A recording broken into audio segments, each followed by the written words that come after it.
The Status Civilization by Robert Sheckley. Chapter 1. His return to consciousness was a slow and painful process. It was a journey in which he traversed all time. He dreamed. He rose through thick layers of sleep out of the imaginary beginnings of all things.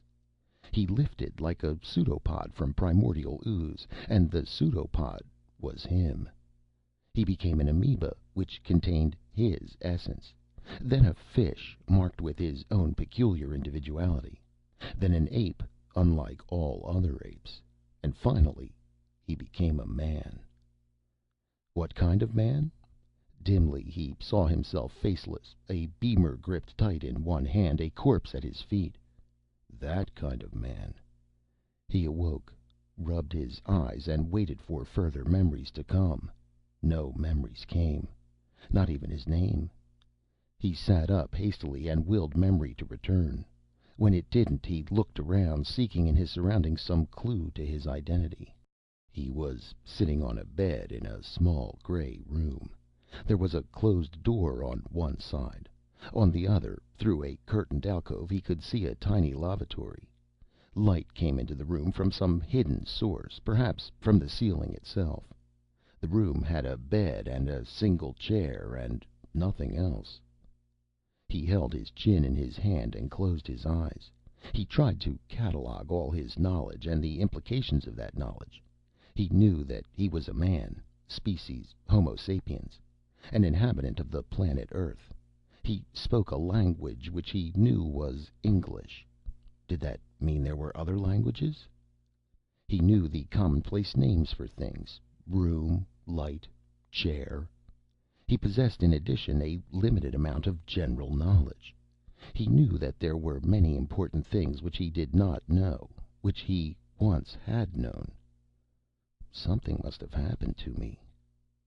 That something could have been worse. If it had gone a little further, he might have been left a mindless creature without a language, unaware of being human, of being a man, of being of Earth. A certain amount had been left to him. But when he tried to think beyond the basic facts in his possession, he came to a dark and horror-filled area. Do not enter. Exploration into his own mind was as dangerous as a journey to what? He couldn't find an analog, though he suspected that many existed. I must have been sick. That was the only reasonable explanation. He was a man with the recollection of memories. He must at one time have had that priceless wealth of recall which now he could only deduce from the limited evidence at his disposal. At one time he must have had specific memories of birds, trees, friends, family, status, a wife perhaps. Now he could only theorize about them. Once he had been able to say, "This is like," or "That reminds me of." Now nothing reminded him of anything, and things were only like themselves. He had lost his powers of contrast and comparison. He could no longer analyze the present in terms of the experienced past. This must be a hospital. Of course. He was being cared for in this place. Kindly doctors were working to restore his memory, to replace his identity, to restore his judgment apparatus, to tell him who and what he was. It was very good of them. He felt tears of gratitude start in his eyes. He stood up and walked slowly around his room. He went to the door and found it locked. That locked door gave him a moment of panic, which he sternly controlled. Perhaps he had been violent. Well, he wouldn't be violent any more. They'd see. They would award him all possible patient privileges. He would speak about that with the doctor. He waited. After a long time, he heard footsteps coming down the corridor outside his door. He sat on the edge of the cot and listened, trying to control his excitement. The footsteps stopped beside his door. A panel slid open and a face peered in. "How are you feeling?" the man asked. He walked up to the panel and saw that the man who questioned him was dressed in a brown uniform. He had an object on his waist which could be identified after a moment as a weapon. This man was undoubtedly a guard. He had a blunt, unreadable face. "Could you tell me my name?" he asked the guard. "Call yourself 402, the guard said. "That's your cell number." He didn't like it, but 402 was better than nothing at all. He asked the guard, "Have I been sick for long? Am I getting better?" "Yes," the guard said in a voice that carried no conviction. "The important thing is to stay quiet. Obey the rules. That's the best way." "Certainly," said 402, "but why can't I remember anything?" "Well, that's the way it goes," the guard said. He started to walk away. 402 called after him. "Wait! You can't just leave me like this. You have to tell me something. What happened to me? Why am I in this hospital?" "Hospital?" the guard said. He turned toward 402 and grinned. "What gave you the idea this was a hospital?" "I assumed it," 402 said. "You assumed wrong. This is a prison." 402 remembered his dream of the murdered man. Dream or memory? Desperately, he called after the guard. "What was my offense? What did I do?" "You'll find out," the guard said. "When?" "After we land," the guard said. "Now get ready for assembly." He walked away. 402 sat down on the bed and tried to think. He had learned a few things. He was in a prison, and the prison was going to land. What did that mean? Why did a prison have to land? And what was an assembly? 402 had only a confused idea of what happened next. An unmeasurable amount of time passed. He was sitting on his bed, trying to piece together facts about himself. He had an impression of bells ringing, and then the door of his cell flew open. Why was that? What did it mean? 402 walked to the door and peered into the corridor. He was very excited, but he didn't want to leave the security of his cell. He waited, and the guard came up. "All right now," the guard said. "No one's going to hurt you. Go straight down the corridor." The guard pushed him gently. 402 walked down the corridor. He saw other cell doors opening, other men coming into the corridor. It was a thin stream at first, but as he continued walking, more and more men crowded into the passageway.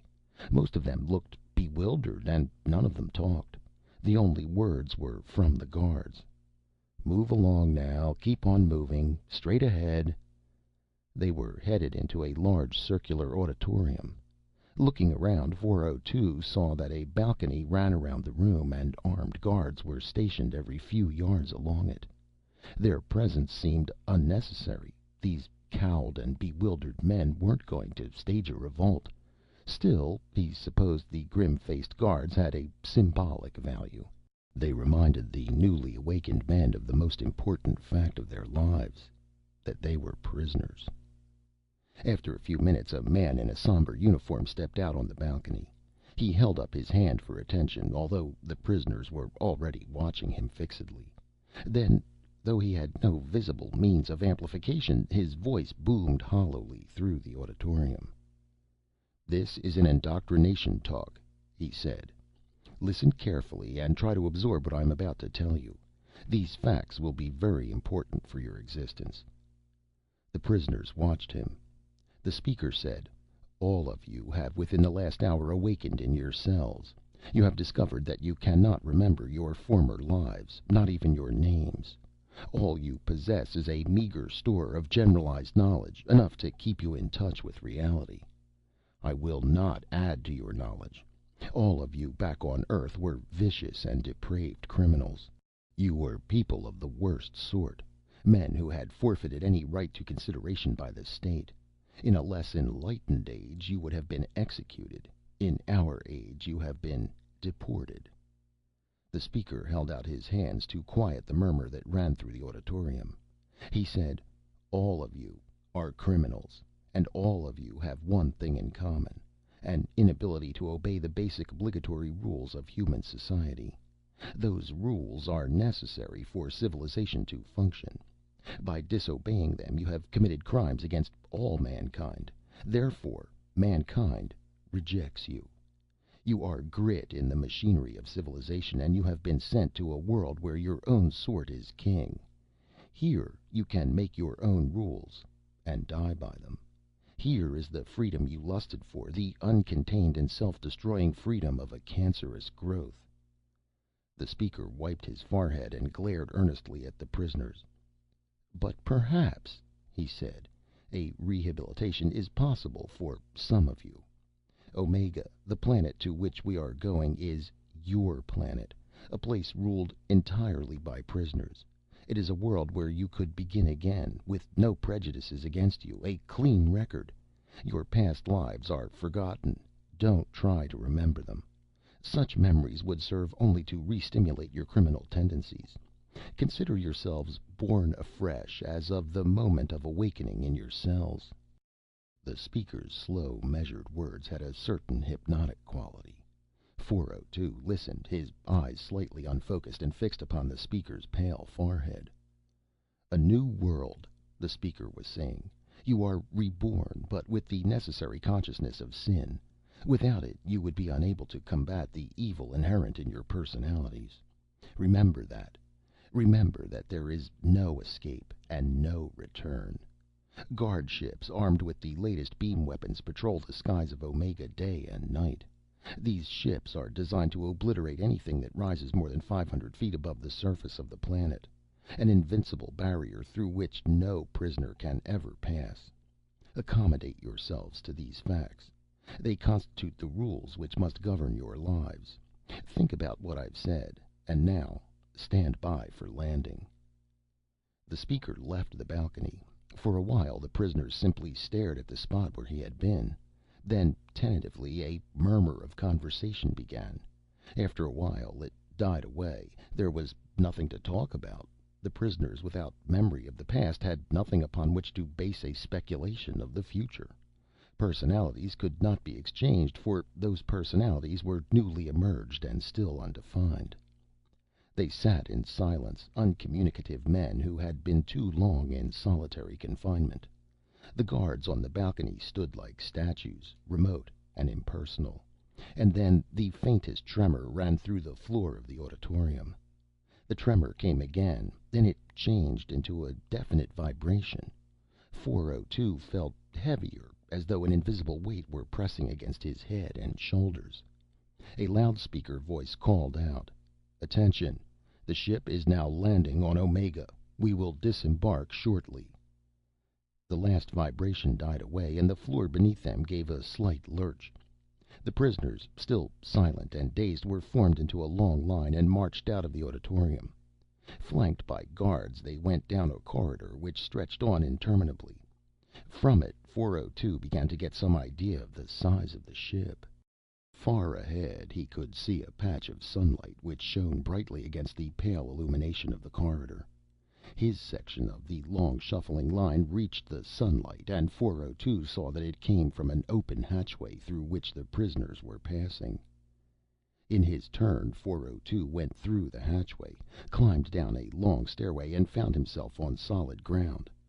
He was standing in an open, sunlit square. Guards were forming the disembarked prisoners into files. On all sides, 402 could see a crowd of spectators watching. A loudspeaker voice boomed. "Answer when your number is called. Your identity will now be revealed to you. Answer promptly when your number is called." 402 felt weak and very tired. Not even his identity could interest him now. All he wanted to do was lie down, to sleep, to have a chance to think about his situation. He looked around and took casual note of the huge starcraft behind him, of the guards, the spectators. Overhead he saw black dots moving against a blue sky. At first he thought they were birds. Then, looking closer, he saw they were guard ships. He wasn't particularly interested in them. "Number one, speak out." "Here," a voice answered.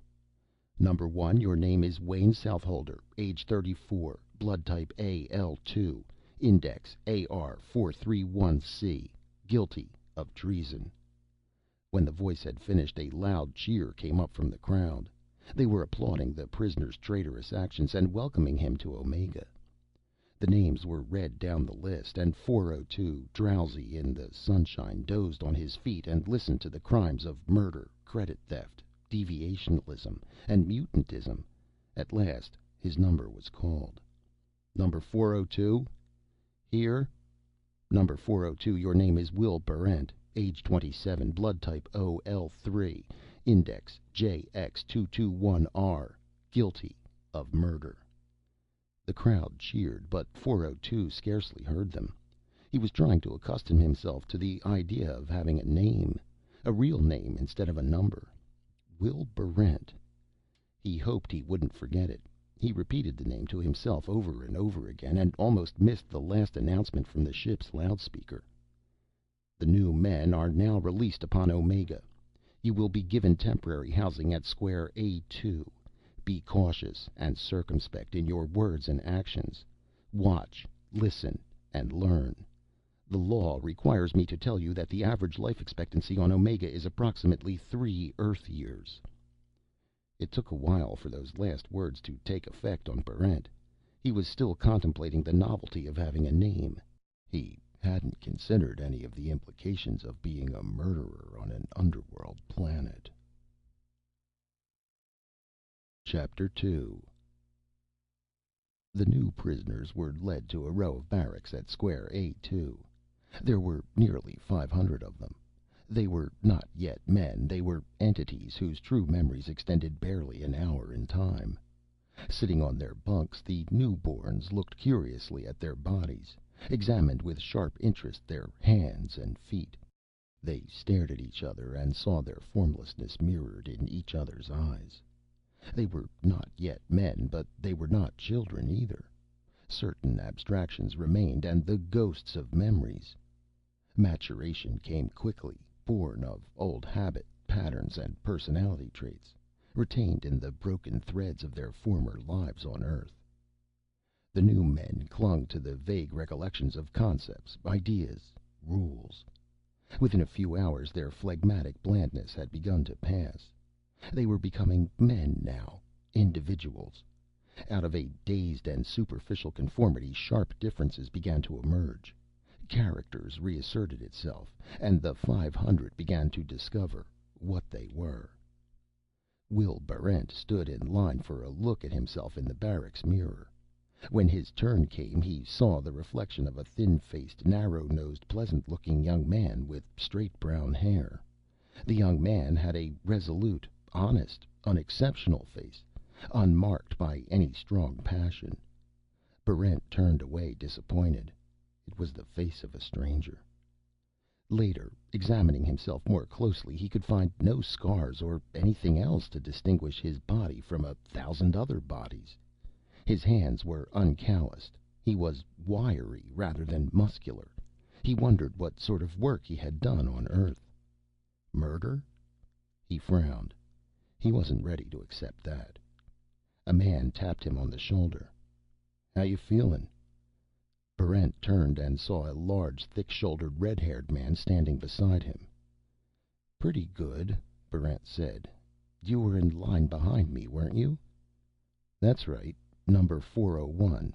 Name's Danis Foeren." Barrent introduced himself. "Your crime?" Foeren asked. "Murder." Foeren nodded, looking impressed. "Me? I'm a forger. Wouldn't think it to look at my hands." He held out 2 massive paws covered with sparse red hair. "But the skill's there. My hands remembered before any other part of me. On the ship I sat in my cell and looked at my hands. They itched.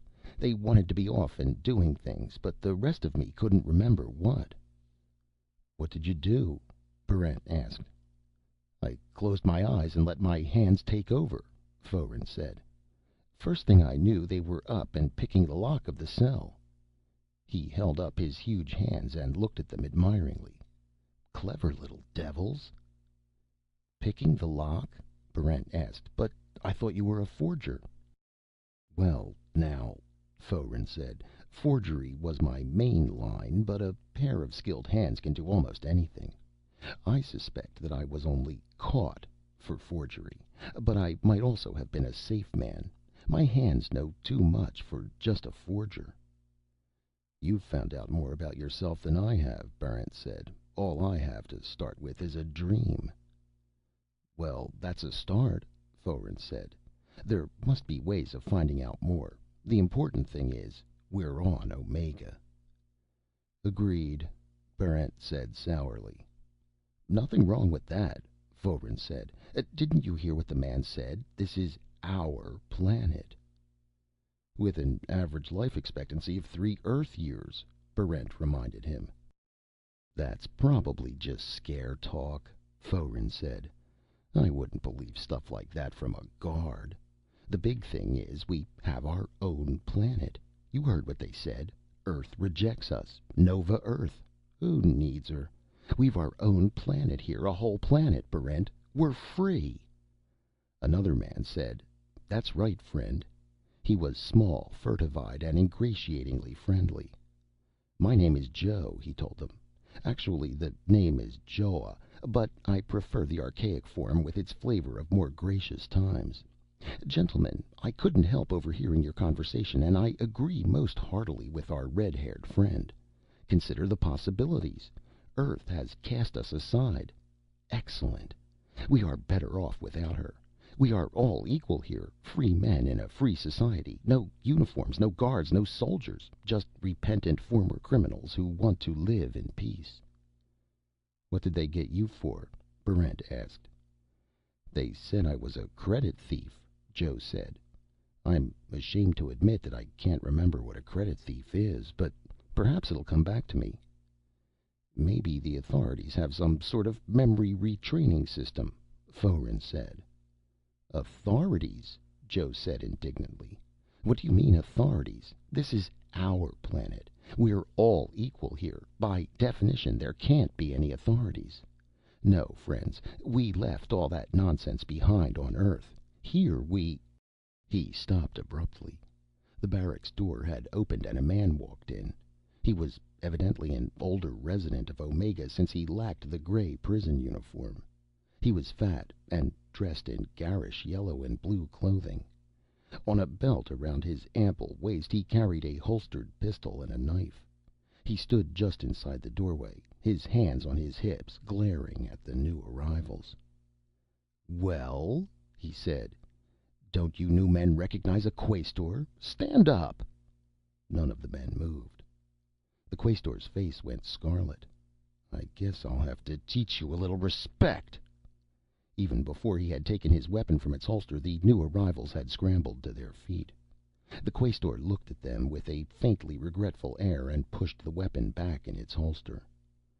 "The first thing you men better learn," the Quaestor said, "is your status on Omega. Your status is nowhere. You're peons, and that means you're nothing." He waited a moment and then said, "Now, pay attention, peons. You are about to be instructed in your duties." Chapter 3. "The first thing you new men should understand," the Quaestor said, "is just exactly what you are. That's very important, and I'll tell you what you are. You're peons. You're the lowest of the low. You're statusless. There's nothing lower except mutants, and they aren't really human. Any questions?" The Quaestor waited. When there were no questions, he said, "I've defined what you are. From that, we'll proceed to a basic understanding of what everybody else on Omega is. First of all, everybody is more important than you. But some are more important than others. Next above you in rank is the resident, who hardly counts for more than any of you, and then there's the free citizen. He wears a gray finger ring of status, and his clothes are black. He isn't important either, but he's much more important than you. With luck, some of you may become free citizens. Next are the privileged classes, all distinguished by various recognition symbols according to rank, such as the golden earrings, for example, of the Hadji class. Eventually you'll learn all the marks and prerogatives of the various ranks and degrees. I might also mention the priests. Even though they're not of privileged rank, they're granted certain immunities and rights. Have I made myself clear?" Everyone in the barracks mumbled assent. The Quaestor continued. Now we come to the subject of deportment when meeting anyone of superior rank. As peons, you are obliged to greet a free citizen by his full title, in a respectful manner. With privileged ranks, such as Hadjis, you speak only when spoken to, and then you stand with eyes downcast and hands clasped in front of you. You do not leave the presence of a privileged citizen until permission has been granted. You do not sit in his company under any circumstances. Understood? There is much more to be learned. My office of Quaestor, for example, comes under the classification of free citizen, but carries certain of the prerogatives of privilege. The Quaestor glared at the men to make sure they understood. This barracks is your temporary home. I have drawn up a chart to show which men sweep, which wash, and so forth. You may question me at any time, but foolish or impertinent questions can be punished by mutilation or death. Just remember that you are the lowest of the low. If you bear that in mind, you might be able to stay alive. The Quaestor stood in silence for a few moments. Then he said, over the next few days you'll all be given various assignments. Some of you will go to the germanium mines, some to the fishing fleet, some will be apprenticed to various trades. In the meantime, you're free to look around Tetrahyde. When the men looked blank, the Quaestor explained. Tetrahyde is the name of the city you're in. It's the largest city on Omega. He thought for a moment. In fact, it's the only city on Omega. What does the name Tetrahyde mean? Joe asked. How should I know? The Quaestor said, scowling. I suppose it's one of those old Earth names the Skrenners are always coming up with. Anyhow, just watch your step when you enter it. Why? Barrent asked. The Quaestor grinned. That, peon, is something you'll have to find out for yourself. He turned and strode from the barracks. When he had gone, Barrent went to the window. From it he could see a deserted square, and beyond the streets of Tetrahyde. You thinking of going out there? Joe asked. Certainly I am, Barrent said. Coming with me? The little credit thief shook his head. I don't think it's safe. Foeren, how about you? I don't like it either, Foeren said. Might be better to stay around the barracks for a while. That's ridiculous, Barrent said. It's our city now. Isn't anyone coming with me? Looking uncomfortable, Foeren hunched his big shoulders and shook his head. Joe shrugged and lay back on his cot. The rest of the new men didn't even look up. Very well, Barrent said. I'll give you a full report later. He waited a moment longer in case someone changed his mind, then went out the door. The city of Tetrahyde was a collection of buildings sprawled along a narrow peninsula which jutted into a sluggish gray sea. The peninsula's landward side was contained by a high stone wall, pierced with gates and guarded by sentries. Its largest building was the arena, used once a year for the games. Near the arena was a small cluster of government buildings. Barrent walked along the narrow streets, staring around him, trying to get some idea of what his new home was like. The winding, unpaved roads and dark, weather-beaten houses stirred an elusive tag-end of memory in him. He had seen a place like this on Earth, but he couldn't remember anything about it. The recollection was as tantalizing as an itch, but he couldn't locate its source. Past the arena, he came into the main business district of Tetrahyde. Fascinated, he read the store signs. Unlicensed doctor. Abortions performed while you wait. Further on, disbarred lawyer. Political pull. This seemed vaguely wrong to Barrent. He walked further, past stores advertising stolen goods, past a little shop that announced mind readings. Full staff of skrenning mutants. Your past on Earth revealed. Barrent was tempted to go in, but he remembered that he hadn't any money, and Omega seemed like the sort of place that put a high value on money. He turned down a side street, walked by several restaurants, and came to a large building called the Poison Institute. Easy terms, up to 3 years to pay, satisfaction guaranteed or your money back. Next door to it was the Assassin's Guild, Local 452. On the basis of the indoctrination talk on the prison ship, Barrent had expected Omega to be dedicated to the rehabilitation of criminals. To judge by the store signs, this simply wasn't so. Or, if it was, rehabilitation took some very strange forms. He walked on more slowly, deep in thought. Then he noticed that people were moving out of his way. They glanced at him and ducked into doorways and stores. An elderly woman took one look at him and ran. What was wrong? Could it be his prison uniform? No, the people of Omega had seen many of those. What was it then? The street was almost deserted. A shopkeeper near him was hurriedly swinging steel shutters over his display of fencing equipment. "What's the matter?" Barrent asked him. What's going on?" "Are you out of your head?" the shopkeeper said. "It's landing day." "I beg your pardon?" "Landing day," the shopkeeper said. "The day the prison ship landed. Get back to your barracks, you idiot." He slammed the last steel shutter into place and locked it. Barrent felt a sudden cold touch of fear. Something was very wrong. He had better get back in a hurry. It had been stupid of him not to find out more about Omegan customs before. 3 men were walking down the street toward him. They were well dressed, and each wore the small golden Hadji earring in his left ear. All 3 men carried sidearms. Barrent started to walk away from them. One of the men shouted, "Stop, peon!" Barrent saw that the man's hand was dangling near his gun. He stopped and said, "What's the matter?" "It's landing day," the man said. He looked at his friends. "Well, who gets him first?" "We'll choose." "Here's a coin." "No, a show of fingers. Ready? 1, 2, 3. "He's mine," said the Hadji on the left. His friends moved back as he drew his sidearm.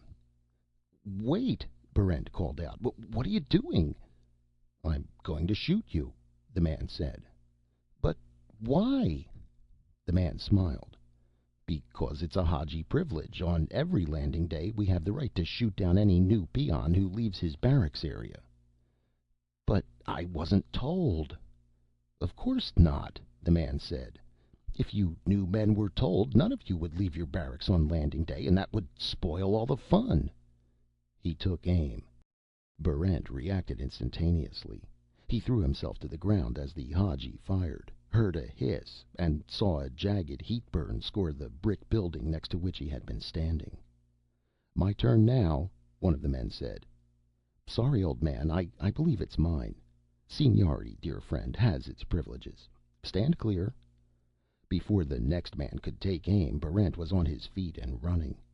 The sharply winding street protected him for the moment, but he could hear the sounds of his pursuers behind him. They were running at an easy stride, almost a fast walk, as if they were completely sure of their prey. Barrent put on a burst of speed, turned down a side street, and knew immediately he had made a mistake. He was facing a dead end. The Hadjis, moving at an easy pace, were coming up behind him. Barrent looked wildly around. Storefronts here were all locked and shuttered. There was nowhere he could climb to, no place to hide. And then he saw an open door halfway down the block in the direction of his pursuers. He had run right by it. A sign protruding from the building above the doorway said, "The Victims' Protective Society." That's for me, Barrent thought. He sprinted for it, running almost under the noses of the startled Hadjis. A single gun blast scorched the ground under his heels. Then he had reached the doorway and flung himself inside. He scrambled to his feet. His pursuers had not followed him. He could still hear their voices in the street, amiably arguing questions of precedence. Barrent realized he had entered some sort of sanctuary. He was in a large, brightly lighted room. Several ragged men were sitting on a bench near the door, laughing at a private joke. A little further down, a dark-haired girl sat and watched Barrent with wide, unblinking green eyes. At the far end of the room was a desk with a man sitting behind it.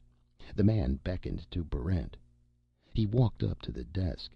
The man behind it was short and bespectacled. He smiled encouragingly, waiting for Barrent to speak. "This is the Victims' Protective Society?" Barrent asked. "Quite correct, sir," the man said. "I am Rondolph Frendlyer, president of this non-profit organization. Could I be of service?" "You certainly could," Barrent said. "I'm practically a victim." "I knew that just by looking at you," Frendlyer said, smiling warmly. "You have a certain victim look. A mixture of fear and uncertainty, with just a suggestion of vulnerability thrown in. It's quite unmistakable." "That's very interesting," Barrent said, glancing toward the door and wondering how long his sanctuary would be respected. "Mr. Frendlyer, I'm not a member of your organization." "That doesn't matter," Frendlyer said. "Membership in our group is necessarily spontaneous. One joins when the occasion arises. Our intention is to protect the inalienable rights of all victims." "Yes, sir. Well, there are 3 men outside trying to kill me." "I see," Mr. Frendlyer said. He opened a drawer and took out a large book. He flipped through it quickly and found the reference he wanted. "Tell me, did you ascertain the status of these men?" "I believe they were Hadjis," Barrent said. "Each of them had a little gold earring in his left ear." "Quite right," Mr. Frendlyer said. "And today is landing day. You came off the ship that landed today and have been classified as a peon. Is that correct?" "Yes, it is," Barrent said. "Then I'm happy to say that everything is in order. The landing day hunt ends at sundown. You can leave here with the knowledge that everything is correct and that your rights are in no way being violated." "Leave here? After sundown, you mean?" Mr. Frendlyer shook his head and smiled sadly. "I'm afraid not. According to the law, you must leave here at once." "But they'll kill me." "That's very true," Frendlyer said. "Unfortunately, it can't be helped. A victim, by definition, is one who is to be killed." "I thought this was a protective organization." "It is, but we protect rights, not victims. Your rights are not being violated. The Hadjis have the privilege of killing you on landing day at any time before sundown if you are not in your barracks area. You, I might add, have the right to kill anyone who tries to kill you." "I don't have a weapon," Barrent said. "Victims never do," Frendlyer said. "It makes all the difference, doesn't it? But weapon or not, I'm afraid you'll have to leave now." Barrent could still hear the Hadjis' lazy voices in the street. He asked, "Have you a rear door?" "Sorry." "Then I'll simply not leave." Still smiling, Mr. Frendlyer opened a drawer and took out a gun. He pointed it at Barrent and said, "You really must leave. You can take your chances with the Hadjis, or you can die right here with no chance at all." "Lend me your gun," Barrent said. "It isn't allowed," Frendlyer told him. "Can't have victims running around with weapons, you know. It would upset things." He clicked off the safety. "Are you leaving?" Barrent calculated his chances of diving across the desk for the gun and decided he would never make it. He turned and walked slowly to the door. The ragged men were still laughing together. The dark-haired girl had risen from the bench and was standing near the doorway. As he came close to her, Barrent noticed that she was very lovely. He wondered what crime had dictated her expulsion from Earth. As he passed her, he felt something hard pressed into his ribs. He reached for it and found he was holding a small, efficient-looking gun. "Look," the girl said, "and I hope you know how to use it." Barrent nodded his thanks. He wasn't sure he knew how, but he was going to find out. Chapter 4. The street was deserted except for the 3 Hadjis, who stood about 20 yards away, conversing quietly. As Barrent came through the doorway, 2 of the men moved back. The third, his sidearm negligently lowered, stepped forward. When he saw that Barrent was armed, he quickly brought his gun into firing position. Barrent flung himself to the ground and pressed the trigger of his unfamiliar weapon. He felt it vibrate in his hand and saw the Hadji's head and shoulders turn black and begin to crumble.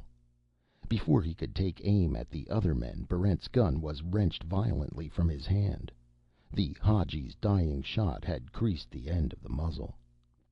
Desperately, Barrent dived for the gun, knowing he could never reach it in time. His skin pricked in expectation of the killing shot. He rolled to his gun, still miraculously alive, and took aim at the nearest Hadji. Just in time, he checked himself from firing. The Hadjis had holstered their weapons. One of them was saying, "Poor old Draken. He simply could not learn to take quick aim." "Lack of practice," the other man said. "Draken never spent much time on the firing range." "Well, if you ask me, it's a good object lesson. One mustn't get out of practice." "And," the other man said, "one mustn't underestimate even a peon." He looked at Barrent. "Nice shooting, fellow." "Yes, very nice indeed," the other man said. "It's difficult to fire a handgun accurately while in motion." Barrent got to his feet shakily, still holding the girl's weapon, prepared to fire at the first suspicious movement from the Hadjis. But they weren't moving suspiciously. They seemed to regard the entire incident as closed. "What happens now?" Barrent asked. "Nothing," one of the Hadjis said. "On landing day, one kill is all that any man or hunting party is allowed. After that, you're out of the hunt." "It's really a very unimportant holiday," the other man said. "Not like the games or the lottery." "All that remains for you to do," the first man said, "is to go to the registration office and collect your inheritance." "My what?" "Your inheritance," the Hadji said patiently. "You're entitled to the entire estate of your victim. In Draken's case, I'm sorry to say, it doesn't amount to much." "He never was a good businessman," the other said sadly. "Still, it'll give you a little something to start life with. And since you've made an authorized kill, even though a highly unusual one, you move upward in status. You become a free citizen." People had come back into the streets, and shopkeepers were unlocking their steel shutters.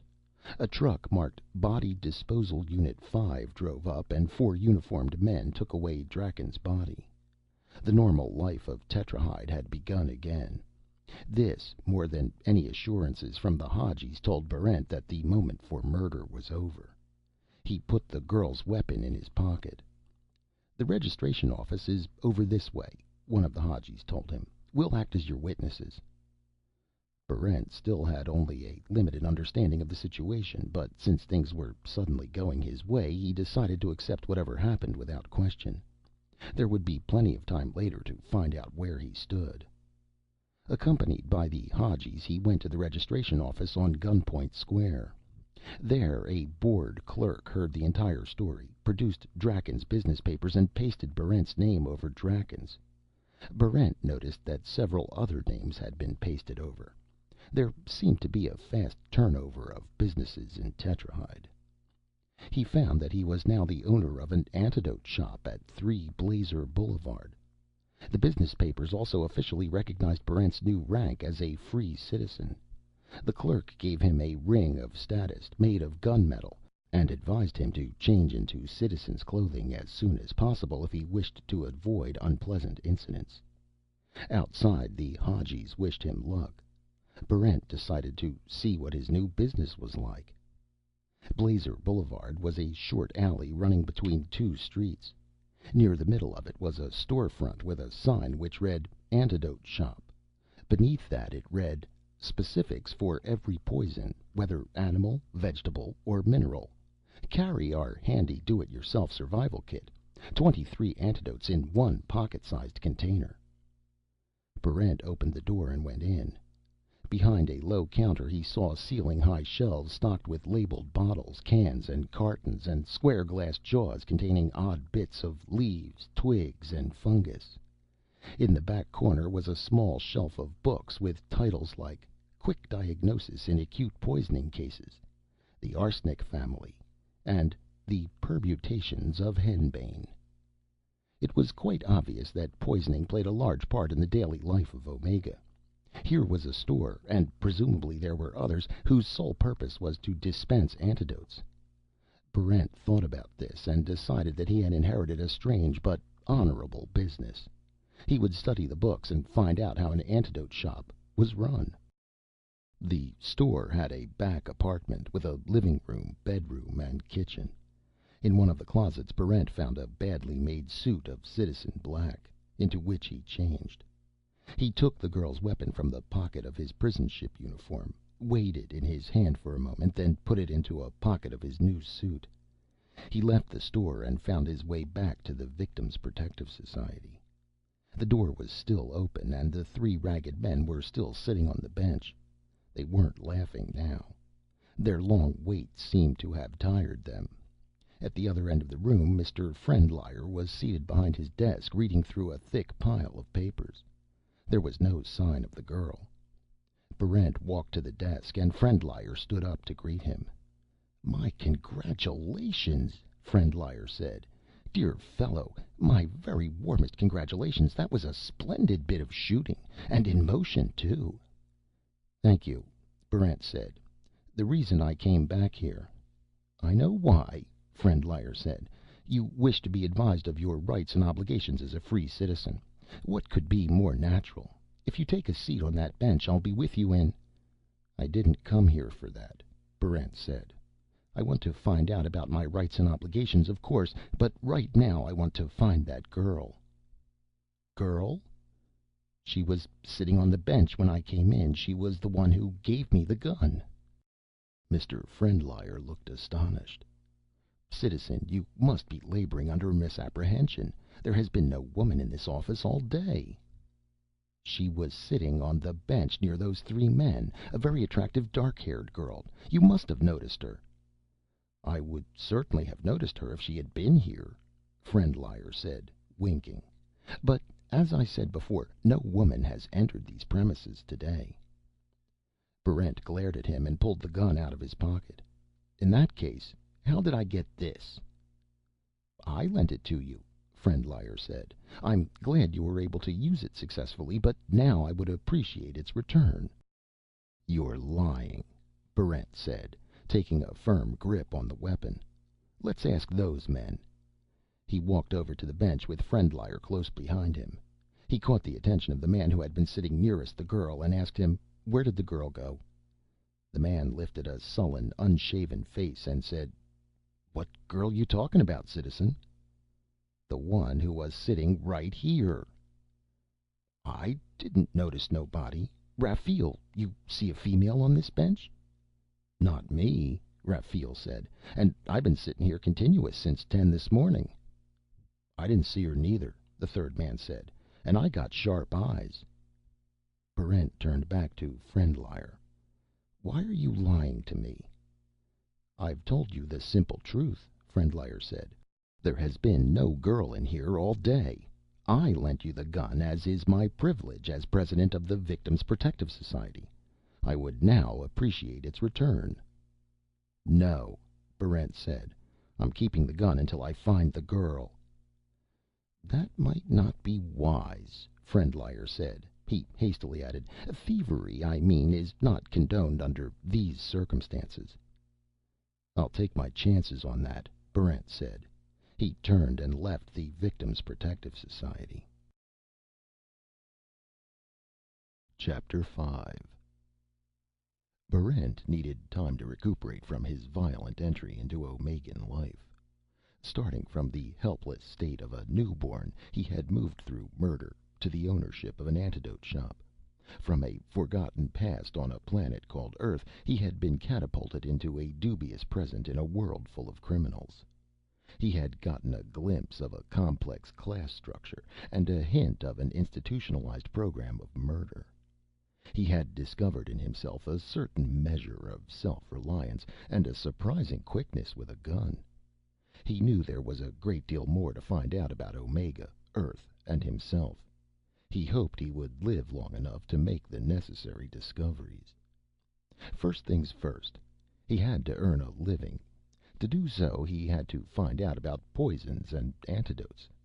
He moved into the apartment in back of his store and began reading the books left by the late Hadji Draken. The literature on poisons was fascinating. There were the vegetable poisons known on Earth, such as hellebore, setterwort, deadly nightshade, and the yew tree.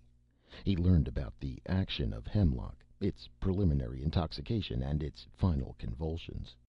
There was prussic acid poisoning from almonds, and digitalin poisoning from purple foxglove. There was the awesome efficiency of wolfsbane with its deadly store of aconite. There were the fungi, such as the amanita toadstools and fly agaric, not to mention the purely Omegan vegetable poisons like redcup, flowering lily, and amortalis. But the vegetable poisons, although dismayingly numerous, were only one part of his studies. He had to consider the animals of earth, sea, and air, the several species of deadly spiders, the snakes, scorpions, and giant wasps. There was an imposing array of metallic poisons, such as arsenic, mercury, and bismuth. There were the commoner corrosives, nitric, hydrochloric, phosphoric, and sulfuric acid. And there were the poisons distilled or extracted from various sources, among which were strychnine, formic acid, hyoscyamine, and belladonna. Each of the poisons had one or more antidotes listed, but those complicated, cautiously worded formulas, Barrent suspected, were frequently unsuccessful. To make matters more difficult, the efficacy of an antidote seemed to depend upon a correct diagnosis of the poisoning agent, and too often the symptoms produced by one poison resembled those of another. Barrent pondered these problems while he studied his books. In the meantime, with considerable nervousness, he served his first customers. He found that many of his fears were ungrounded. In spite of the dozens of lethal substances recommended by the Poison Institute, most poisoners stuck single-mindedly to arsenic or strychnine. They were cheap, sure, and very painful. Prussic acid had a really discernible odor. Mercury was difficult to introduce into the system, and the corrosives, although gratifyingly spectacular, were dangerous to use. Wolfbane and fly agaric were excellent, of course. Deadly nightshade could not be discounted, and the amanita toadstool had its own macabre charm. But these were the poisons of an older, more leisurely age. The impatient younger generation, and especially the women, who made up nearly 90% of the poisoners on Omega, were satisfied with plain arsenic or strychnine as the occasion or opportunity demanded. Omegan women were conservatives. They simply weren't interested in the never-ending refinements of the poisoner's art. Means didn't interest them. Only ends, as quickly and as cheaply as possible. Omegan women were noted for their common sense. Although the eager theoreticians at the Poison Institute tried to sell dubious mixtures of contact poison or 3-day mold, and worked hard to put across complex haywire schemes involving wasps, concealed needles, and double glasses, they found few takers among women. Simple arsenic and fast-acting strychnine continued to be the mainstays of the poison trade. This quite naturally simplified Barrent's work. His remedies, immediate regurgitation, lavage, neutralizing agent, were easy enough to master. He encountered some difficulty with men who refused to believe they had been poisoned by anything so commonplace as arsenic or strychnine. For those cases, Barrent prescribed a variety of roots, herbs, twigs, leaves, and a minute homeopathic dose of poison. But he invariably preceded these with regurgitation, lavage, and a neutralizing agent. After he was settled, Barrent received a visit from Danis Foeren and Joe. Foeren had a temporary job on the docks unloading fishing boats. Joe had organized a nightly pokra game among the government workers of Tetrahyde. Neither man had moved much in status. With no kills to their credit, they had progressed only as far as second-class resident. They were nervous about meeting socially with a free citizen, but Barrent put them at ease. They were the only friends he had on Omega, and he had no intention of losing them over a question of social position. Barrent was unable to learn very much from them about the laws and customs of Tetrahyde.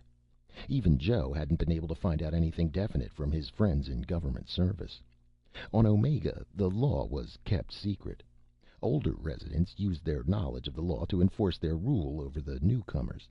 This system was condoned and reinforced by the doctrine of the inequality of all men, which lay at the heart of the Omegan legal system. Through planned inequality and enforced ignorance, power and status remained in the hands of the older residents. Of course, all social movement upward couldn't be stopped, but it could be retarded, discouraged, and made exceedingly dangerous. The way one encountered the laws and customs of Omega was through a risky process of trial and error.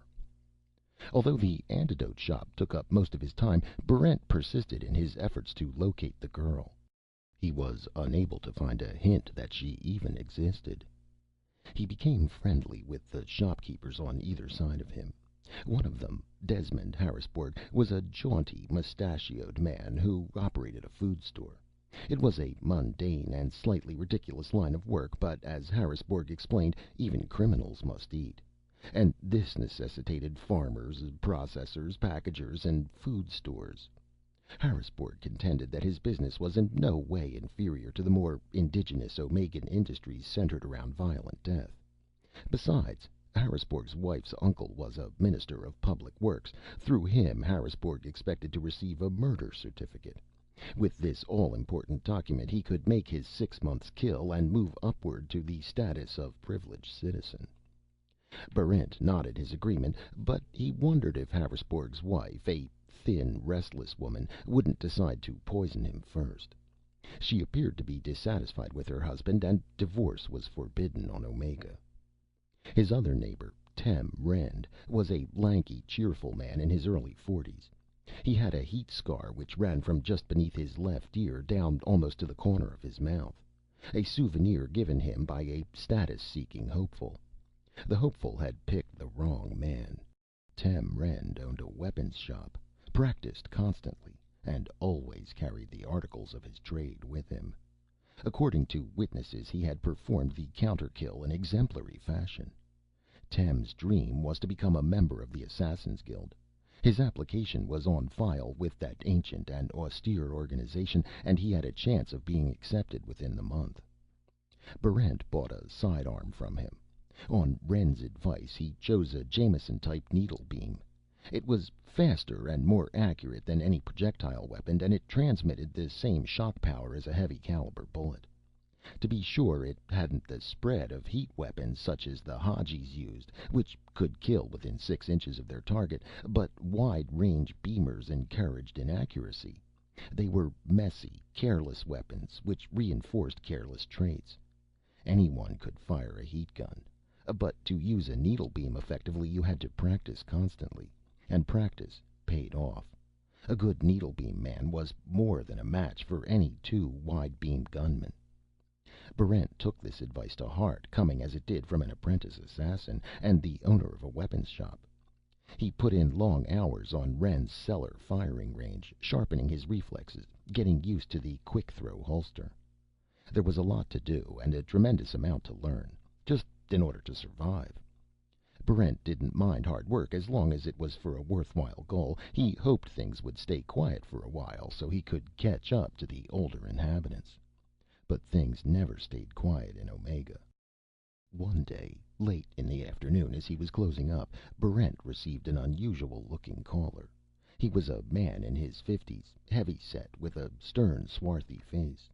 He wore a red ankle-length robe and sandals.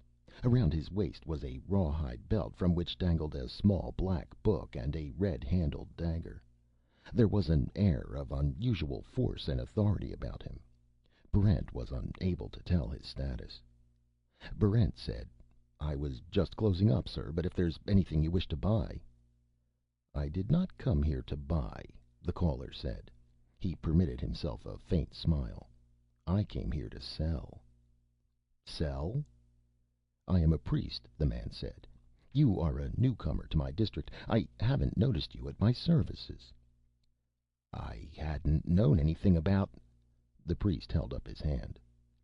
"Under both the sacred and the profane law, ignorance is no excuse for non-performance of one's duties. Indeed, ignorance can be punished as an act of willful neglect based upon the Total Personal Responsibility Act of '23, to say nothing of the Lesser Codicil." He smiled again. "However, there is no question of chastisement for you as yet." "I'm glad to hear that, sir," Barrent said. "Uncle is the proper form of address," the priest said.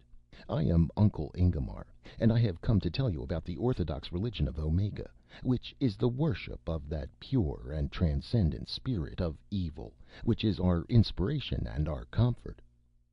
Barrent said, I'll be very happy to hear about the religion of evil, Uncle. Shall we go into the living room? By all means, nephew, the priest said, and followed Barrent to the apartment in back of the store. Chapter 6. Evil, the priest said after he had settled comfortably into Barrent's best chair, is that force within us which inspires men to acts of strength and endurance. The worship of evil is essentially the worship of one's self, and therefore the only true worship. The self which one worships is the ideal social being, the man content in his niche in society, yet ready to grasp any opportunity for advancement. The man who meets death with dignity, who kills without the demeaning vice of pity. Evil is cruel, since it is a true reflection of the uncaring and insensate universe. Evil is eternal and unchanging, although it comes to us in the many forms of protean life. "Would you care for a little wine, Uncle?" Barrent asked. "Thank you. That's very thoughtful," Uncle Ingemar said. "How is business?" "Fair. A little slow this week." "People don't take the same interest in poisoning," the priest said, moodily sipping his drink. "Not like when I was a boy, newly unfrocked and shipped out from Earth. However, I was speaking to you about evil." "Yes, Uncle?" "We worship evil," Uncle Ingemar said, "in the incarnate form of the Black One, that horned and horrid specter of our days and nights. In the Black One we find the 7 cardinal sins, the 40 felonies, and the 101 misdemeanors. There is no crime that the Black One has not performed, faultlessly, as befits his nature. Therefore we imperfect beings model ourselves upon his perfections. And sometimes the Black One rewards us by appearing before us in the awful beauty of his fiery flesh. Yes, nephew, I have actually been privileged to see him. 2 years ago he appeared at the conclusion of the games, and he also appeared the year before that." The priest brooded for a moment over the divine appearance. Then he said, "Since we recognize in the state man's highest potential for evil, we also worship the state as a suprahuman, though less than divine creation."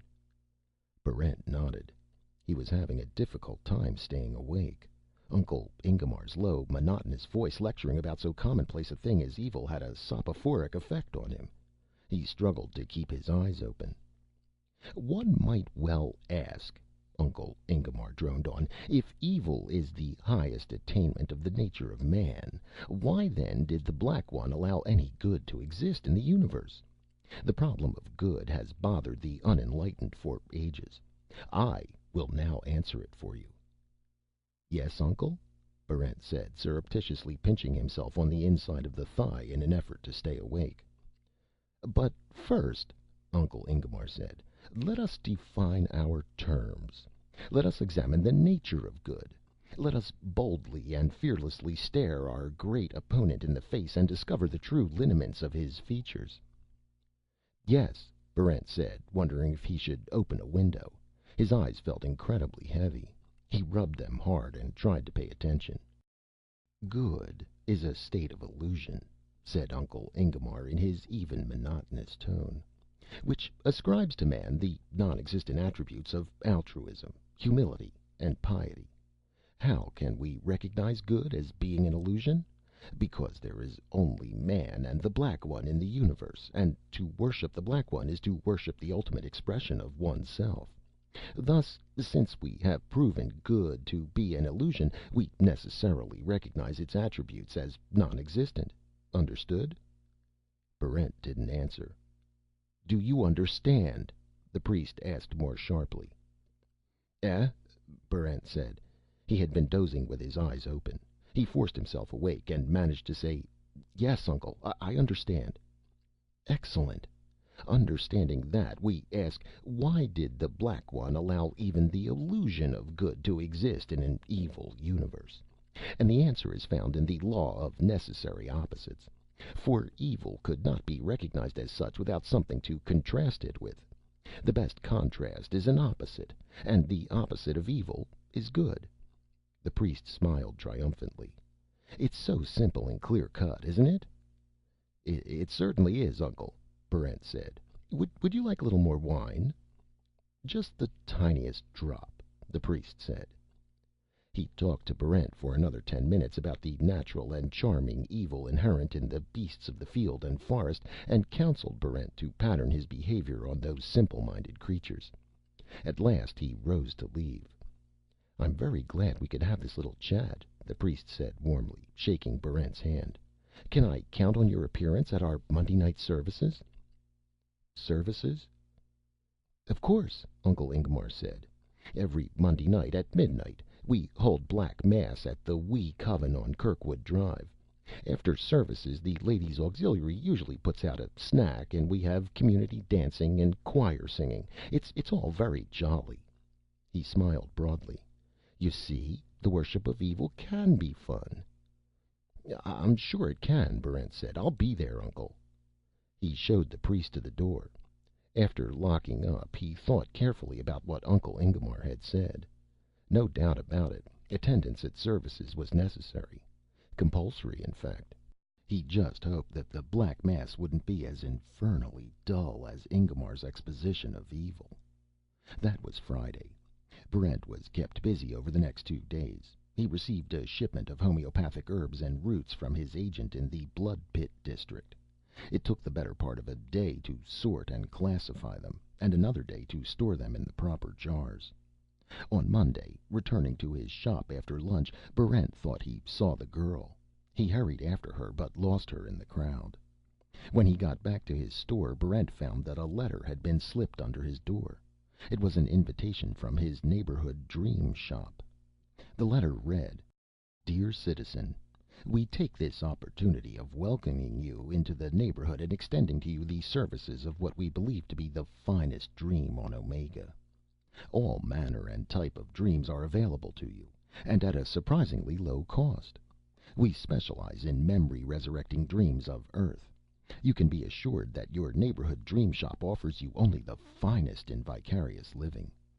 As a free citizen, you will surely wish to avail yourself of these services. May we hope that you do so within the week? The Proprietors." Barrent put down the letter.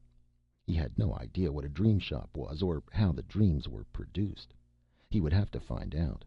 Even though the invitation was graciously worded, it had a peremptory tone to it. Past a doubt, a visit to a dream shop was one of the obligations of a free citizen. But of course, an obligation could be a pleasure, too. The dream shop sounded interesting, and a genuine memory resurrection dream of Earth would be worth almost any price the proprietors wished to ask. But that would have to wait. Tonight was Black Mass, and his attendance there was definitely required. Barrent left his store at 11 o'clock in the evening. He wanted time for a stroll around Tetrahyde before going to the service, which began at midnight. He started his walk with a definite sense of well-being, and yet, because of the irrational and unexpected nature of Omega, he almost died before reaching the Wee Coven on Kirkwood Drive. Chapter 7. It had turned into a hot, almost suffocatingly humid night when Barrent began his walk. Not the faintest breath of air stirred along the darkened streets. Although he was wearing only a black mesh shirt, shorts, gun belt, and sandals, Barrent felt as if he were wrapped in a thick blanket. Most of the people of Tetrahyde, except for those already at the covens, had retired to the coolness of their cellars. The dark streets were nearly deserted. Barrent walked on, more slowly. The few people he met were running to their homes. There was a sense of panic in that silent, dogged sprint through heat which made walking difficult. Barrent tried to find out what the matter was, but no one would stop.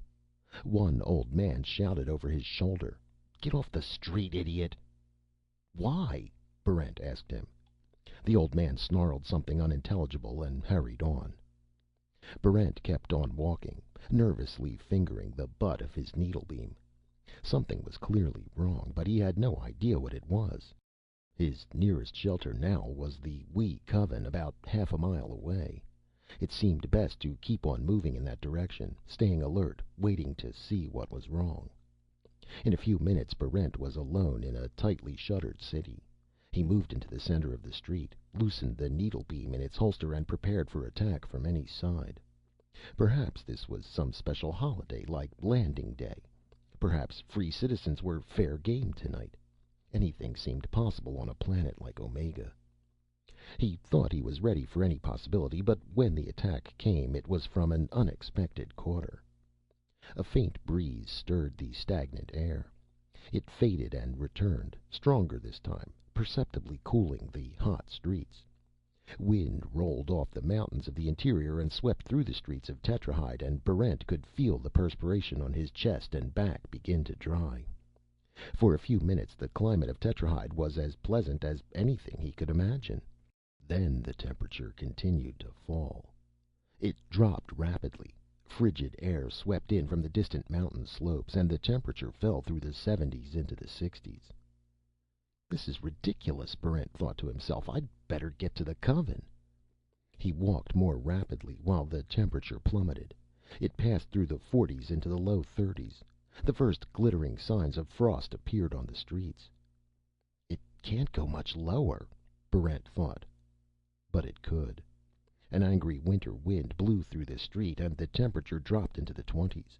Moisture in the air began forming into sleet.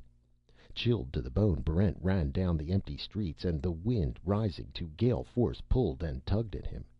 The streets glittered with ice, making the footing dangerous. He skidded and fell, and had to run at a slower pace to keep his footing. And still the temperature dropped, and the wind growled and snapped like an angry beast.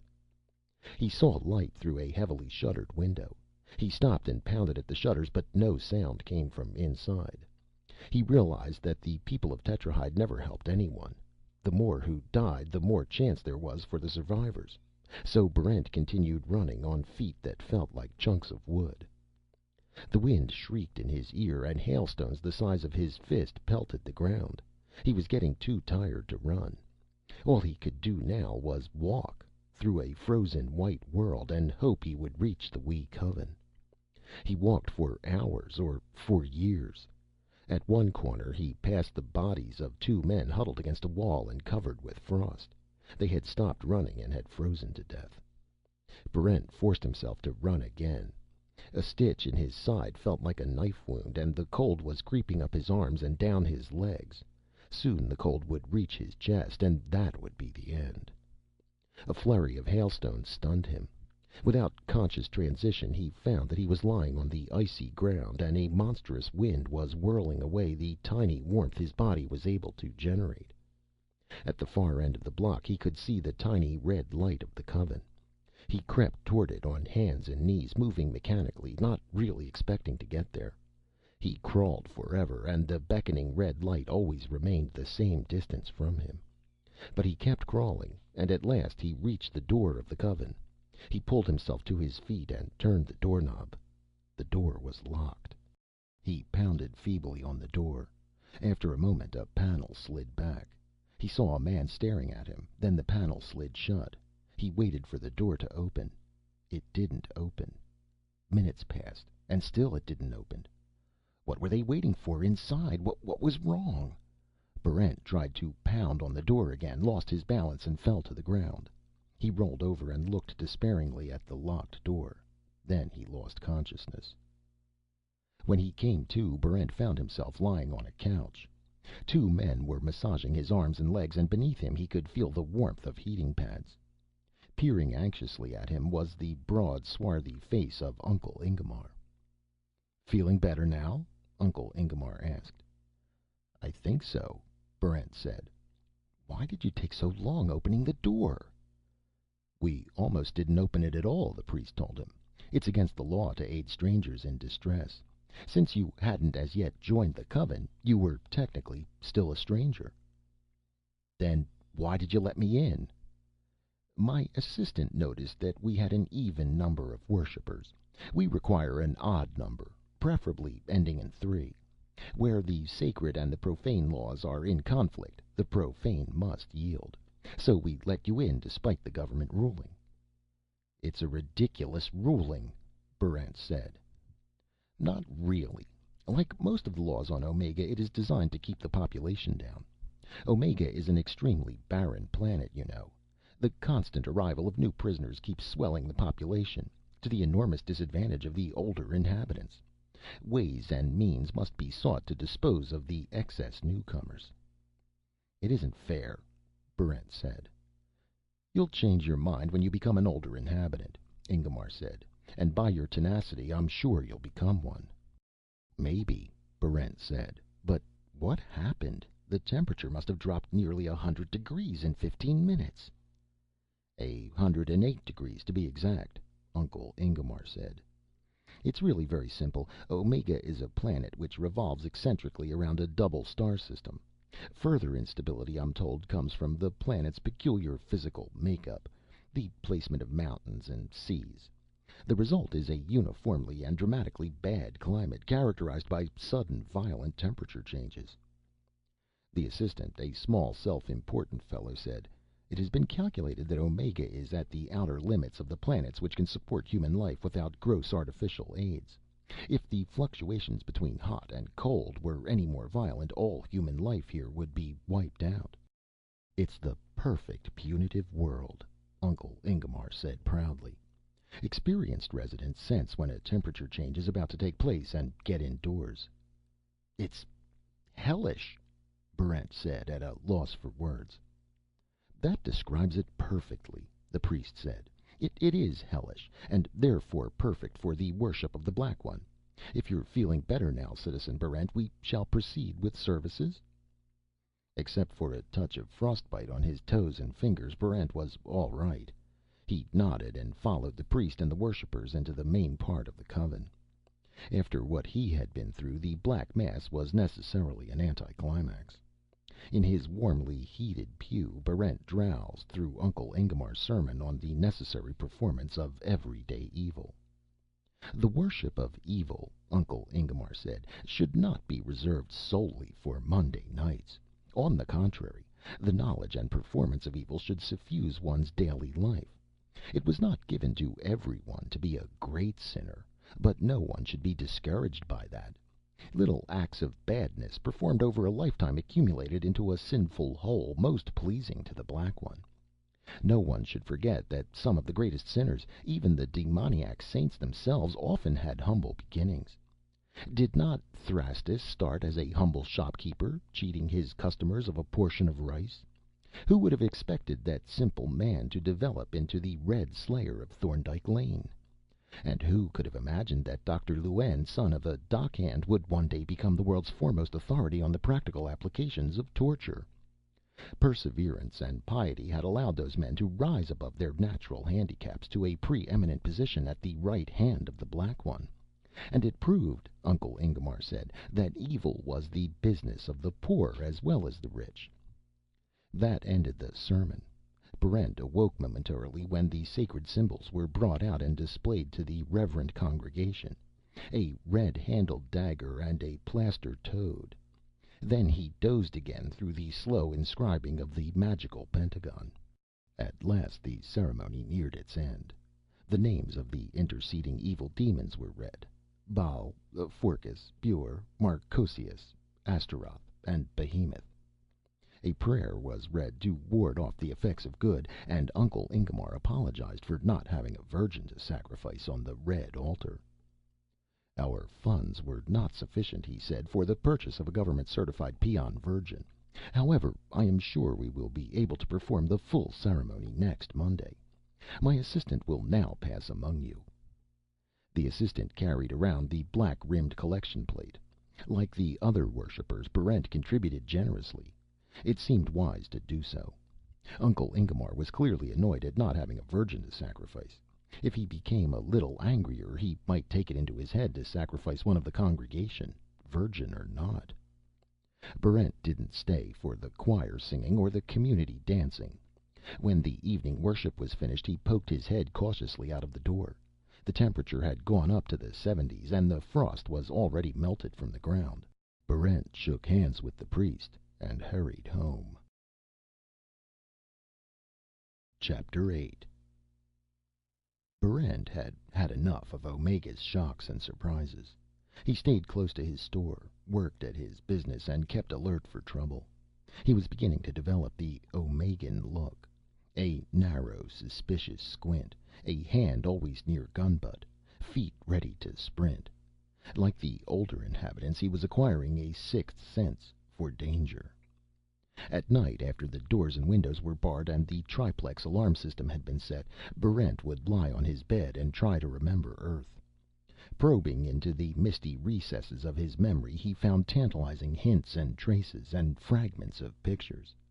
Here was a great highway curving toward the sun, a fragment of a huge multi-level city, a close-up view of a starship's curving hull. But the pictures were not continuous.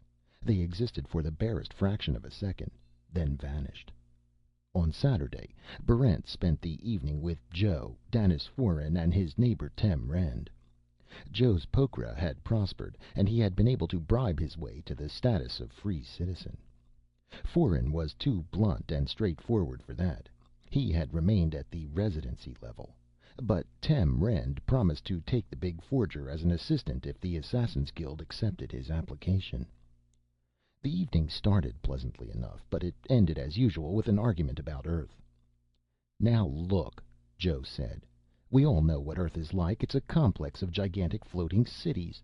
They're built on artificial islands in the various oceans." "No, the cities are on land," Barrent said. "On water," Joe said. "The people of Earth have returned to the sea. Everyone has special oxygen adapters for breathing salt water. The land areas aren't even used anymore. The sea provides everything that—" "It isn't like that," Barrent said. "I remember huge cities, but they were all on land." Foeren said, "You're both wrong. What would Earth want with cities? She gave them up centuries ago. Earth is a landscaped park now. Everyone has his own home and several acres of land. All the forests and jungles have been allowed to grow back. People live with nature instead of trying to conquer it. Isn't that right, Tem?" "Almost, but not quite," Tem Rend said. "There are still cities, but they're underground. Tremendous underground factories and production areas. The rest is like Foeren said." "There aren't any more factories," Foeren insisted stubbornly. "There's no need of them. Any goods which a man requires can be produced by thought control." "I'm telling you," Joe said. "I can remember the floating cities. I used to live in the Nimue sector on the island of Pasiphae." "You think that proves anything?" Rend asked. "I remember that I worked on the 18th underground level of Nueva Chicago. My work quota was 20 days a year. The rest of the time I spent outdoors in the forests." Foeren said, "That's wrong, Tem. There aren't any underground levels. I can remember distinctly that my father was a controller, third class. Our family used to trek several hundred miles every year. When we needed something, my father would think it, and there it'd be. He promised to teach me how, but I guess he never did." Barrent said, "Well, a couple of us are certainly having false recall." "That's certain," Joe said. "But the question is, which of us is right?" "We'll never find out," Rend said, "unless we can return to Earth." That ended the discussion. Toward the end of the week, Barrent received another invitation from the Dream Shop, more strongly worded than the first. He decided to discharge the obligation that evening. He checked the temperature and found that it had risen into the high 90s. Wiser now in Omegan ways, he packed a small satchel full of cold weather clothing and started out. The Dream Shop was located in the exclusive Death's Row section. Barrent went in and found himself in a small, sumptuously furnished waiting room. A sleek young man behind a polished desk gave him an artificial smile. "Could I be of service?" the young man asked. "My name is Nomis J. Arkdragen, assistant manager in charge of Nightside Dreams." "I'd like to know something about what happens," Barrent said. "How one gets dreams, what kind of dreams, all that sort of thing."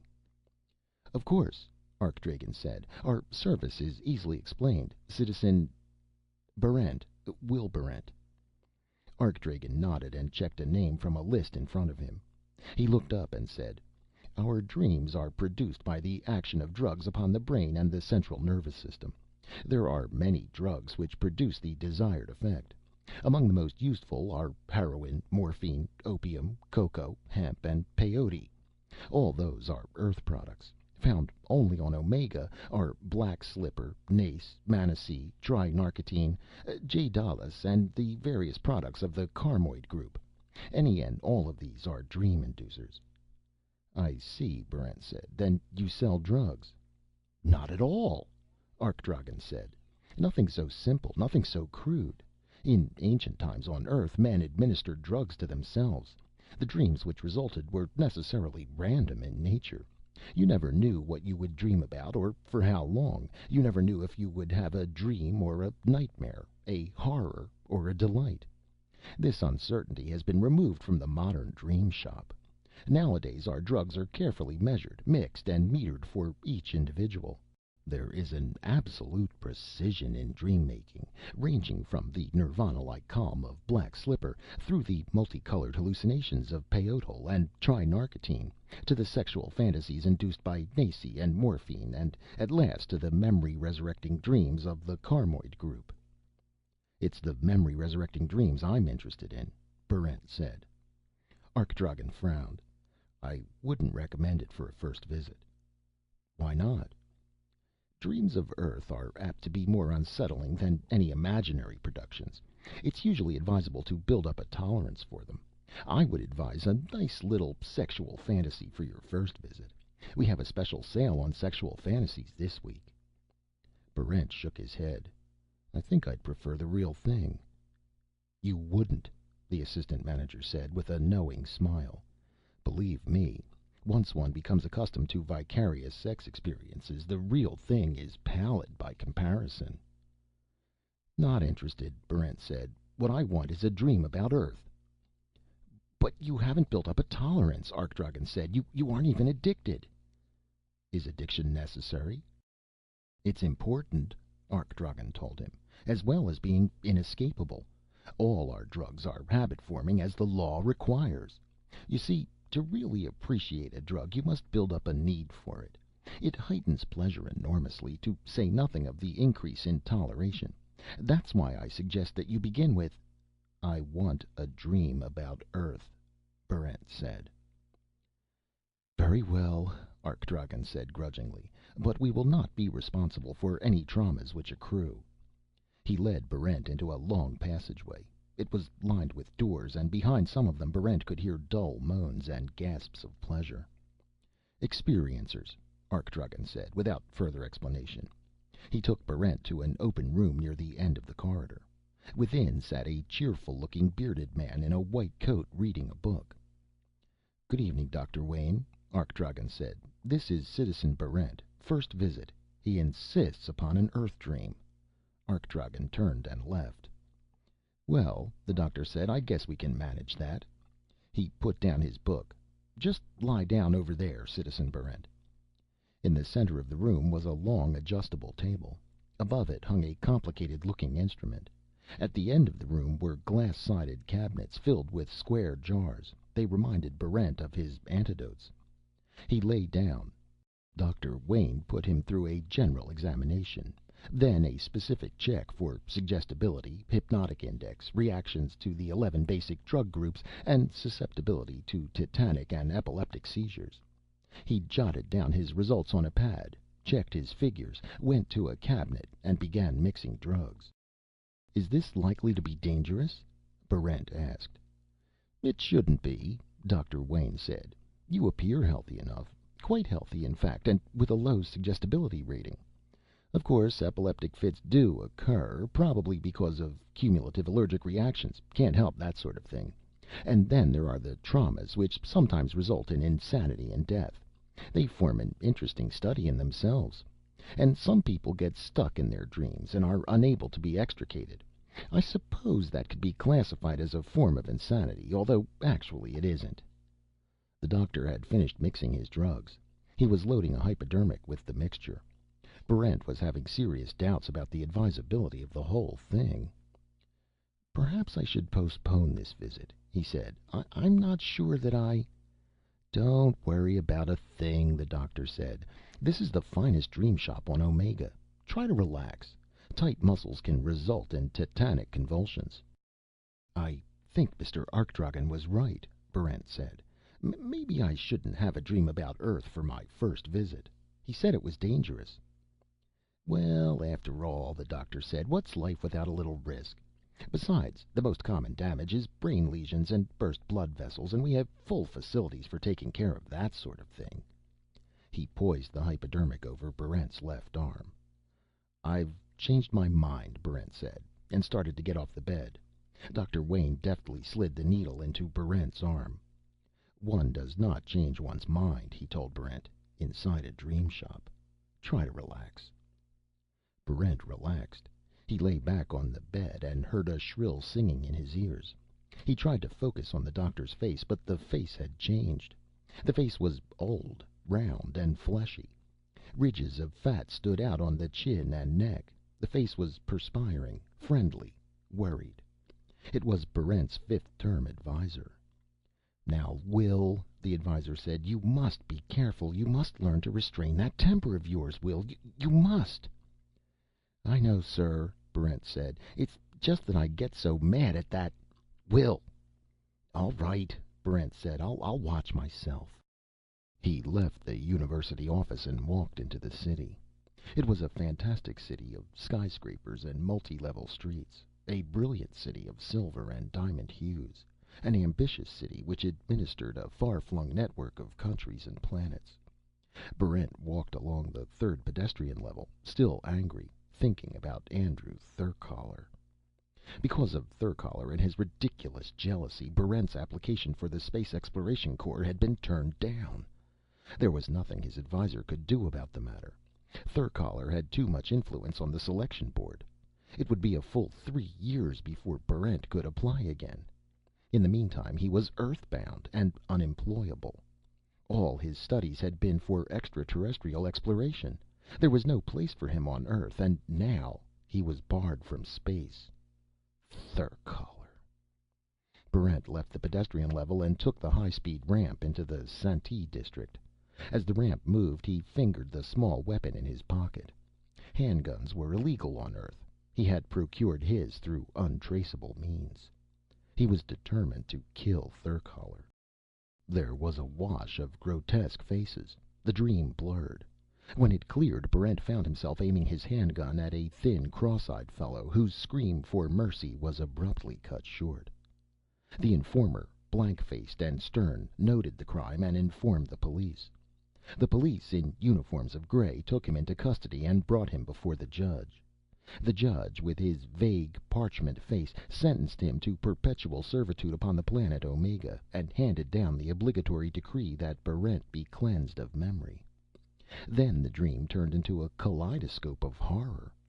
Barrent was climbing a slippery pole, a sheer mountainside, a smooth-sided well. Behind him, gaining on him, was Therkaler's corpse, with its chest ripped open. Supporting the corpse on either side were the blank-faced informer and the parchment-faced judge. Barrent ran down a hill, a street, a rooftop. His pursuers were close behind him. He entered a dim yellow room, closed and locked the door. When he turned around, he saw that he had locked himself in with Therkaler's corpse. Fungus was blossoming in the open wound in the chest, and the scarred head was crowned with red and purple mold. The corpse advanced, reached for him, and Barrent dived head first through the window. "Come out of it, Barrent! You're overdoing it! Come out of the dream!" Barrent had no time to listen. The window turned into a chute, and he slid down its polished sides into an amphitheater. There, across gray sand, the corpse crept toward him on the stubs of arms and legs. The enormous grandstand was empty except for the judge and the informer, who sat side by side, watching. "He's stuck." "Well, I warned him." "Come out of the dream, Barrent. This is Dr. Wayne. You're on Omega, in the dream shop. Come out of the dream. There's still time if you pull yourself out immediately." Omega? Dream? There was no time to think about it. Barrent was swimming across a dark, evil-smelling lake. The judge and the informer were swimming just behind him, flanking the corpse whose skin was slowly peeling away. "Barrent!"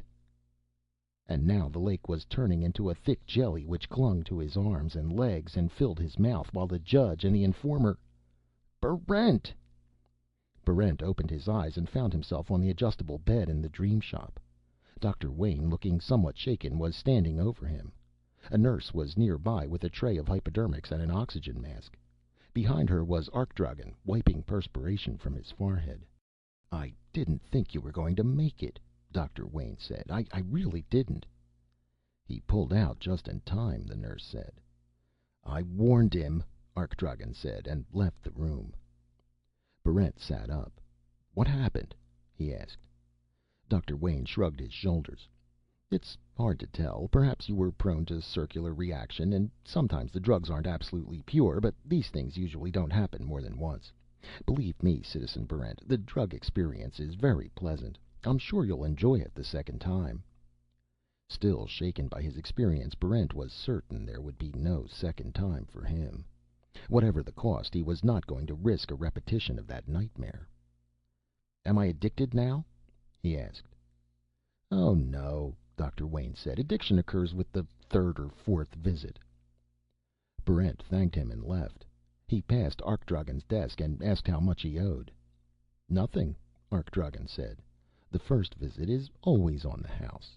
He gave Barrent a knowing smile. Barrent left the Dream Shop and hurried home to his apartment. He had a lot to think about. Now, for the first time, he had proof that he was a willful and premeditated murderer.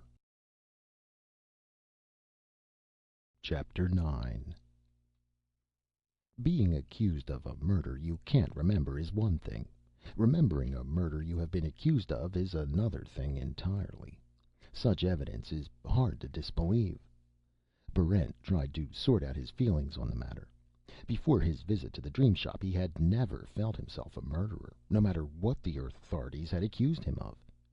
At worst, he had thought that he might have killed a man in a sudden uncontrollable fit of rage, but to plan and perform a murder in cold blood. Why had he done it? Had his lust for revenge been so great as to throw off all the restraint of Earth's civilization? Apparently so. He had killed, and someone had informed on him, and a judge had sentenced him to Omega. He was a murderer on a criminal's planet. To live here successfully, he simply had to follow his natural bias towards murder. And yet, Barrent found this extremely difficult to do. He had surprisingly little taste for bloodshed. On Free Citizens' Day, although he went into the streets with his needlebeam, he couldn't bring himself to slaughter any of the lower classes. He didn't want to kill. It was a ridiculous prejudice, considering where and what he was, but there it was. No matter how often Tem Rend or Joe lectured him on his citizen's duties, Barrent still found murder quite distasteful. He sought the aid of a psychiatrist, who told him that his rejection of murder had its roots in an unhappy childhood. The phobia had been further complicated by the traumatic qualities of his experience in the Dream Shop. Because of this, murder, the highest social good, had become repugnant to him. This anti-murder neuroses in a man eminently suited for the art of killing would, the psychiatrist said, inevitably lead to Barrent's destruction. The only solution was to displace the neurosis. The psychiatrist suggested immediate treatment in a sanitarium for the criminally non-murderous. Barrent visited a sanitarium and heard the mad inmates screaming about goodness, fair play, the sanctity of life, and other obscenities. He had no intention of joining them. Perhaps he was sick, but he wasn't that sick. His friends told him that his uncooperative attitude was bound to get him into trouble. Barrent agreed, but he hoped by killing only when it became necessary that he would escape the observation of the highly placed individuals who administered the law. For several weeks his plans seemed to work. He ignored the increasingly peremptory notes from the Dream Shop and did not return to services at the Wee Coven. Business prospered, and Barrent spent his time studying the effects of the rarer poisons and practicing with his needlebeam. He often thought about the girl. He still had the gun she had lent him. He wondered if he would ever see her again. And he thought about Earth.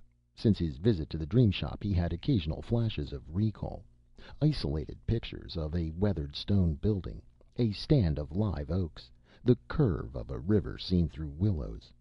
This half-remembered Earth filled him with an almost unbearable longing.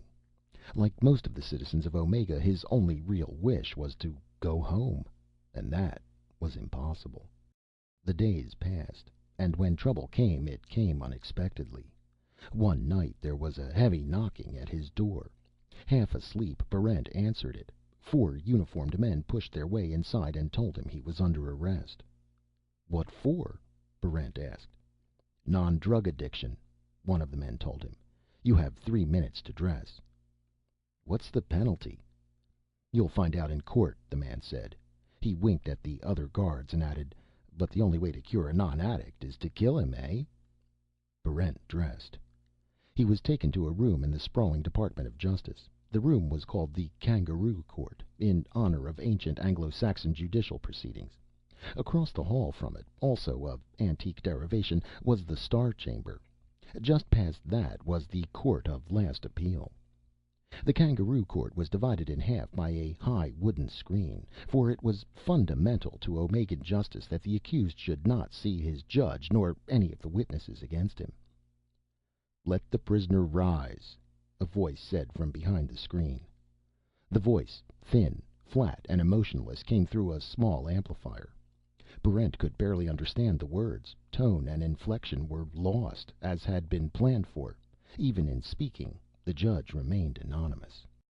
"Will Barrent," the judge said, "you have been brought before this court on a major charge of non-drug addiction and a minor charge of religious impiety.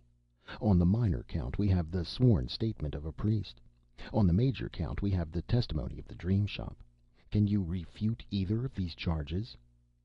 Barrent thought for a moment, then answered, "No, sir, I can't." "For the present," the judge said, "your religious impiety can be waived, since it is a first offense. But non-drug addiction is a major crime against the state of Omega. The uninterrupted use of drugs is an enforced privilege of every citizen. It is well known that privileges must be exercised, otherwise they will be lost. To lose our privileges would be to lose the very cornerstone to our liberty. Therefore, to reject or otherwise fail to perform a privilege is tantamount to high treason." There was a pause. The guards shuffled their feet restlessly. Barrent, who considered his situation hopeless, stood at attention and waited. "Drugs serve many purposes," the hidden judge went on. "I need not enumerate their desirable qualities for the user. But speaking from the viewpoint of the state, I will tell you that an addicted populace is a loyal populace. That drugs are a major source of tax revenue. That drugs exemplify our entire way of life. Furthermore, I say to you that the non-addicted minorities have invariably proven hostile to native Omegan institutions. I give you this lengthy explanation, Will Barrent, in order that you may better understand the sentence which is to be passed upon you." "Sir," Barrent said, "I was wrong in avoiding addiction. I won't plead ignorance, because I know the law doesn't recognize that excuse. But I will ask you most humbly for another chance. I ask you to remember, sir, that addiction and rehabilitation are still possibilities for me." "The court recognizes that," the judge said. "For that reason, the court is pleased to exercise its fullest powers of judicial mercy. Instead of summary execution, you may choose between 2 lesser decrees. The first is punitive, that you shall suffer the loss of your right hand and left leg in atonement for your crime against the state, but that you shall not lose your life." Barrent gulped and asked, "What is the other decree, sir?" "The other decree, which is non-punitive, is that you shall undergo a trial by ordeal, and that, if you survive such a trial, you shall be returned to appropriate rank and position in society." "I'll take the trial by ordeal," Barrent said. "Very well," said the judge. "Let the case proceed." Barrent was led from the room. Behind him he heard a quickly concealed laugh from one of the guards. Had he chosen wrong? He wondered. Could a trial by ordeal be worse than an outright mutilation? Chapter 10. On Omega, so the saying went, you couldn't fit a knife blade between the trial and the execution of the sentence. Barrent was taken at once to a large circular stone room in the basement of the Department of Justice. White arc lights glared down at him from a high arched ceiling.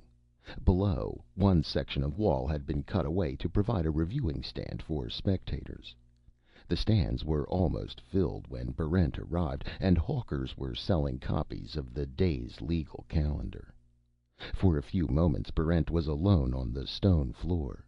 Then a panel slid away in one curved wall, and a small machine rolled out. A loudspeaker set high in the reviewing stand announced, "Ladies and gentlemen, your attention, please. You are about to witness Trial 642-BG-223 by ordeal between Citizen Will Barrent and GME 213. Take your seats, please. The contest will begin in a few minutes." Barrent looked over his opponent. It was a glistening black machine shaped like a half sphere, standing almost 4 feet high. It rolled restlessly back and forth on small wheels. A pattern of red, green, and amber lights from recessed glass bulbs flashed across its smooth metal hide. It stirred in Barrent a vague memory of some creature from Earth's oceans. "For the benefit of those who are visiting our gallery for the first time," the loudspeaker said, "a word of explanation is in order. The prisoner, Will Barrent, has freely chosen the trial by ordeal. The instrument of justice, which in this instance is GME 213, is an example of the finest creative engineering which Omega has produced. The machine, or Max, as its many friends and admirers call it, is a murder weapon of exemplary efficiency, able to utilize no less than 23 killing modes, many of them extremely painful. For trial purposes, it is set to operate upon a random principle. This means that Max has no choice over the way in which it kills. The modes are selected and abandoned by a random arrangement of 23 numbers, linked to an equally random time selection of 1 to 6 seconds." Max suddenly moved toward the center of the room, and Barrent backed away from it. "It is within the prisoner's power," the loudspeaker voice continued, "to disable the machine, in which case the prisoner wins the contest and is set free with full rights and privileges of his station. The method of disabling varies from machine to machine. It is always theoretically possible for a prisoner to win. Practically speaking, this has happened on an average of 3.5 times out of 100. Barrent looked up at the gallery of spectators. To judge by their dress, they were all men and women of status, high in the ranks of the privileged classes. Then he saw, sitting in a front row seat, the girl who had lent him her gun on his first day in Tetrahyde. She was as beautiful as he had remembered her, but no hint of emotion touched her pale, oval face. She stared at him with the frank and detached interest of someone watching an unusual bug under a jar. "Let the contest begin," the loudspeaker announced. Barrent had no more time to think about the girl, for the machine was rolling toward him. He circled warily away from it. Max extruded a single slender tentacle with a white light winking in the end of it. The machine rolled toward Barrent, backing him toward a wall. Abruptly it stopped. Barrent heard the clank of gears.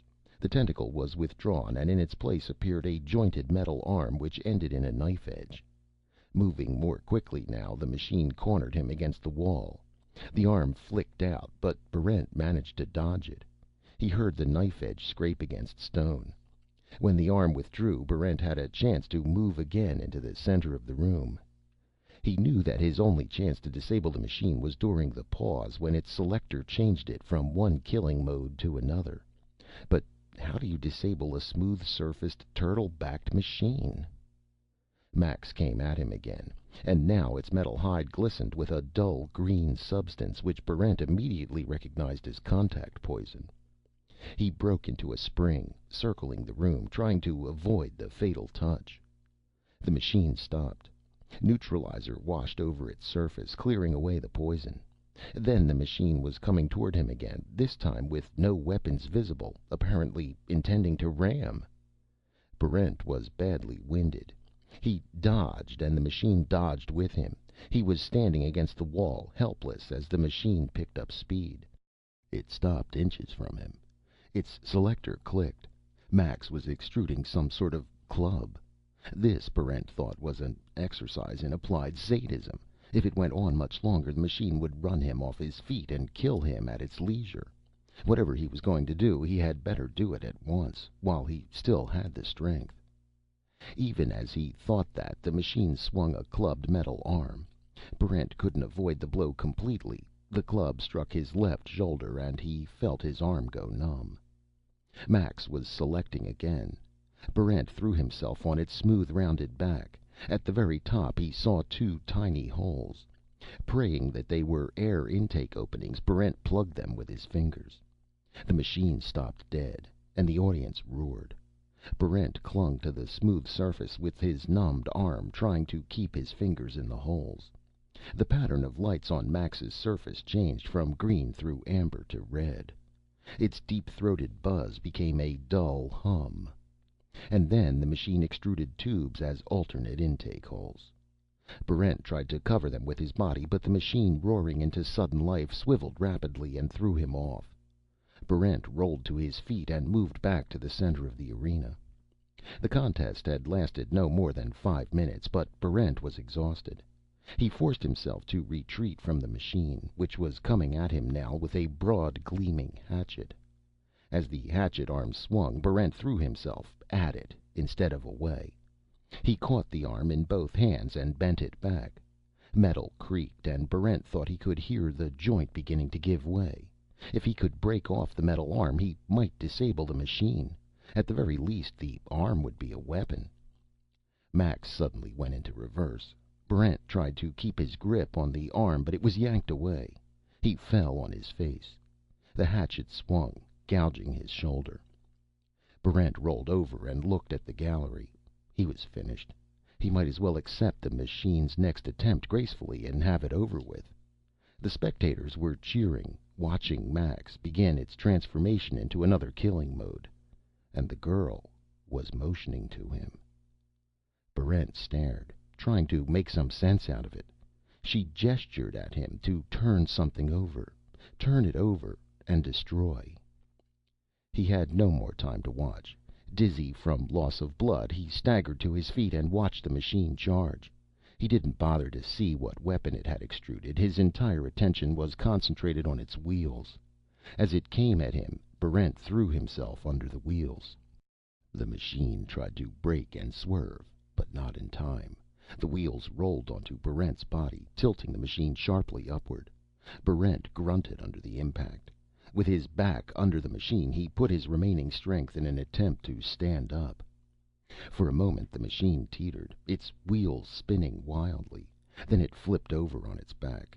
Barrent collapsed beside it.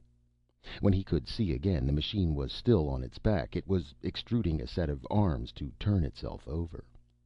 Barrent threw himself on the machine's flat belly and hammered with his fists. Nothing happened. He tried to pull off one of the wheels and couldn't. Max was propping itself up, preparing to turn over and resume the contest. The girl's motions caught Barrent's eye. She was making a plucking motion, repeatedly, insistently. Only then Barrent saw a small fuse box near one of the wheels.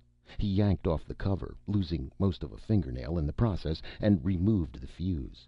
The machine expired gracefully. Barrent fainted. Chapter 11. On Omega, the law is supreme. Hidden and revealed, sacred and profane, the law governs the actions of all citizens, from the lowest of the low to the highest of the high. Without the law, there could be no privileges for those who made the law. Therefore, the law was absolutely necessary. Without the law and its stern enforcement, Omega would be an unthinkable chaos in which a man's rights could extend only as far and as long as he personally could enforce them.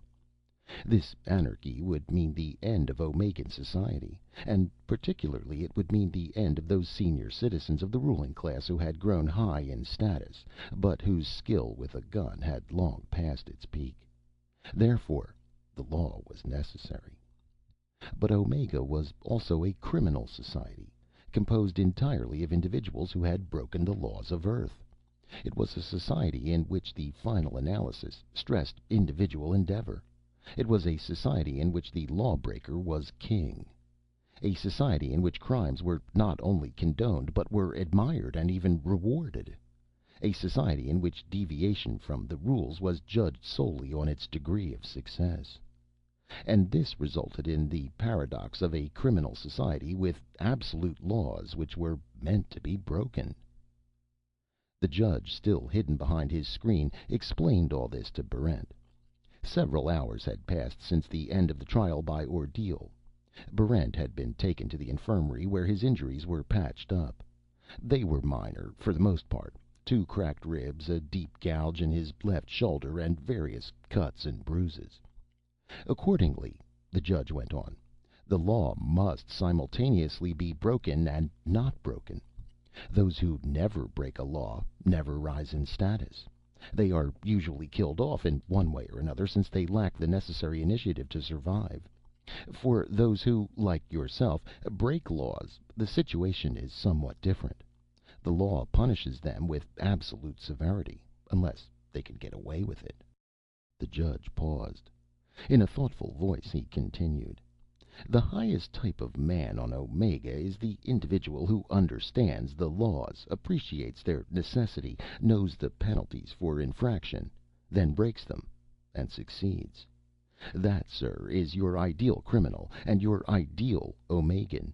And that is what you have succeeded in doing, Will Barrent, by winning the trial by ordeal. Thank you, sir, Barrent said. I wish you to understand, the judge continued, that success in breaking the law once does not imply that you will succeed a second time. The odds are increasingly against you each time you try, just as the rewards are increasingly greater if you succeed. Therefore, I counsel you not to act rashly upon your new acquisition of knowledge. I won't, sir, Barrent said. Very well. You are hereby elevated to the status of privileged citizen, with all the rights and obligations which that entails. You are allowed to keep your business as before.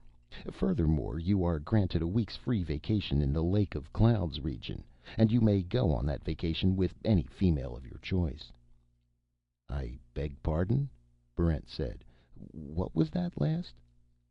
A week's vacation, the hidden judge repeated, with any female of your choice. It is a high reward, since men outnumber women on Omega by 6 to 1. You may pick any unmarried woman, willing or unwilling. I will grant you 3 days in which to make a choice. I don't need 3 days, Barrent said. I want the girl who was sitting in the front row of the spectators' gallery. The girl with black hair and green eyes. Do you know which one I mean? Yes, the judge said slowly. I know which one you mean. Her name is Moira Ermaeus. I suggest that you choose someone else. Is there any reason? No, but you would be much better advised if you selected someone else. My clerk will be pleased to furnish you with a list of suitable young ladies. All of them have affidavits of good performance. Several are graduates of the Women's Institute, which, as you perhaps know, gives a rigorous 2-year course in the Gatian arts and sciences. I can personally recommend your attention to... Moira is the one I want, Barrent said. Young man, you err in your judgment. I'll have to take that chance. Very well, the judge said. Your vacation starts at 9 tomorrow morning. I sincerely wish you good fortune. Guards escorted Barrent from the judge's chambers, and he was taken back to his shop. His friends, who had been waiting for the death announcement, came to congratulate him. They were eager to hear the complete details of the trial by ordeal, but Barrent had learned now that secret knowledge was the road to power. He gave them only the sketchiest outline. There was another cause for celebration that night. Tem Rend's application had finally been accepted by the Assassins' Guild. As he had promised, he was taking Foeren on as his assistant. The following morning, Barrent opened his shop and saw a vehicle in front of his door. It had been provided for his vacation by the Department of Justice. Sitting in the back, looking beautiful and very annoyed, was Moira. She said, "Are you out of your mind, Barrent? Do you think I have time for this sort of thing? Why did you pick me?" "You saved my life," Barrent said. "And I suppose you think that means I'm interested in you. Well, I'm not. If you have any gratitude, you'll tell the driver that you've changed your mind. You can still choose another girl." Barrent shook his head. "You're the only girl I'm interested in." "Then you won't reconsider?" Not a chance. Moira sighed and leaned back. Are you really interested in me? Much more than interested, Barrent said. Well, Moira said, if you won't change your mind, I suppose I'll just have to put up with you. She turned away, but before she did, Barrent caught the faintest suggestion of a smile. Chapter 12. The Lake of Clouds was Omega's finest vacation resort. Upon entering the district, all weapons had to be checked at the main gate. No duels were allowed under any circumstances. Quarrels were arbitrarily decided by the nearest barman. And murder was punished by immediate loss of all status. Every amusement was available at the Lake of Clouds. There were the exhibitions, such as fencing bouts and bullfighting and bear baiting. There were sports like swimming, mountain climbing, and skiing. In the evenings there was dancing in the main ballroom, behind glass walls which separated residents from citizens and citizens from the elite. There was a well-stocked drug bar, containing anything the fashionable addict could desire, as well as a few novelties he might wish to sample. For the gregarious, there was an orgy every Wednesday and Saturday night in the Satyr's Grotto. For the shy, the management arranged masked trysts in the dim passageways beneath the hotel. But most important of all, there were gently rolling hills and shadowy woods to walk in, free from the tensions of the daily struggle for existence in Tetrahyde. Barrent and Moira had adjoining rooms, and the door between them was unlocked. But on the first night, Barrent did not go through the door. Moira had given no sign of wanting him to do so, and on a planet where women have easy and continual access to poisons, a man had to think twice before inflicting his company where it was not wanted. Even the owner of an antidote shop had to consider the possibility of not being able to recognize his own symptoms in time. On their second day, they climbed high into the hills.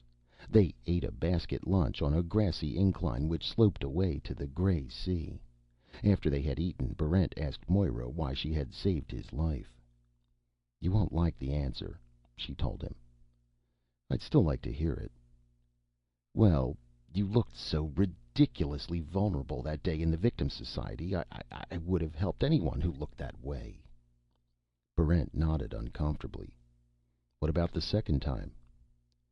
By then, I suppose I had an interest in you. Not a romantic interest, you understand. I'm not at all romantic. What kind of an interest? Barrent asked. I thought you might be good recruitment material. I'd like to hear more about it, Barrent said. Moira was silent for a while, watching him with unblinking green eyes. She said, There's not much I can tell you. I'm a member of an organization. We're always on the lookout for good prospects.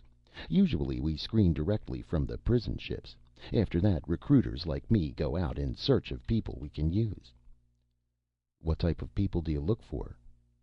Not your type, Will. I'm sorry. Why not me? At first I thought seriously about recruiting you, Moira said. You seemed just like the sort of person we needed. Then I checked into your record. And? We don't recruit murderers. Sometimes we employ them for specific jobs, but we don't take them into the organization.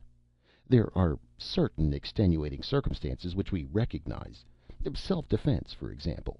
But aside from that, we feel that a man who has committed premeditated murder on Earth is the wrong man for us. I see, Barrent said. Would it help any if I told you I don't have the usual Omegan attitude toward murder? I know you don't, Moira said. If it were up to me, I'd take you into the organization, but it's not my choice. Will, are you sure you're a murderer? I believe I am, Barrent said. I probably am. Too bad, Moira said. Still, the organization needs high survival types, no matter what they did on Earth. I can't promise anything, but I'll see what I can do. It would help if you could find out more about why you committed murder. Perhaps there were extenuating circumstances. Perhaps, Barrent said doubtfully. I'll try to find out. That evening, just before he went to sleep, Moira opened the adjoining door and came into his room. Slim and warm, she slipped into his bed. When he started to speak, she put a hand over his mouth, and Barrent, who had learned not to question good fortune, kept quiet. The rest of the vacation passed much too quickly. The subject of the organization did not come up again, but perhaps as compensation the adjoining door was not closed. At last, late on the seventh day, Barrent and Moira returned to Tetrahyde. "When can I see you again?" Barrent asked. "I'll get in touch with you." "That's not a very satisfactory arrangement." "It's the best I can do," Moira said. "I'm sorry, Will. I'll see what I can do about the organization." Barrent had to be satisfied with that. When the vehicle dropped him at his store, he still didn't know where she lived, or what kind of an organization she represented. Back in his apartment, he considered carefully the details of his dream in the dream shop. It was all there. His anger at Therkaler, the illicit weapon, the encounter, the corpse, and then the informer and the judge. Only one thing was missing. He had no recollection of the actual murder. No memory of aiming the weapon and activating it. The dream stopped when he met Therkaler, and started again after he was dead. Perhaps he had blocked the moment of actual murder out of his mind, but perhaps there had been some provocation, some satisfactory reason why he had killed the man. He would have to find out. There were only two ways of getting information about Earth. One lay through the horror-tinged visions of the dream shop, and he was determined not to go there again. The other way was through the services of a skrenning mutant. Barrent had the usual distaste for mutants. They were another race entirely, and their status of untouchability was no mere prejudice. It was well known that mutants often carried strange and incurable diseases. They were shunned, and they had reacted to exclusion by exclusiveness. They lived in the Mutant Quarter, which was almost a self-contained city within Tetrahyde. Citizens with good sense stayed away from the quarter, especially after dark. Everyone knew that mutants could be vindictive. But only mutants had the skrenning ability. In their misshapen bodies were unusual powers and talents, odd and abnormal abilities which the normal man shunned by day, but secretly courted by night. Mutants were said to be in the particular favor of the Black One. Some people felt that the great art of black magic, about which the priests boasted, could only be performed by mutants, but one never said so in the presence of a priest. Mutants, because of their strange talents, were reputed to remember much more of Earth than was possible for normal men and women. Not only could they remember Earth in general, but in particular they could skren the life thread of a man backward through space and time, pierce the wall of forgetfulness, and tell what really had happened to him. Other people believed that mutants had no unusual abilities at all. They considered them clever rogues who lived off people's credulity. Barrent decided to find out for himself. Late one night, suitably cloaked and armed, he left his apartment and went to the Mutant Quarter. Chapter 13. Barrent walked through the narrow, twisting streets of the quarter, one hand never far from his weapon. He walked among the lame and the blind, past hydrocephaloid and microcephalous idiots, past a juggler who kept 12 flaming torches in the air with the aid of a rudimentary third hand growing out of his chest. There were vendors selling clothing, charms, and jewelry. There were carts loaded with pungent and unsanitary-looking food. He walked past a row of brightly painted brothels. Girls crowded the windows and shrieked at him, and a four-armed, six-legged woman told him he was just in time for the Delphian rites. Barrent turned away from her and almost ran into a monstrously fat woman who pulled open her blouse to reveal 8 shrunken breasts. He ducked around her, moving quickly past 4 linked Siamese quadruplets who stared at him with huge, mournful eyes. Barrent turned a corner and stopped. A tall, ragged old man with a cane was blocking his way. The man was half blind. The skin had grown smooth and hairless over the socket where his left eye should have been, but his right eye was sharp and fierce under a white eyebrow. "You wish the services of a genuine skrenner?" the old man asked. Barrent nodded. "Follow me." the mutant said. He turned into an alley, and Barrent came after him, gripping the butt of his needlebeam tightly. Mutants were forbidden by law to carry arms, but like this old man, most of them had heavy, iron-headed walking sticks. At close quarters, no one could ask for a better weapon. The old man opened a door and motioned Barrent inside. Barrent paused, thinking about the stories he had heard of gullible citizens falling into mutant hands. Then he half drew his needlebeam and went inside. At the end of a long passageway, the old man opened a door and led Barrent into a small, dimly lighted room. As his eyes became accustomed to the dark, Barrent could make out the shapes of two women sitting in front of a plain wooden table. There was a pan of water on the table, and in the pan was a fist-sized piece of glass cut into many facets. One of the women was very old and completely hairless. The other was young and beautiful. As Barrent moved closer to the table, he saw with a sense of shock that her legs were joined below the knee by a membrane of scaly skin, and her feet were of a rudimentary fishtail shape. "What do you wish us to skren for you, Citizen Barrent?" the young woman asked. "How did you know my name?" Barrent asked. When he got no answer, he said, "All right. I want to find out about a murder I committed on Earth." "Why do you want to find out about it?" the young woman asked. "Won't the authorities credit it to your record?" "They credit it, but I want to find out why I did it. Maybe there were extenuating circumstances. Maybe I did it in self-defense." "Is it really important?" the young woman asked. "I think so," Barrent said. He hesitated a moment, then took the plunge. The fact of the matter is, I have a neurotic prejudice against murder. I would rather not kill. So I want to find out why I committed murder on Earth." The mutants looked at each other. Then the old man grinned and said, "Citizen, we'll help you all we can. We mutants also have a prejudice against killing, since it's always someone else killing us. We're all in favor of citizens with a neuroses against murder." "Then you'll skren my past?" "It's not as easy as that," the young woman said. "The skrenning ability, which is one of a cluster of psi talents, is difficult to use. It doesn't always function, and when it does, it often doesn't reveal what it's supposed to." "I thought all mutants could look into the past whenever they wanted to," Barrent said. "No," the old man told him. That isn't true. For one thing, not all of us who are classified mutants are true mutants. Almost any deformity or abnormality these days is called mutantism. It's a handy term to cover anyone who doesn't conform to the Terran standard of appearance." "But some of you are true mutants." "Certainly. But even then, there are different types of mutantism. Some just show radiation abnormalities, gigantism, microcephaly, and the like. Only a few of us possess the slightest psi abilities, although all mutants claim them." "Are you able to skren?" Barrent asked him. "No, but Myla can," he said, pointing to the young woman. "Sometimes she can." The young woman was staring into the pan of water, into the faceted glass.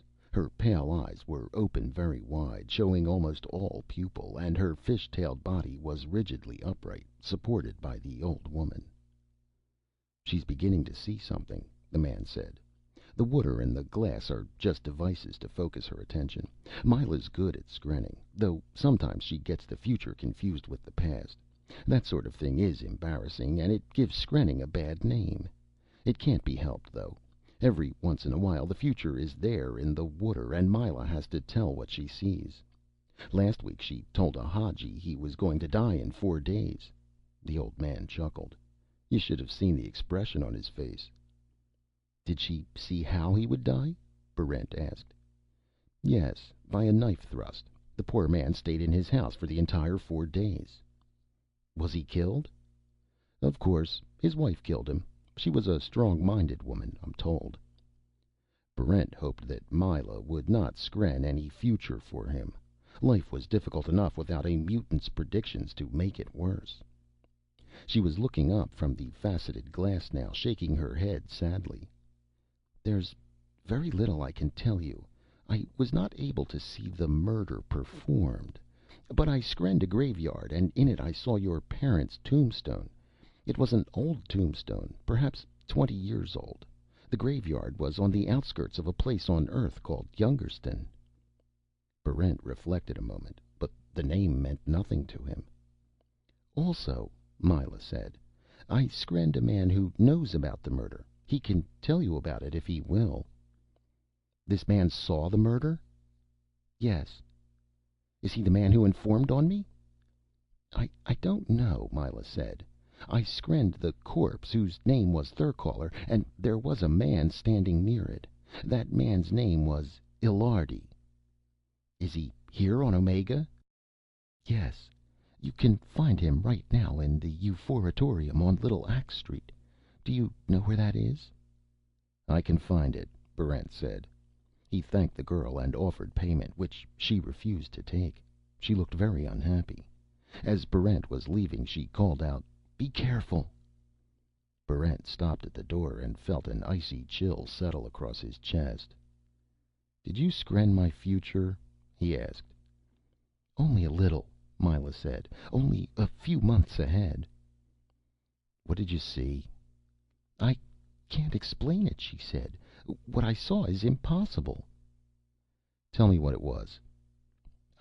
I saw you dead, and yet you weren't dead at all. You were looking at a corpse which was shattered into shiny fragments, but the corpse was also you."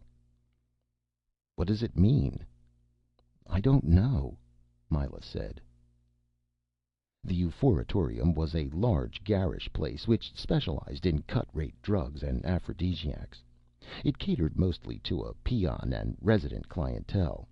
Barrent felt out of status as he shouldered his way through the crowd and asked a waiter where he could find a man named Illiardi. The waiter pointed. In a corner booth, Barrent saw a bald, thick-shouldered man sitting over a tiny glass of Thanapiquita. Barrent went over and introduced himself. "Pleased to meet you, sir," Illiardi said, showing the obligatory respect of a second-class resident for a privileged citizen. "How can I be of service?" "I want to ask you a few questions about Earth," Barrent said. "I can't remember much about the place," Illiardi said, "but you're welcome to anything I know." "Do you remember a man named Therkaler?" "Certainly," Illiardi said. "Thin fellow, cross-eyed, as mean a man as you could find." "Were you present when he was killed?"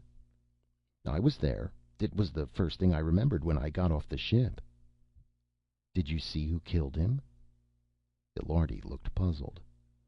"I didn't have to see. I killed him." Barrent forced himself to speak in a calm, steady voice. "Are you sure of that? Are you absolutely certain?" "Of course I'm sure," Illiardi said. "And I'll fight any man who tries to take credit for it. I killed Therkaler, and he deserved worse than that." "When you killed him," Barrent asked, "did you see me anywhere around?" Illiardi looked at him carefully, then shook his head. "No, I don't think I saw you, but I can't be sure. Right after I killed Therkaler, everything goes sort of blank." "Thank you," Barrent said. He left the Euphoriatorium. Chapter 14. Barrent had much to think about, but the more he thought, the more he became confused. If Illiardi had killed Therkaler, why had Barrent been deported to Omega? If an honest mistake had been made, why hadn't he been released when the true murderer was discovered? Why had someone on Earth accused him of a crime he hadn't committed? And why had a false memory of that crime been superimposed on his mind just beneath the conscious level? Barrent had no answers for his questions, but he knew that he had never felt like a murderer. Now he had proof, of sorts, that he wasn't a murderer. The sensation of innocence changed everything for him. He had less tolerance for Omegan ways, and no interest at all in conforming to a criminal mode of life. The only thing he wanted was to escape from Omega and return to his rightful heritage on Earth. But that was impossible. Day and night the guard ships circled overhead. Even if there had been some way of evading them, escape would still have been impossible. Omegan technology had progressed only as far as the internal combustion engine. The only starships were commanded by Earth forces. Barrent continued to work in the antidote shop, but his lack of public spirit was growing apparent. He ignored invitations from the Dream Shop and never attended any of the popular public executions. When roving mobs were formed to have a little fun in the mutant quarter, Barrent usually pleaded a headache. He never joined the landing day hunts, and he was rude to an accredited salesman from the Torture of the Month Club. Not even visits from Uncle Ingemar could make him change his anti-religious ways. He knew he was asking for trouble. He expected trouble, and the knowledge was strangely exhilarating. After all, there was nothing wrong in breaking the law on Omega, as long as you could get away with it. Within a month, he had a chance to test his decision. Walking to his shop one day, a man shoved against him in a crowd. Barrent moved away, and the man grabbed him by a shoulder and pulled him around. "Who do you think you're pushing?" the man asked. He was short and stocky. His clothes indicated privileged citizen's rank. 5 silver stars on his gun belt showed his number of authorized kills. "I didn't push you," Barrent said. "You lie, you mutant lover." The crowd became silent when they heard the deadly insult. Barrent backed away, waiting. The man went for his sidearm in a quick, artistic draw, but Barrent's needlebeam was out a full half-second before the man's weapon had cleared his holster. He drilled the man neatly between the eyes, then, sensing movement behind him, he swung around. 2 privileged citizens were drawing heat guns. Barrent fired, aiming automatically, dodging behind the protection of a shop front. The men crumpled. The wooden front buckled under the impact of a projectile weapon, and splinters slashed his hand. Barrent saw a 4th man firing at him from an alley. He brought the man down with 2 shots. And that was that. In the space of a few seconds, he had killed 4 men. Although he didn't think of himself as having a murderer's mentality, Barrent was pleased and elated. He had fired only in self-defense. He had given the status seekers something to think about. They wouldn't be so quick to gun for him next time. Quite possibly they would concentrate on easier targets and leave him alone. When he returned to his shop, he found Joe waiting for him. The little credit thief had a sour look on his face. He said, "I saw your fancy gun work today. Very pretty." "Thank you," Barrent said. "Do you think that sort of thing will help you? Do you think you can just go on breaking the law?" "I'm getting away with it," Barrent said. "Sure, but how long do you think you can keep it up?" "As long as I have to." "Not a chance," Joe said. "Nobody keeps on breaking the law and getting away with it. Only suckers believe that." "They'd better send some good men after me," Barrent said, reloading his needlebeam. "That's not how it will happen," Joe said. "Believe me, Will, there's no counting the ways they have of getting at you. Once the law decides to move, there'll be nothing you can do to stop it. And don't expect any help from that girlfriend of yours either." "Do you know her?" Barrent asked. "I know everybody," Joe said moodily. "I've got friends in the government. I know that people have had about enough of you. Listen to me, Will. Do you want to end up dead?" Barrent shook his head. "Joe, can you visit Moira? Do you know how to reach her?" "Maybe," Joe said. "What for?" "I want you to tell her something," Barrent said. "I want you to tell her that I didn't commit the murder I was accused of on Earth." Joe stared at him. "Are you out of your mind?" "No, I found the man who actually did it. He's a second-class resident named Illardi." "Why spread it around?" Joe asked. "No sense in losing credit for the kill." "I didn't murder the man," Barrent said. "I want you to tell Moira. Will you?" "I'll tell her," Joe said, "if I can locate her. Look, will you remember what I've said? Maybe you still have some time to do something about it. Go to a black mass or something. It might help." "Maybe I'll do that," Barrent said. "You'll be sure to tell her?" "I'll tell her," Joe said. He left the antidote shop, shaking his head sadly. Chapter 15. 3 days later, Barrent received a visit from a tall, dignified man who stood as rigidly erect as the ceremonial sword that hung from his side. The old man wore a high-collared coat, black pants, and gleaming black boots. From his clothing, Barrent knew he was a high government official. "The government of Omega sends you greetings," said the official. "I am Norins J, Sub-Minister of Games. I am here as required by law to inform you personally of your good fortune." Barrent nodded warily and invited the old man into his apartment, but Jay, erect and proper, preferred to stay in the store. "The yearly lottery drawing was held last night," Jay said. "You, Citizen Barrent, are one of the prize winners. I congratulate you." "What is the prize?" Barrent asked. He had heard of the yearly lottery, but had only a vague idea of its significance. "The prize," Jay said, "is honor and fame. Your name inscribed on the civic rolls, your record of kills preserved for posterity. More concretely, you will receive a new government-issue needlebeam, and afterwards you will be awarded posthumously the Silver Sunburst decoration." "Posthumously?" "Of course," Jay said. "The Silver Sunburst is always awarded after death. It is no less an honor for that." "I'm sure it isn't," Barrent said. "Is there anything else?" "Just one other thing," Jay said. "As a lottery winner, you will take part in the symbolic ceremony of the Hunt, which marks the beginning of the yearly games.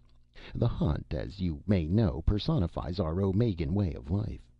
In the Hunt we see all the complex factors of the dramatic rise and fall from grace, combined with the thrill of the duel and the excitement of the chase. Even peons are allowed to participate in the Hunt, for this is the one holiday open to all, and the one holiday that symbolizes the common man's ability to rise above the restraints of his status." "If I understand correctly," Barrent said, "I'm one of the people who have been chosen to be hunted." "Yes," Jay said. "But you said the ceremony is symbolic. Doesn't that mean no one gets killed?" "Not at all," Jay said. "On Omega, the symbol and the thing symbolized are usually one and the same. When we say a hunt, we mean a true hunt. Otherwise, the thing would be mere pageantry." Barrent stopped a moment to consider the situation. It was not a pleasing prospect. In a man-to-man duel, he had an excellent chance of survival. But the yearly Hunt, in which the entire population of Tetrahyde took part, gave him no chance at all. He should have been ready for a possibility like this. "How was I picked?" he asked. "By random selection," said Norins J. "No other method would be fair to the Hunteds, who give up their lives for Omega's greater glory." "I can't believe I was picked purely by chance." "The selection was random," Jay said. "It was made, of course, from a list of suitable victims. Not everyone can be a quarry in a Hunt. A man must have demonstrated a considerable degree of tenacity and skill before the Games Committee would think of considering him for the selection. Being hunted is an honor. It is not one which we confer lightly." "I don't believe it," Barrent said. "You people in the government were out to get me. Now it seems you've succeeded. It's as simple as that." "Not at all. I can assure you that none of us in the government bear you the slightest ill will. You may have heard foolish stories about vindictive officials, but they simply aren't true. You have broken the law, but that is no longer the government's concern. Now it's entirely a matter between you and the law." Jay's frosty blue eyes flashed when he spoke of the law. His back stiffened and his mouth grew firm. "The law," he said, "is above the criminal and the judge, and rules them both. The law is inescapable, for any action is either lawful or unlawful. The law, indeed, may be said to have a life of its own, an existence quite apart from the finite lives of the beings who administer it. The law governs every aspect of human behavior. Therefore, to the same extent that humans are lawful beings, the law is human. And being human, the law has its idiosyncrasies, just as a man has his. For a citizen who abides by the law is distant and difficult to find.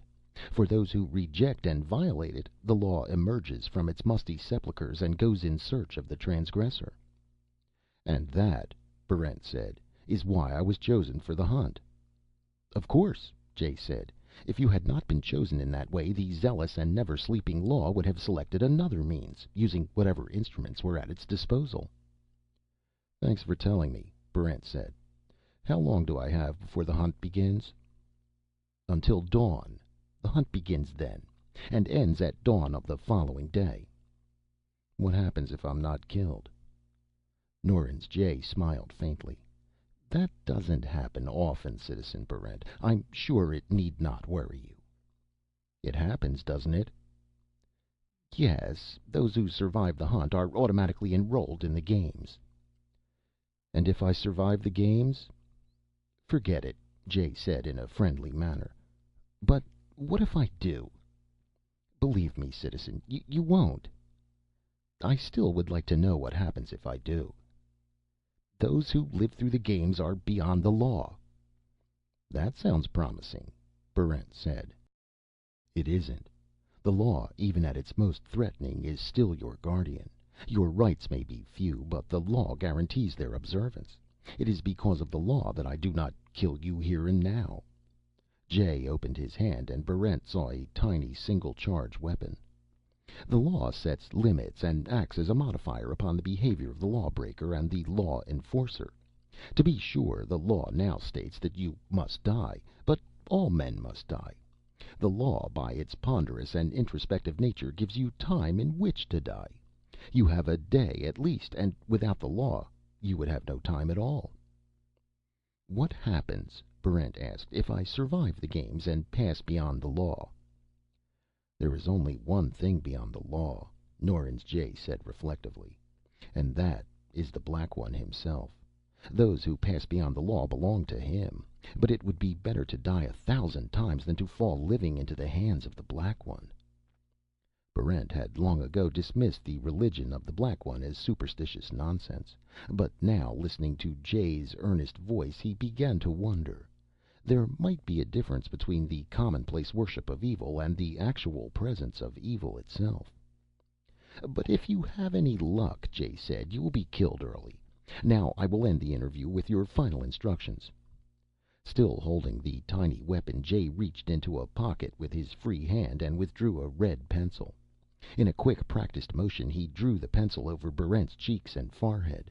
He was finished before Barrent had time to recoil. That marks you as one of the hunted, Jay said. The hunt marks are indelible. Here is your government-issue needlebeam. He drew a weapon from his pocket and put it on the table. The hunt, as I told you, begins at first light of dawn. Anyone may kill you then, except another hunted man. You may kill in return, but I suggest that you do so with the utmost circumspection. The sound and flash of needlebeams have given many hunteds away. If you try concealment, be sure you have an exit. Remember that others know Tetrahide better than you. Skilled hunters have explored all the possible hiding places over the years. Many of the hunted are trapped during the first hours of the holiday. Good luck, Citizen Barrent. Jay walked to the door. He opened it and turned to Barrent again. There is, I might add, one barely possible way of preserving both life and liberty during the hunt, but since it is forbidden, I cannot tell you what it is. Norins Jay bowed and went out. Barrent found, after repeated washings, that the crimson hunt marks on his face were indeed indelible. During the evening he disassembled the government-issue needlebeam and inspected its parts. As he had suspected, the weapon was defective. He discarded it in favor of his own. He made preparations for the hunt, putting food, water, a coil of rope, a knife, extra ammunition, and a spare needlebeam into a small knapsack. Then he waited, hoping against all reason that Moira and her organization would bring him a last-minute reprieve. But no reprieve came. An hour before dawn, Barrent shouldered his knapsack and left the antidote shop. He had no idea what the other hunteds were doing, but he had already decided on a place that might be secure from the hunters. Chapter 16. Authorities on Omega agree that a hunted man experiences a change of character. If he were able to look upon the hunt as an abstract problem, he might arrive at certain more or less valid conclusions. But the typical hunted, no matter how great his intelligence, cannot divorce emotion from reasoning. After all, he is being hunted. He becomes panic-stricken. Safety seems to lie in distance and depth. He goes as far from home as possible. He goes deep into the ground along the subterranean maze of sewers and conduits. He chooses darkness instead of light, empty places in preference to crowded ones. This behavior is well known to experienced hunters. Quite naturally, they look first in the dark, empty places, in the underground passageways, in deserted stores and buildings. Here they find and flush the hunted with inexorable precision. Barrent had thought about this. He had discarded his first instinct, which was to hide in the intricate tetrahide cloaca. Instead, an hour before dawn, he went directly to the large, brightly lighted building that housed the Ministry of Games. When the corridors seemed to be deserted, he entered quickly, read the directory, and climbed the stairs to the third floor. He passed a dozen office doors, and finally stopped at the one marked Norins J., Sub-Minister of Games. He listened for a moment, then opened the door and stepped in. There was nothing wrong with old Jay's reflexes. Before Barrent was through the doorway, the old man had spotted the crimson hunt marks on his face. Jay opened a drawer and reached into it. Barrent had no desire to kill the old man. He flung the government-issue needlebeam at Jay and caught him full on the forehead. Jay staggered back against the wall, then collapsed to the floor. Bending over him, Barrent found that his pulse was strong. He bound and gagged the sub-minister and pushed him out of sight under his desk. Hunting through the drawers, he found a "Conference. Do not disturb" sign. He hung this outside the door and locked it. With his own needlebeam drawn, he sat down behind the desk and awaited events. Dawn came, and a watery sun rose over Omega. From the window, Barrent could see the streets filled with people. There was a hectic carnival atmosphere in the city, and the noise of the holiday celebration was punctuated by the occasional hiss of a beamer or the flat explosion of a projectile weapon. By noon, Barrent was still undetected. He looked through windows and found that he had access to the roof. He was glad to have an exit, just as Jay had suggested. By mid-afternoon, Jay had recovered consciousness. After struggling with his bonds for a while, he lay quietly under the desk. Just before evening, someone knocked at the door. "Minister Jay, may I come in?" "Not at the moment," Barrent said in what he hoped was a fair imitation of Jay's voice. "I thought you'd be interested in the statistics of the hunt," the man said. "So far, citizens have killed 23 hunteds, with 18 left to go. That's quite an improvement over last year." "Yes, it is," Barrent said. "The percentage who hid in the sewer system was larger this year. A few tried to bluff it out by staying in their homes. We're tracking down the rest in the usual places." "Excellent," said Barrent. "None have made the break so far," the man said. "Strange that hunteds rarely think of it. But of course it saves us from having to use the machines." Barrent wondered what the man was talking about. The break? Where was there to break to, and how would machines be used? "We're already selecting alternates for the games," the man added. "I'd like to have your approval of the list." "Use your own judgment," Barrent said. "Yes, sir," the man said. In a moment, Barrent heard his footsteps moving down the hall. He decided that the man had become suspicious. The conversation had lasted too long. He should have broken it off earlier. Perhaps he should move to a different office. Before he could do anything, there was a heavy pounding at the door. "Yes?" "Citizen Search Committee," a bass voice answered. "Kindly open the door. We have reason to believe that a hunted is hiding in there." "Nonsense," Barrent said. "You can't come in. This is a government office." "We can," the bass voice said. "No room, office, or building is closed to a citizen on hunt day. Are you opening up?"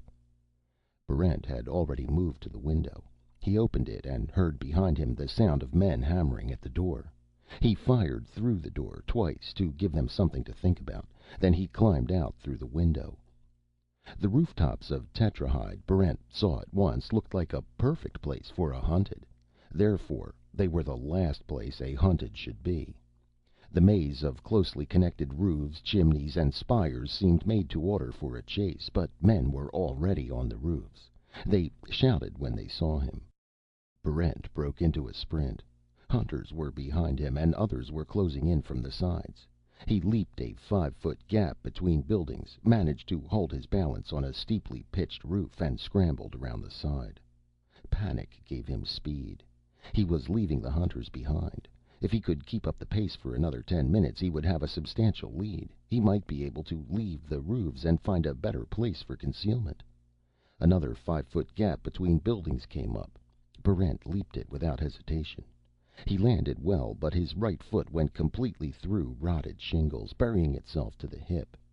He braced himself and pulled, trying to extricate his leg, but he couldn't get a purchase on the steep, crumbling roof.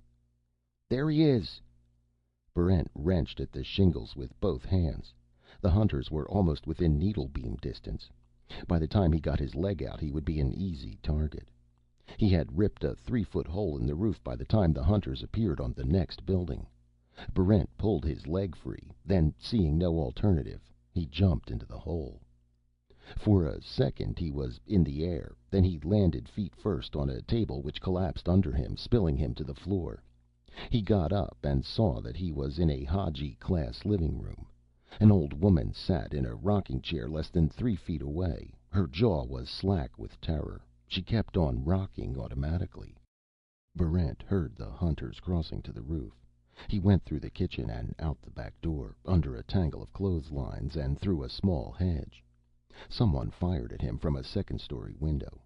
Looking up, he saw a young boy trying to aim a heavy heat beamer.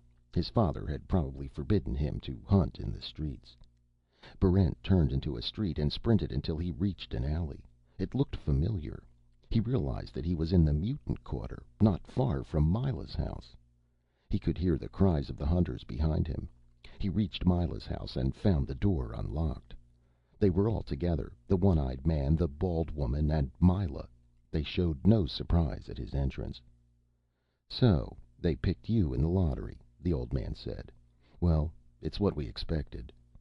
Barrent asked, "Did Myla skren it in the water?" "There was no need to," the old man said. "It was quite predictable, considering the sort of person you are. Bold, but not ruthless. That's your trouble, Barrent." The old man had dropped the obligatory form of address for a privileged citizen, and that, under the circumstances, was predictable, too. "I've seen it happen year after year," the old man said.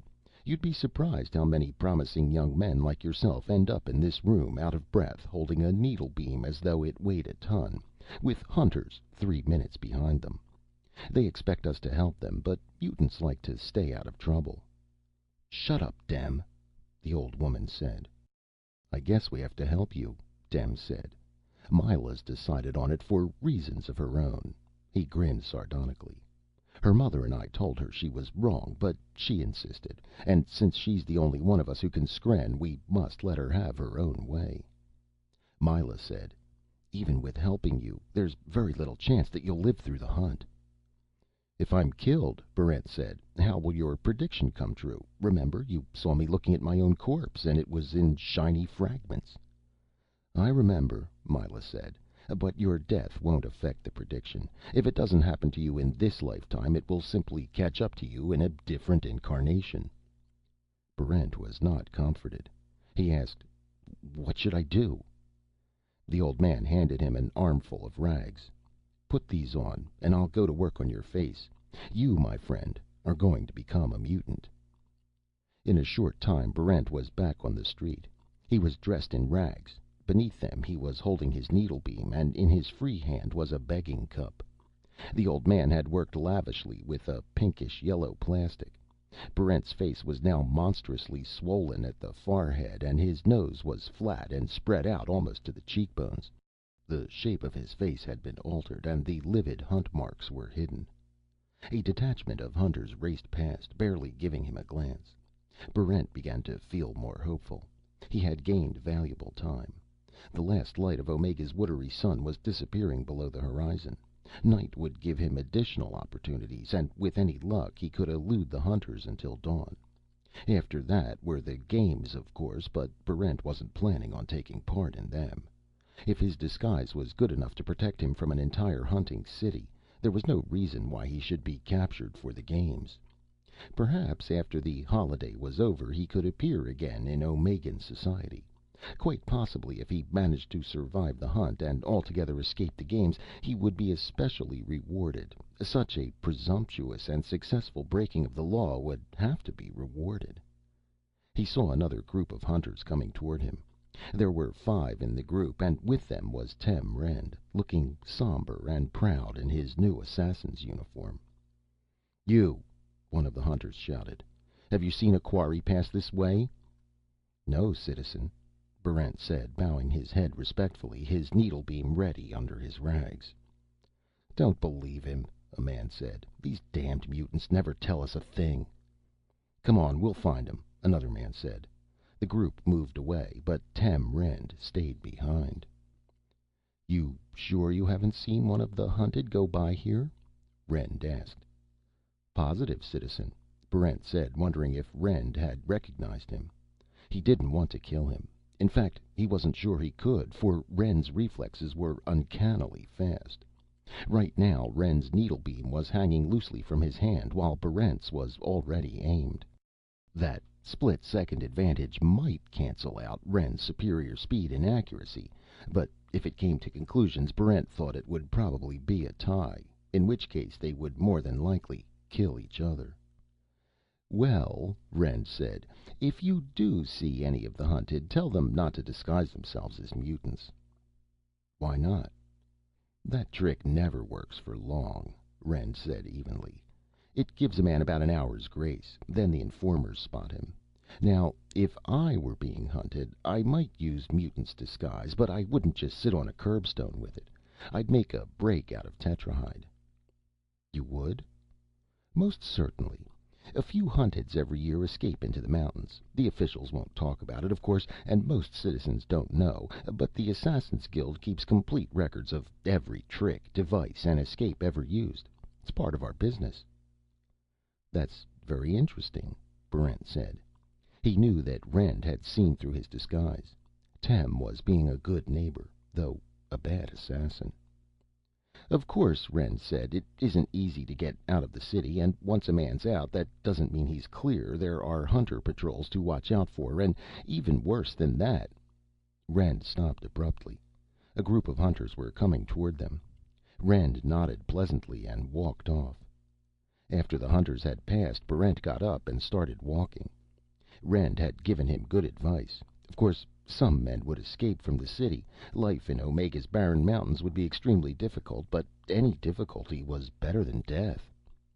If he were able to get by the city gate, he would have to watch for the hunting patrols.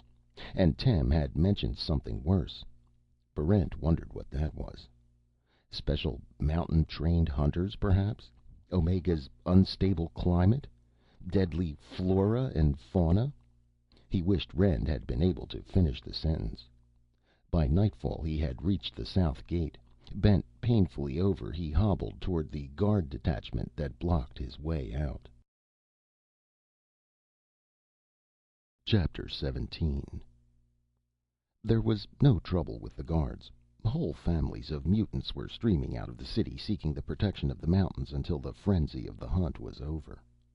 Barrent attached himself to one of these groups, and soon he found himself a mile past Tetrahide, in the low foothills that curled in a semicircle around the city.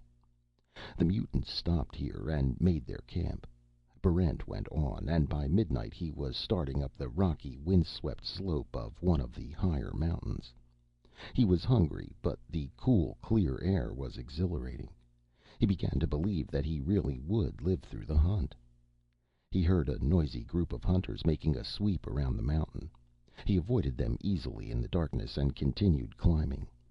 Soon there was no sound except for the steady rush of wind across the cliffs. It was perhaps 2 a.m, only 3 more hours until dawn. In the small hours of the morning it began to rain, lightly at first, then in a cold torrent. This was predictable weather for Omega.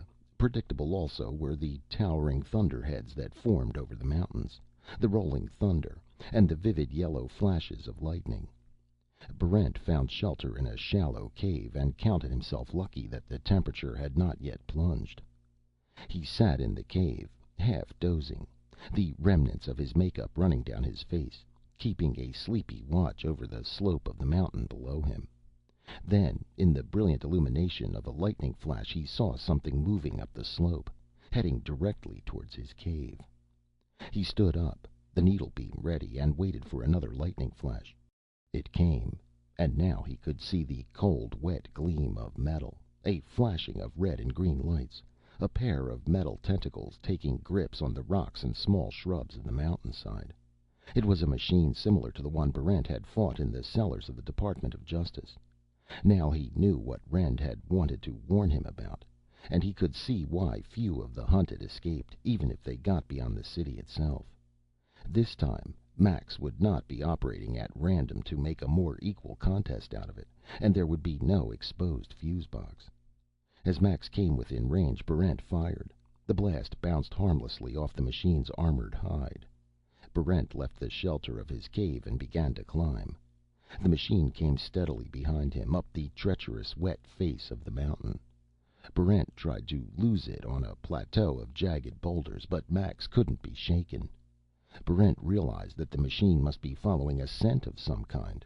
Probably it was keyed to follow the indelible paint on Barrent's face. On a steep face of the mountain, Barrent rolled boulders onto the machine, hoping he could start an avalanche. Max dodged most of the flying rocks and let the rest bounce off him with no visible effect. At last, Barrent was backed into a narrow, steep-sided angle of cliff. He was unable to climb any higher. He waited. When the machine loomed over him, he held the needlebeam against its metal hide and held down the trigger. Max shuddered for a moment under the impact of the needlebeam's full charge. Then it brushed the weapon away and wrapped a tentacle around Barrent's neck. The metal coils tightened. Barrent felt himself losing consciousness. He had time to wonder whether the coils would strangle him or break his neck. Suddenly the pressure was gone. The machine had backed away a few feet. Past it, Barrent could see the first gray light of dawn. He had lived through the hunt. The machine was not programmed to kill him after dawn, but it wouldn't let him go. It kept him captive in the narrow angle of the cliff until the hunters came. They brought Barrent back to Tetrahide, where a wildly applauding crowd gave him a hero's welcome. After a 2-hour procession, Barrent and 4 other survivors were taken to the office of the awards committee. The chairman made a short and moving speech about the skill and courage each had shown in surviving the hunt. He gave each of them the rank of Hadji, and presented them with the tiny golden earrings which showed their status. At the end of the ceremony, the chairman wished each of the new Hadjis an easy death in the games. Chapter 18. Guards led Barrent from the office of the awards committee. He was brought past a row of dungeons under the arena and locked into a cell. The guards told him to be patient. The games had already begun, and his turn would come soon. There were 9 men crammed into a cell which had been built to hold 3. Most of them sat or sprawled in complete and silent apathy, already resigned to their deaths. But one of them was definitely not resigned. He pushed his way to the front of the cell as Barrent entered. "Joe!" The little credit thief grinned at him. "A sad place to meet, Will." "What happened to you?" "Politics," Joe said. "It's a dangerous business on Omega, especially during the time of the games. I thought I was safe, but—" He shrugged his shoulders. "I was selected for the games this morning." "Is there any chance of getting out of it?" "There's a chance," Joe said. "I told your girl about you, so perhaps her friends can do something. As for me, I'm expecting a reprieve." "Is that possible?" Barrent asked. "Anything is possible. It's better not to hope for it, though." "What are the games like?" Barrent asked.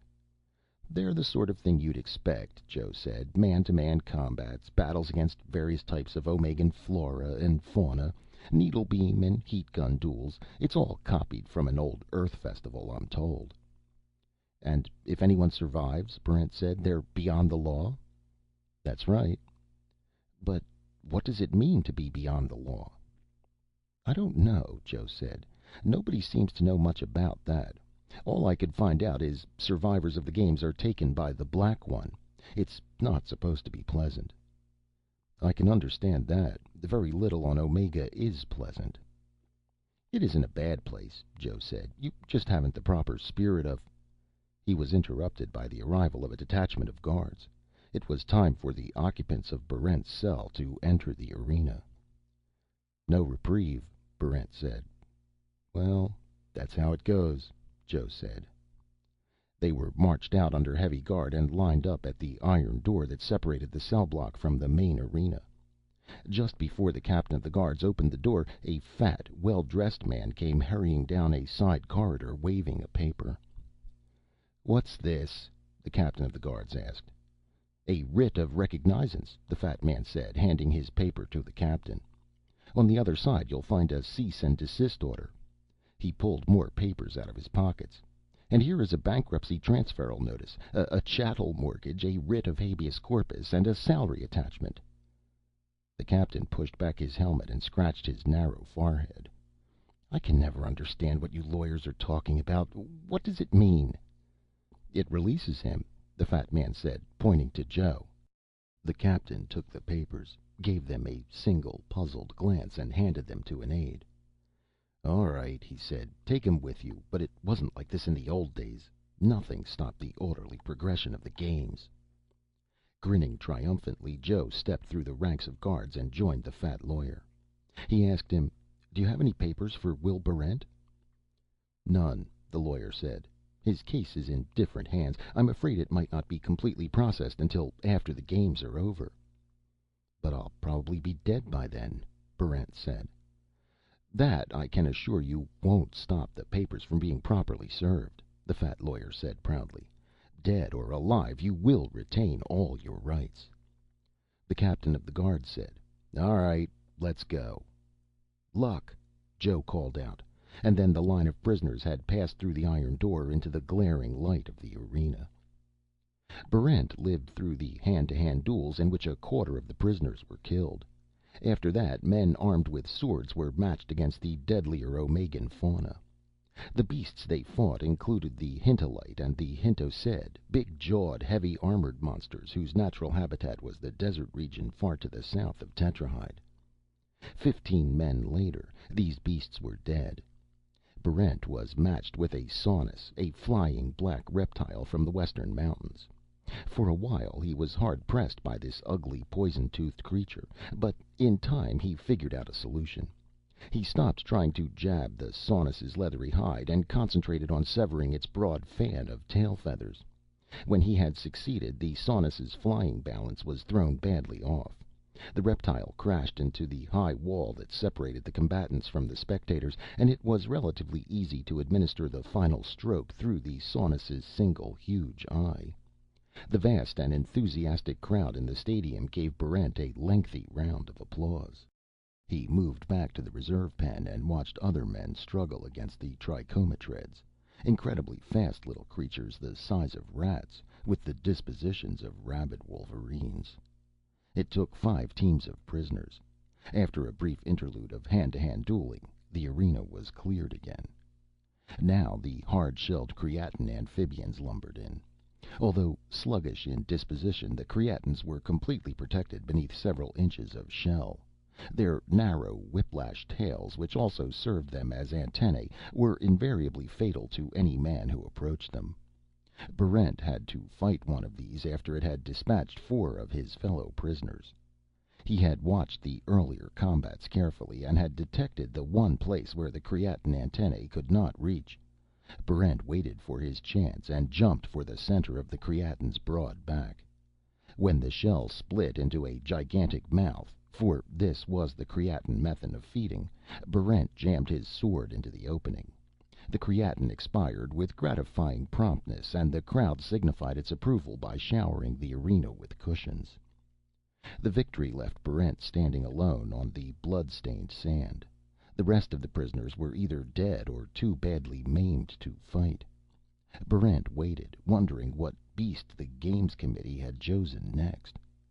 A single tendril shot up through the sand, and then another. Within seconds, a short, thick tree was growing in the arena, sending out more roots and tendrils, and pulling all flesh, living or dead, into 5 small feeding mouths which circled the base of the trunk. This was the carrion tree, indigenous to the northeastern swamps and imported with great difficulty. It was said to be highly vulnerable to fire, but Barrent had no fire available. Using his sword, two-handed, Barrent lopped off vines. Others grew in their place. He worked with frantic speed to keep the vines from surrounding him. His arms were becoming tired, and the tree regenerated faster than he could cut it down. There seemed no way of destroying it. His only hope lay in the tree's slow movements. These were fast enough, but nothing compared with human musculature. Barrent ducked out of a corner in which the creeping vines were trapping him. Another sword was lying 20 yards away, half buried in the sand. Barrent reached it and heard warning shouts from the crowd. He felt a vine close around his ankles. He hacked at it, and other vines coiled around his waist. He dug his heels into the sand and clashed the swords together, trying to produce a spark.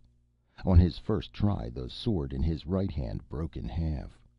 Barrent picked up the halves and kept on trying as the vines dragged him closer to the feeding mouths. A shower of sparks flew from the clanging steel. One of them touched a vine. With incredible suddenness, the vine burst into flames. The flames spurted down the length of the vine to the main tree system. The 5 mouths moaned as the fire leaped toward them.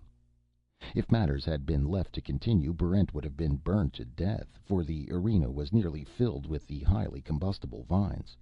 But the flames were endangering the wooden walls of the arena. The Tetrahide Guard detachment put the fire out in time to save both Barrent and the spectators. Swaying with exhaustion, Barrent stood in the center of the arena, wondering what would be used next against him. But nothing happened. After a moment, a signal was made from the president's box, and the crowd roared in applause. The games were over. Barrent had survived.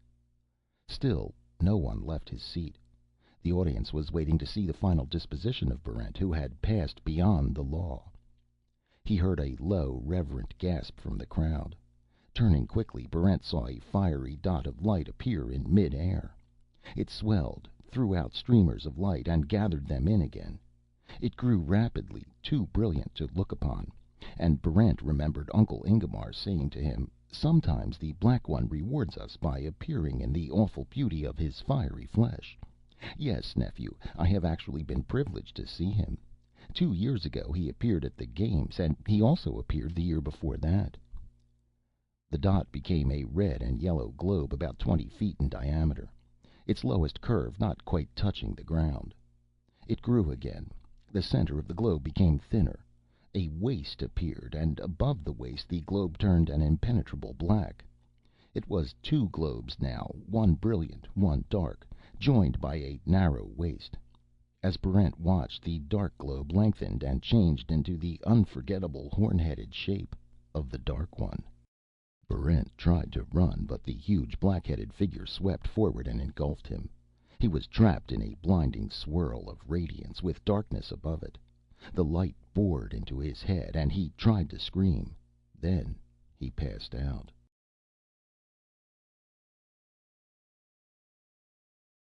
Chapter 19. Barrent recovered consciousness in a dim, high-ceilinged room. He was lying on a bed. 2 people were standing nearby. They seemed to be arguing. "There simply isn't any more time to wait," a man was saying. "You fail to appreciate the urgency of the situation." "The doctor said he needs at least another 3 days of rest." It was a woman's voice. After a moment, Barrent realized that Moira was speaking. "He can have 3 days." "And he needs time for indoctrination." "You told me he was bright. The indoctrination shouldn't take long." "It might take weeks." "Impossible. The ship lands in 6 days." "Elon," Moira said, "you're trying to move too fast. We can't do it this time. On the next landing day we will be much better prepared." "The situation will be out of hand by then," the man said. "I'm sorry, Moira. We have to use Barrent immediately, or not use him at all." Barrent said, "Use me for what? Where am I? Who are you?" The man turned to the bed. In the faint light, Barrent saw a very tall, thin, stooped old man with a wispy mustache. "I'm glad you're awake," he said. "My name is Swen Elon. I'm in command of Group 2. What's Group 2? Barrent asked. How did you get me out of the arena? Are you agents of the Black One? Elon grinned. Not exactly agents. We'll explain everything to you shortly. First, I think you'd better have something to eat and drink. A nurse brought in a tray. While Barrent ate, Elon pulled up a chair and told Barrent about the Black One. Our group, Elon said, can't claim to have started the religion of evil. That appears to have sprung up spontaneously on Omega. But since it was there, we have made occasional use of it. The priests have been remarkably cooperative. After all, the worshippers of evil set a high positive value upon corruption. Therefore, in the eyes of an Omegan priest, the appearance of a fraudulent Black One is not anathema. Quite the contrary, for in the orthodox worship of evil a great deal of emphasis is put upon false images, especially if they are big, fiery, impressive images like the one which rescued you from the arena. How did you produce that? Barrent asked. It has to do with friction surfaces and planes of force, Elon said. You'd have to ask our engineers for more details. Why did you rescue me? Barrent asked. Elon glanced at Moira, who shrugged her shoulders, looking uncomfortable. Elon said, We'd like to use you for an important job. But before I tell you about it, I think you should know something about our organization. Certainly you must have some curiosity about us. A great deal, Barrent said. Are you some kind of criminal elite? We're an elite, Elon said, but we don't consider ourselves criminal. Two entirely different types of people have been sent to Omega. There are the true criminals, guilty of murder, arson, armed robbery, and the like. Those are the people you lived among. And there are the people guilty of deviational crimes, such as political unreliability, scientific unorthodoxy, and irreligious attitudes. These people compose our organization, which, for the purposes of identification, we call Group 2. As far as we can remember and reconstruct, our crimes were largely a matter of holding different opinions from those which prevailed upon Earth. We were nonconformists.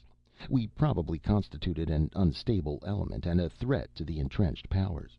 Therefore, we were deported to Omega. And you separated yourselves from the other deportees? Barrent said. Yes, necessarily. For one thing, the true criminals of Group 1 are not readily controllable. We couldn't lead them, nor could we allow ourselves to be led by them. But more important than that, we had a job to do that could only be performed in secrecy. We had no idea what devices the guard ships employed to watch the surface of Omega. To keep our security intact, we went underground, literally. The room you're in is about 200 feet below the surface. We stay out of sight except for special agents like Moira, who separate the political and social prisoners who belong in Group 2 from the others. You didn't separate me, Barrent said. Of course not. You were allegedly guilty of murder, which puts you in Group 1. However, your behavior was not typical of Group 1. You seemed like good potential material for us, so we helped you from time to time, but we had to be sure of you before taking you into the group. Your repudiation of the murder charge was strongly in your favor. Also, we questioned Ilardi after you had located him. There seemed no reason to doubt that he performed the murder you were charged with. Even more strongly in your favor were your high survival qualities, which had their ultimate test in the hunt and the games. We were badly in need of a man of your abilities. Just what is your work? Barrent asked. What do you want to accomplish? We want to go back to Earth, Elon said. But that's impossible. We don't think so, Elon said. We've given the matter considerable study. In spite of the guard ships, we think it's possible to return to Earth. We'll find out for certain in 6 days, when the breakout must be made. Moira said, It would be better to wait another 6 months. Impossible. A 6 months delay would be ruinous. Every society has a purpose, and the criminal population of Omega is bent upon its own self-destruction. Barrent, you look surprised. Couldn't you see that? I never thought about it, Barrent said. After all, I was part of it. It's self-evident, Elon said. Consider the institutions, all centered around legalized murder. The holidays are excuses for mass murders. Even the law which governs the rate of murder is beginning to break down. The population lives near the edge of chaos, and rightfully so. There's no longer any security. The only way to live is to kill. The only way to rise in status is to kill. The only safe thing is to kill. More and more. Faster and faster. "You exaggerate," Moira said. "I don't think so. I realize that there seems to be a certain permanence to Omegan institutions, a certain inherent conservatism even to murder, but it's an illusion. I have no doubt that all dying societies projected their illusion of permanence right up to the end. Well, the end of Omegan society is rapidly approaching." "How soon?" Barrent asked. "An explosion point will be reached in about 4 months," Elon said. "The only way to change that would be to give the population a new direction, a different cause." "Earth," Barrent said. "Exactly. That's why the attempt must be made immediately." "Well, I don't know much about it," Barrent said, "but I'll go along with you. I'll gladly be part of any expedition." Elon looked uncomfortable again. "I suppose I haven't made myself clear," he said. "You are going to be the expedition, Barrent. You and only you. Forgive me if I've startled you."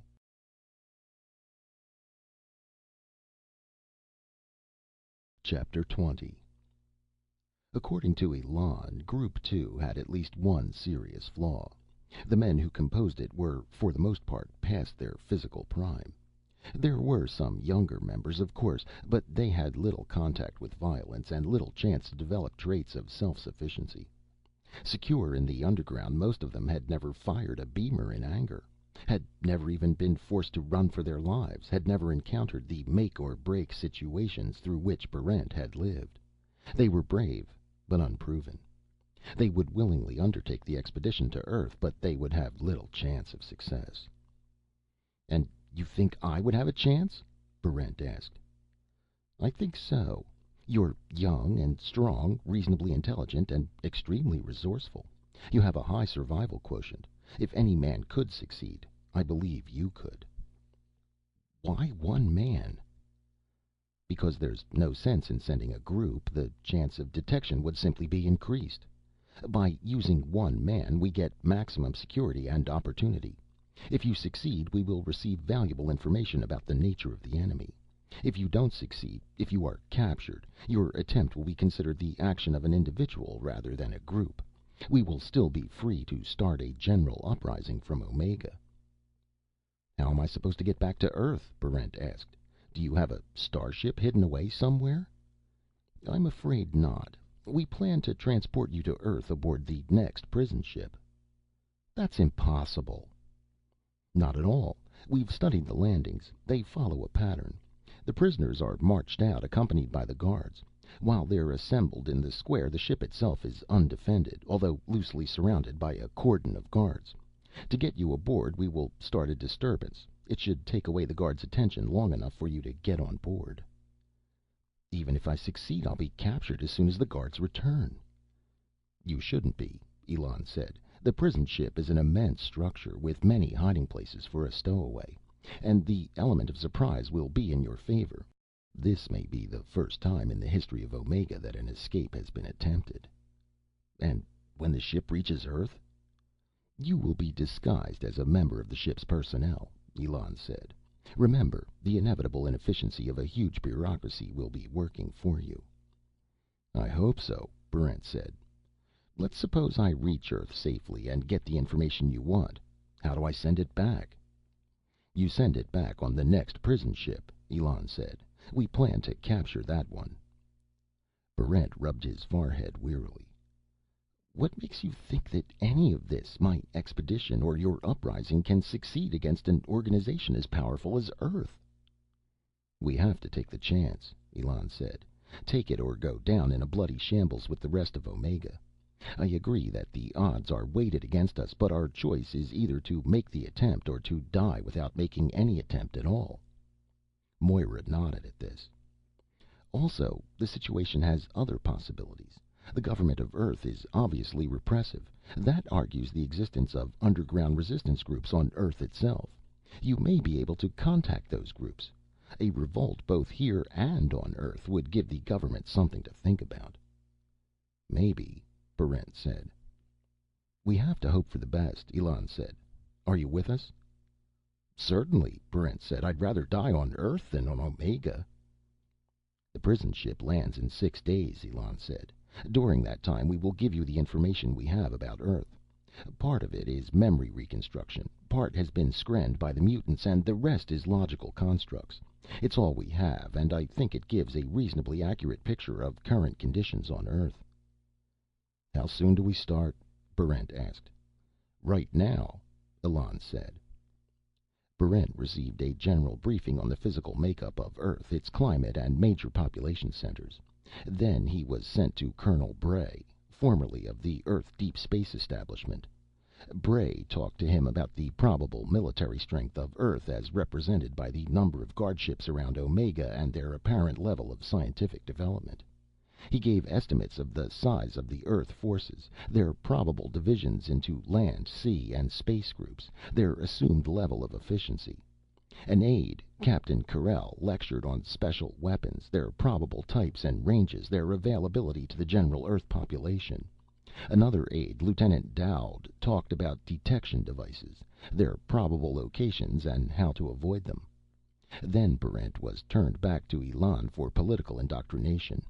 From him, Barrent learned that Earth was believed to be a dictatorship. He learned the methods of a dictatorship, its peculiar strengths and weaknesses, the role of the secret police, the use of terror, the problems of informers. When Elon was finished with him, Barrent went to a small, beady-eyed man who lectured on Earth's memory-destroying system. Using the premise that memory destruction was regularly employed to render opposition ineffective, the man went on to construct the probable nature of an underground movement on Earth given those circumstances, and how Barrent might contact them, and what the underground's capabilities might be. Finally, he was given the full details of Group Two's plan for getting him on board the ship. When landing day came, Barrent felt a definite sense of relief. He was heartily sick of day and night cramming. Any sort of action would seem an improvement. Chapter 21. Barrent watched the huge prison ship maneuver into position and sink noiselessly to the ground. It gleamed dully in the afternoon sun, tangible proof of Earth's long reach and powerful grasp. A hatch opened and a landing stage was let down.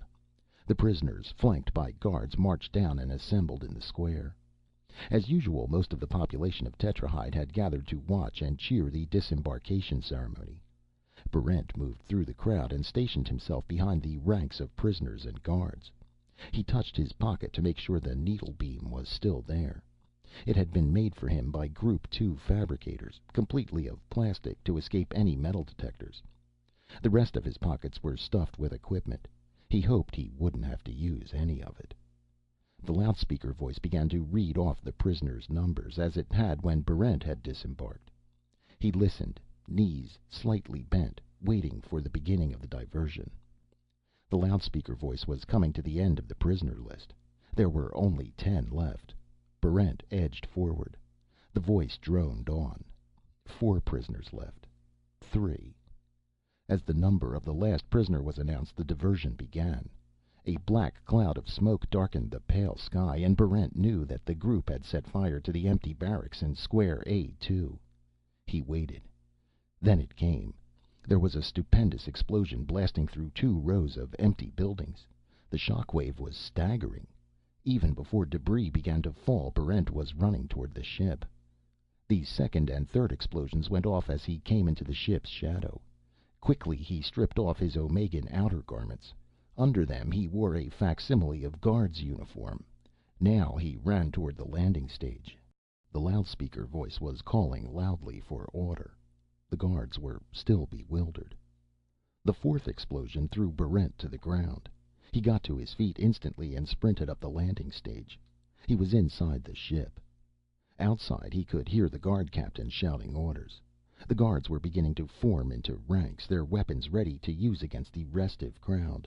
They were retreating to the ship in good order. Barrent had no more time to listen. He was standing in a long, narrow corridor. He turned to the right and raced toward the bow of the ship. Far behind him, he could hear the heavy marching tread of the guards. Now, he thought, the information he had been given about the ship had better be right, or the expedition was finished before it began. He sprinted past rows of empty cells and came to a door marked Guard Assembly Room. A lighted green bulb above the door showed that the air system was on. He went by it and came to another door.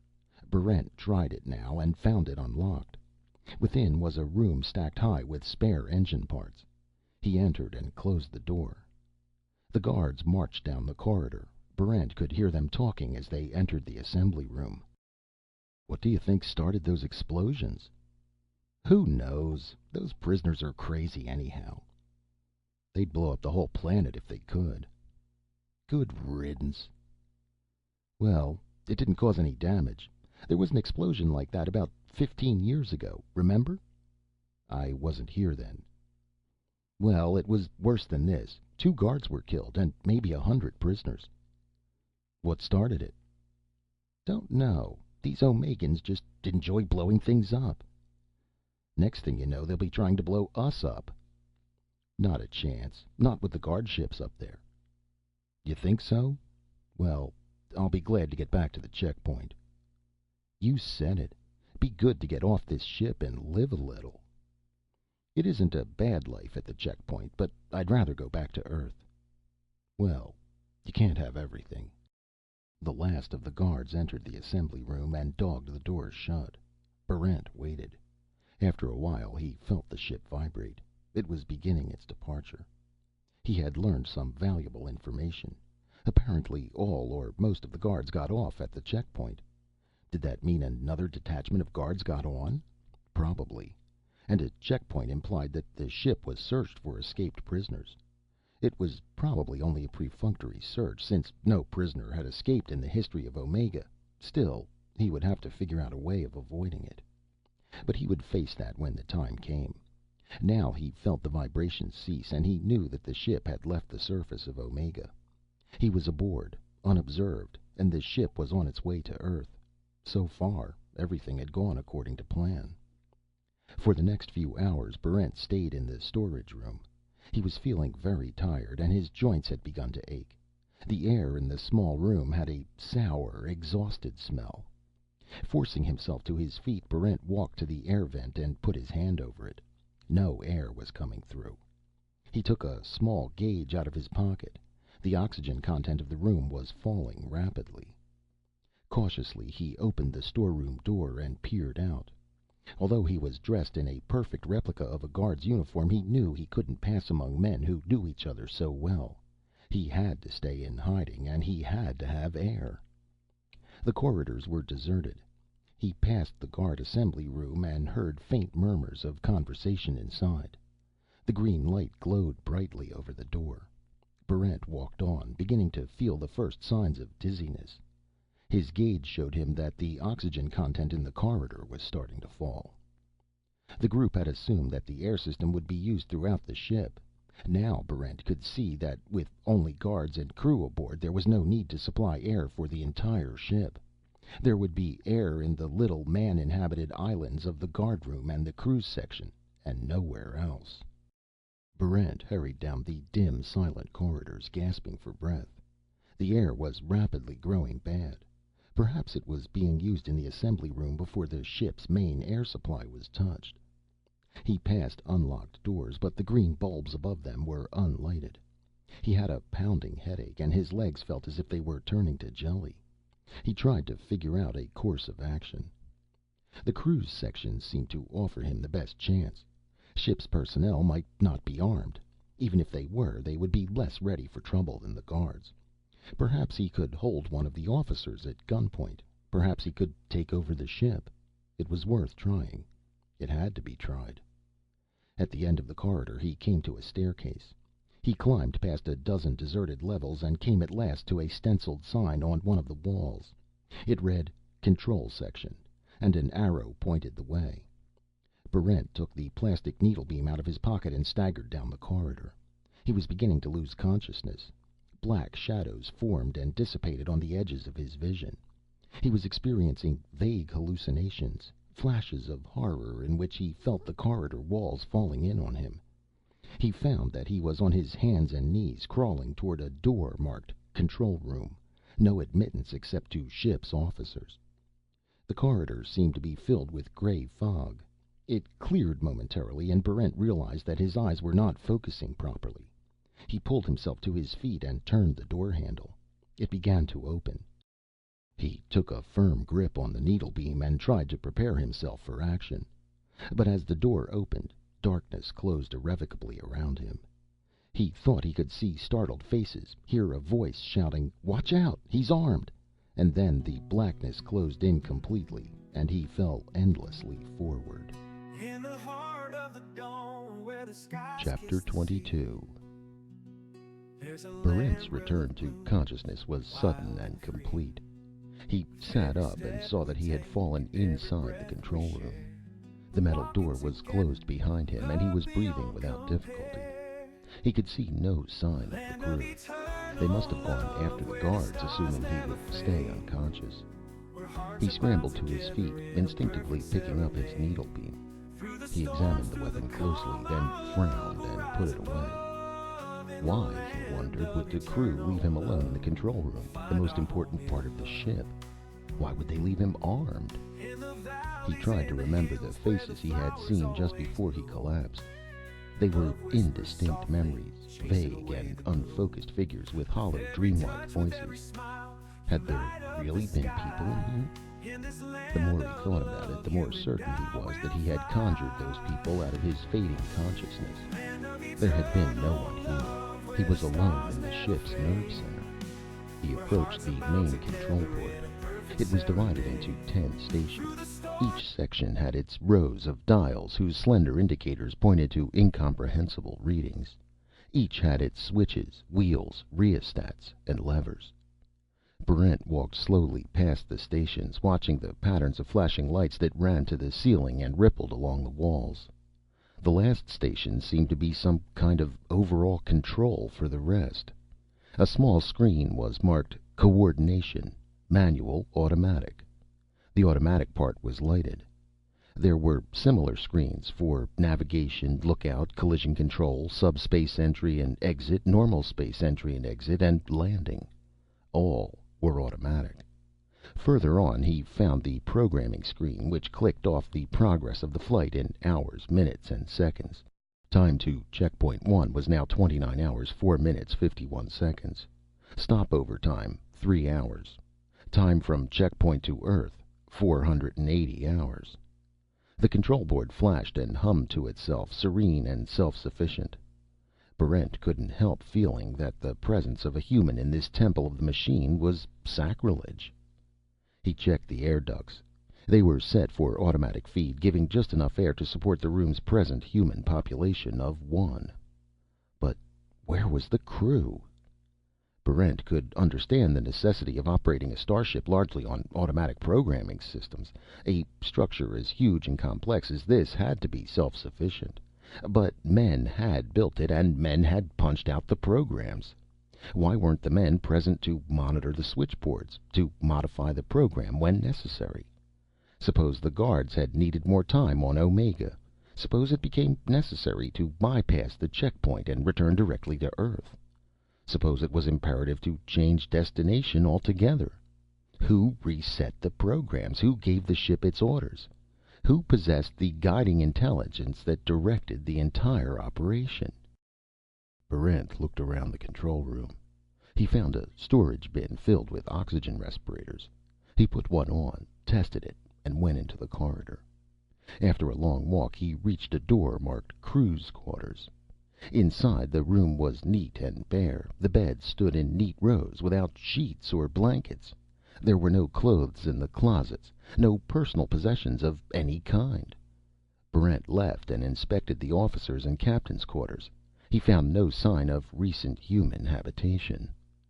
He returned to the control room. It was apparent now that the ship had no crew. Perhaps the authorities on Earth felt so certain of their schedules and of the reliability of their ship that they had decided a crew was superfluous. Perhaps. But it seemed to Barrent a reckless way of doing things.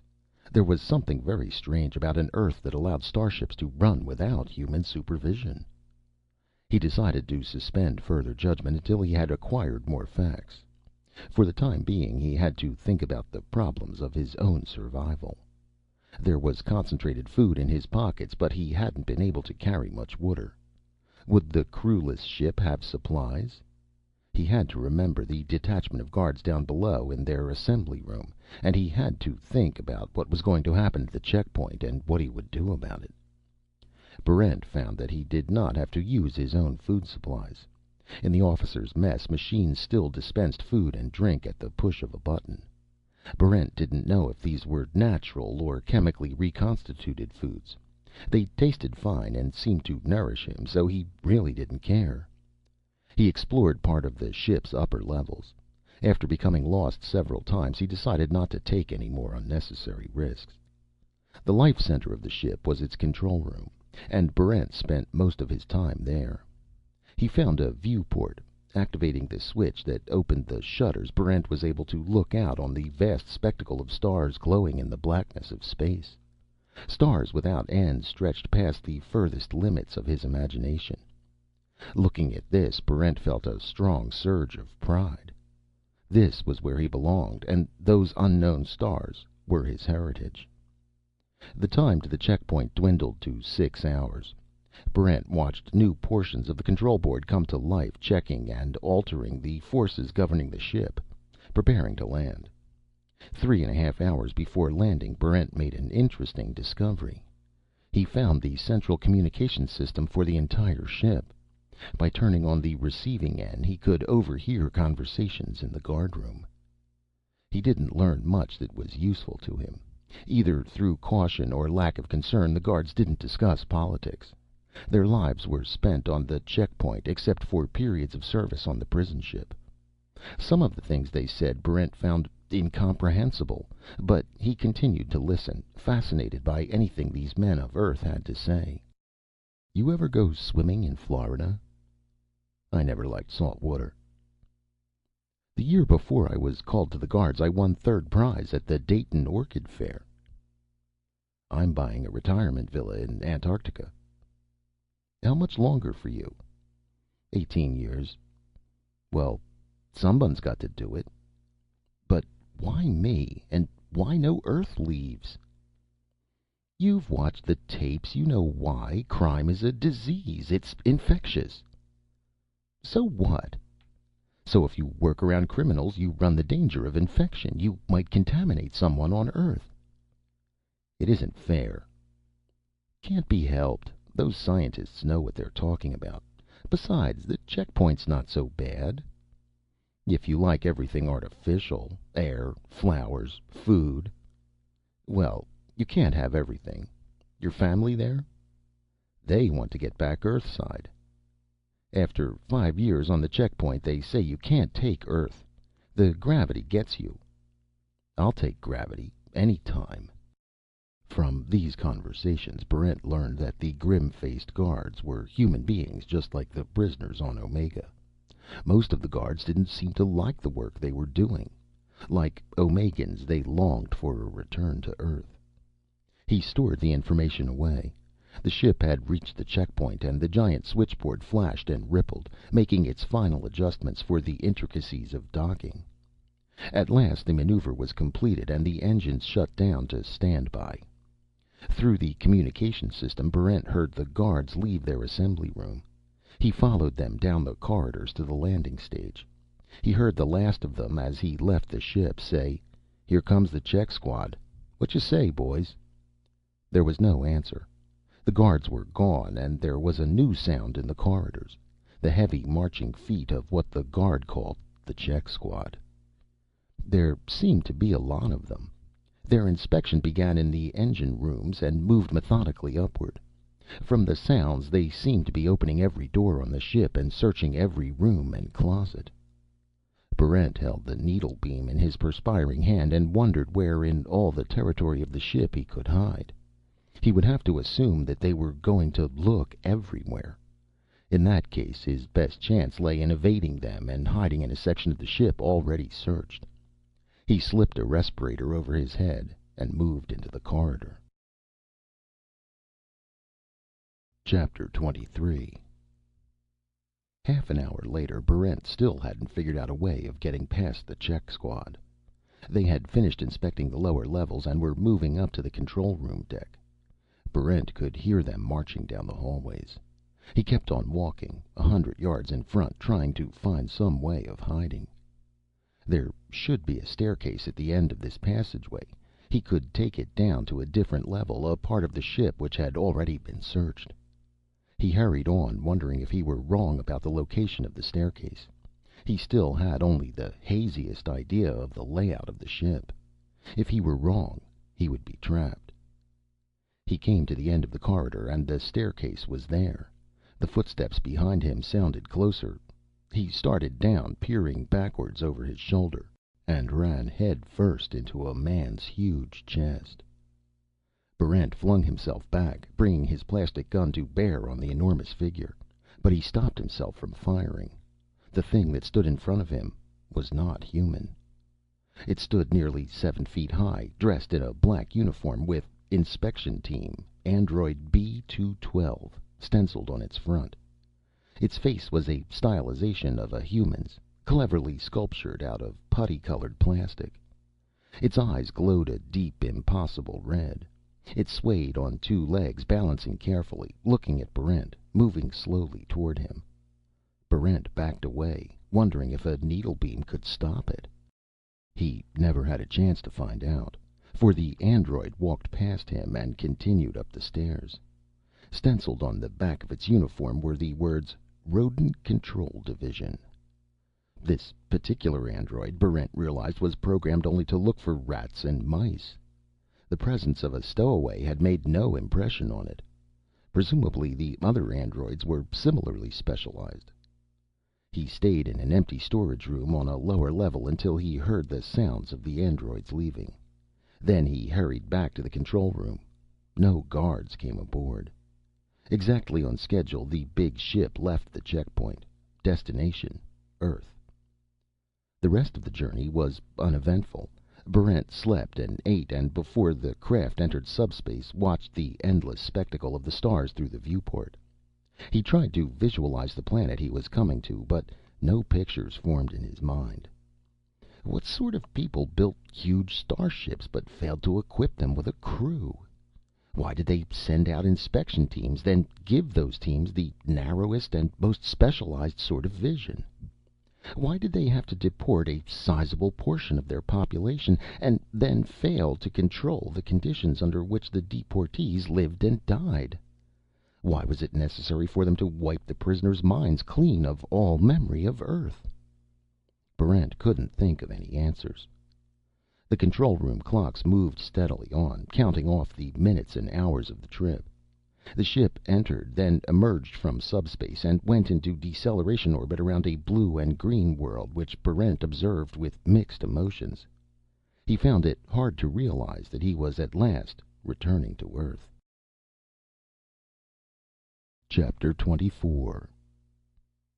The starship landed at noon on a brilliant sunlit day, somewhere on Earth's North American continent.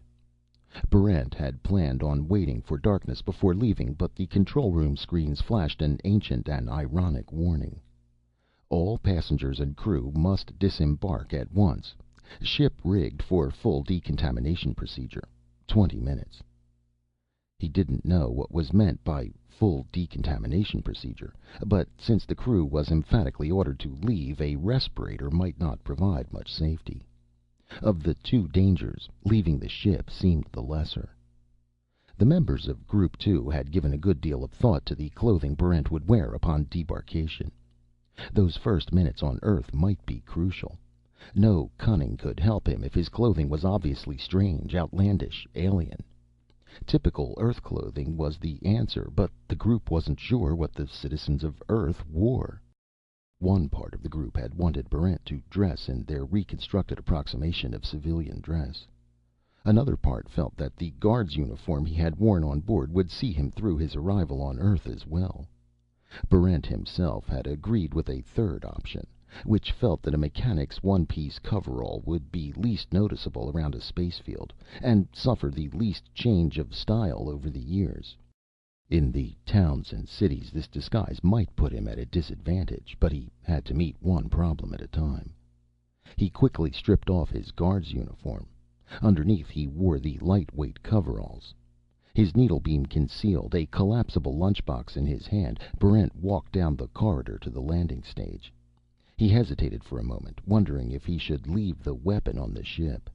He decided not to part with it. An inspection would reveal him anyhow. With the needlebeam, he would have a chance of breaking away from police. He took a deep breath and marched out of the ship and down the landing stage. There were no guards, no inspection party, no police, no army units, and no customs officials. There was no one at all. Far to one side of the wide field, he could see rows of starcraft glistening in the sun. Straight ahead of him was a fence, and in it was an open gate. Barrent walked across the field quickly, but without obvious haste. He had no idea why it was all so simple. Perhaps the secret police on Earth had more subtle means of checking on passengers from starships. He reached the gate. There was no one there except a bald, middle-aged man and a boy of perhaps 10. They seemed to be waiting for him. Barrent found it hard to believe that these were government officials. Still, who knew the ways of Earth? He passed through the gate. The bald man, holding the boy by the hand, walked over to him. "I beg your pardon," the man said. "Yes?" "I saw you come from the starship. Would you mind if I asked you a few questions?" "Not at all," Barrent said, his hand near the coverall zipper beneath which lay his needlebeam. He was certain now that the bald man was a police agent. The only thing that didn't make sense was the presence of the child, unless the boy was an agent in training. "The fact of the matter is," the man said, "my boy Ronnie here is doing a thesis for his 10th grade master's degree on starships." "So I wanted to see one," Ronnie said. He was an undersized child with a pinched, intelligent face. "He wanted to see one," the man explained. "I told him it wasn't necessary, since all the facts and pictures are in the encyclopedia, but he wanted to see one." "It gives me a good opening paragraph," Ronnie said. "Of course," Barrent said, nodding vigorously. He was beginning to wonder about the man. For a member of the secret police, he was certainly taking a devious route. "You work on the ships?" Ronnie asked. "That's right." "How fast do they go?" "In real or subspace?" Barrent asked. The question seemed to throw Ronnie off his stride. He pushed out his lower lip and said, "Gee, I didn't know they went into subspace." He thought for a moment. "As a matter of fact, I don't think I know what subspace is." Barrent and the boy's father smiled understandingly. "Well," Ronnie said, "how fast do they go in real space?" 100,000 miles an hour, Barrent said, naming the first figure that came into his head. The boy nodded, and his father nodded. "Very fast," the father said. "And much faster in subspace, of course," Barrent said. "Of course," the man said. "Starships are very fast indeed. They have to be. Quite long distances involved. Isn't that right, sir?" "Very long distances," Barrent said. "How is the ship powered?" Ronnie asked. "In the usual way," Barrent told him. "We had triplex boosters installed last year, but that comes more under the classification of auxiliary power." "I've heard about those triplex boosters," the man said. "Tremendous things." "They're adequate," Barrent said judiciously. He was certain now that this man was just what he purported to be, a citizen with no particular knowledge of spacecraft, simply bringing his son to the starport. "How do you get enough air?" Ronnie asked. "We generate our own," Barrent said. "But air isn't any trouble. Water's the big problem. Water isn't compressible, you know. It's hard to store in sufficient quantities. And then there's the navigation problem when the ship emerges from subspace." "What is subspace?" Ronnie asked. In effect, Barrent said, it's simply a different level of real space, but you can find all that in your encyclopedia. Of course you can, Ronnie, the boy's father said. We mustn't keep the pilot standing here. I'm sure he has many important things to do. I am rather rushed, Barrent said. Look around all you want. Good luck on your thesis, Ronnie. Barrent walked for 50 yards, his spine tingling, expecting momentarily to feel the blow of a needlebeam or a shotgun. But when he looked back, the father and son were turned away from him, earnestly studying the great vessel. Barrent hesitated a moment, deeply bothered. So far, the whole thing had been entirely too easy. Suspiciously easy. But there was nothing he could do but go on. The road from the starport led past a row of storage sheds to a section of woods. Barrent walked until he was out of sight. Then he left the road and went into the woods. He had had enough contact with people for his first day on Earth. He didn't want to stretch his luck. He wanted to think things over, sleep in the woods for the night, and then in the morning go to a city or town. He pushed his way past dense underbrush into the forest proper. Here he walked through shaded groves of giant oaks. All around him was the chirp and bustle of unseen bird and animal life. Far in front of him was a large white sign nailed to a tree. Barrent reached it and read, "Forestdale National Park. Picnickers and campers welcome." Barrent was a little disappointed. Even though he realized that there would be no virgin wilderness so near a starport. In fact, on a planet as old and as highly developed as Earth, there was probably no virgin land at all except what had been preserved in national forests. The sun was low on the horizon, and there was a chill in the long shadows thrown across the forest floor. Barrent found a comfortable spot under a gigantic oak, arranged leaves for a bed, and lay down. He had a great deal to think about. Why, for example, hadn't guards been posted at Earth's most important contact point, an interstellar terminus? Did security measures start later at the towns and cities, or was he already under some sort of surveillance, some infinitely subtle spy system that followed his every movement and apprehended him only when ready? Or was that too fanciful? Could it be that... "Good evening," a voice said, close to his right ear. Barrent flung himself away from the voice in a spasm of nervous reaction, his hand diving for his needlebeam. "And a very pleasant evening it is," the voice continued, "here in Forestdale National Park. The temperature is 78.2 degrees Fahrenheit. Humidity 23%. Barometer steady at 29.9. Old campers, I'm sure, already recognize my voice. For the new nature lovers among you, let me introduce myself. I am Okie, your friendly oak tree. I'd like to welcome all of you, old and new, to your friendly national forest." Sitting upright in the gathering darkness, Barrent peered around, wondering what kind of a trick this was. The voice really did seem to come from the giant oak tree. "The enjoyment of nature," said Okie, "is now easy and convenient for everyone. You can enjoy complete seclusion and still be no more than a 10-minute walk from public transportation. For those who do not desire seclusion, we have guided tours at nominal cost through these ancient glades. Remember to tell your friends about your friendly national park.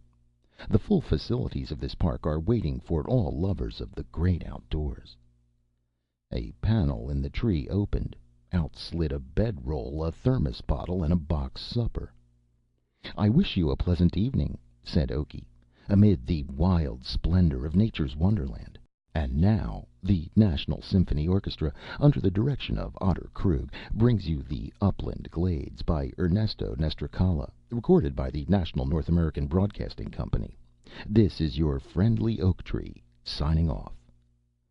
Music emanated from several hidden speakers. Barrent scratched his head. Then, deciding to take matters as they came, he ate the food, drank the coffee from the thermos, unrolled the bedroll, and lay down. Sleepily, he contemplated the notion of a forest wired for sound, equipped with food and drink, and none of it more than 10 minutes from public transportation. Earth certainly did a lot for her citizens. Presumably they liked this sort of thing. Or did they? Could this be some huge and subtle trap which the authorities had set for him? He tossed and turned for a while, trying to get used to the music. After a while it blended into the background of wind-blown leaves and creaking branches. Barrent went to sleep. Chapter 25. In the morning, the friendly oak tree dispensed breakfast and shaving equipment. Barrent ate, washed, and shaved, and set out for the nearest town. He had his objectives firmly in mind. He had to establish some sort of foolproof disguise, and he had to make contact with Earth's underground. When this was accomplished, he had to find out as much as he could about Earth's secret police, military dispositions, and the like. Group 2 had worked out a procedure for accomplishing these objectives. As Barrent came to the outskirts of a town, he hoped that the group's methods would work. So far, the Earth he was on had very little resemblance to the Earth which the group had reconstructed. He walked down interminable streets lined with small white cottages. At first he thought every house looked the same. Then he realized that each had one or two small architectural differences. But instead of distinguishing the houses, these niggling differences simply served to point up the monotonous similarities. There were hundreds of these cottages, stretching as far as he could see, each of them set upon a little plot of carefully tended grass. Their genteel sameness depressed him. Unexpectedly, he missed the ridiculous, clumsy, makeshift individuality of Omegan buildings. He reached a shopping center. The stores repeated the pattern set by the houses. They were low, discreet, and very similar. Only a close inspection of window displays revealed differences between a food store and a sports shop. He passed a small building with a sign that read, "Robot Confessional, open 24 hours a day." It seemed to be some sort of church. The procedure set by Group 2 for locating the underground on Earth was simple and straightforward. Revolutionaries, he had been told, are found in greatest quantity among a civilization's most depressed elements. Poverty breeds dissatisfaction. The have-nots want to take from those who have. Therefore, the logical place to look for subversion is in the slums. It was a good theory. The trouble was, Barrent couldn't find any slums. He walked for hours past neat stores and pleasant little homes, playgrounds and parks, scrupulously tended farms, and then past more houses and stores. Nothing looked much better or worse than anything else. By evening he was tired and footsore. As far as he could tell, he had discovered nothing of significance. Before he could penetrate any deeper into the complexities of Earth, he would have to question the local citizens. It was a dangerous step, but one which he could not avoid. He stood near a clothing store in the gathering dusk and decided upon a course of action. He would pose as a foreigner, a man newly arrived in North America from Asia or Europe. In that way he should be able to ask questions with a measure of safety. A man was walking toward him, a plump, ordinary-looking fellow in a brown business tunic. Barrent stopped him. "I beg your pardon," he said. "I'm a stranger here, just arrived from Rome." "Really?" the man said. "Yes. I'm afraid I don't understand things over here very well," Barrent said, with an apologetic little laugh. "I can't seem to find any cheap hotels. If you could direct me—" "Citizen, do you feel all right?" the man asked, his face hardening. "As I said, I'm a foreigner, and I'm looking—" "Now look," the man said, "you know as well as I do that there aren't any outlanders anymore." "There aren't?" "Of course not. I've been in Rome. It's just like here in Wilmington. Same sort of houses and stores. No one's an outlander anymore." Barrent couldn't think of anything to say. He smiled nervously. "Furthermore," the man said, "there are no cheap lodgings anywhere on Earth. Why should there be? Who would stay in them?" "Who indeed?" Barrent said. "I guess I've had a little too much to drink."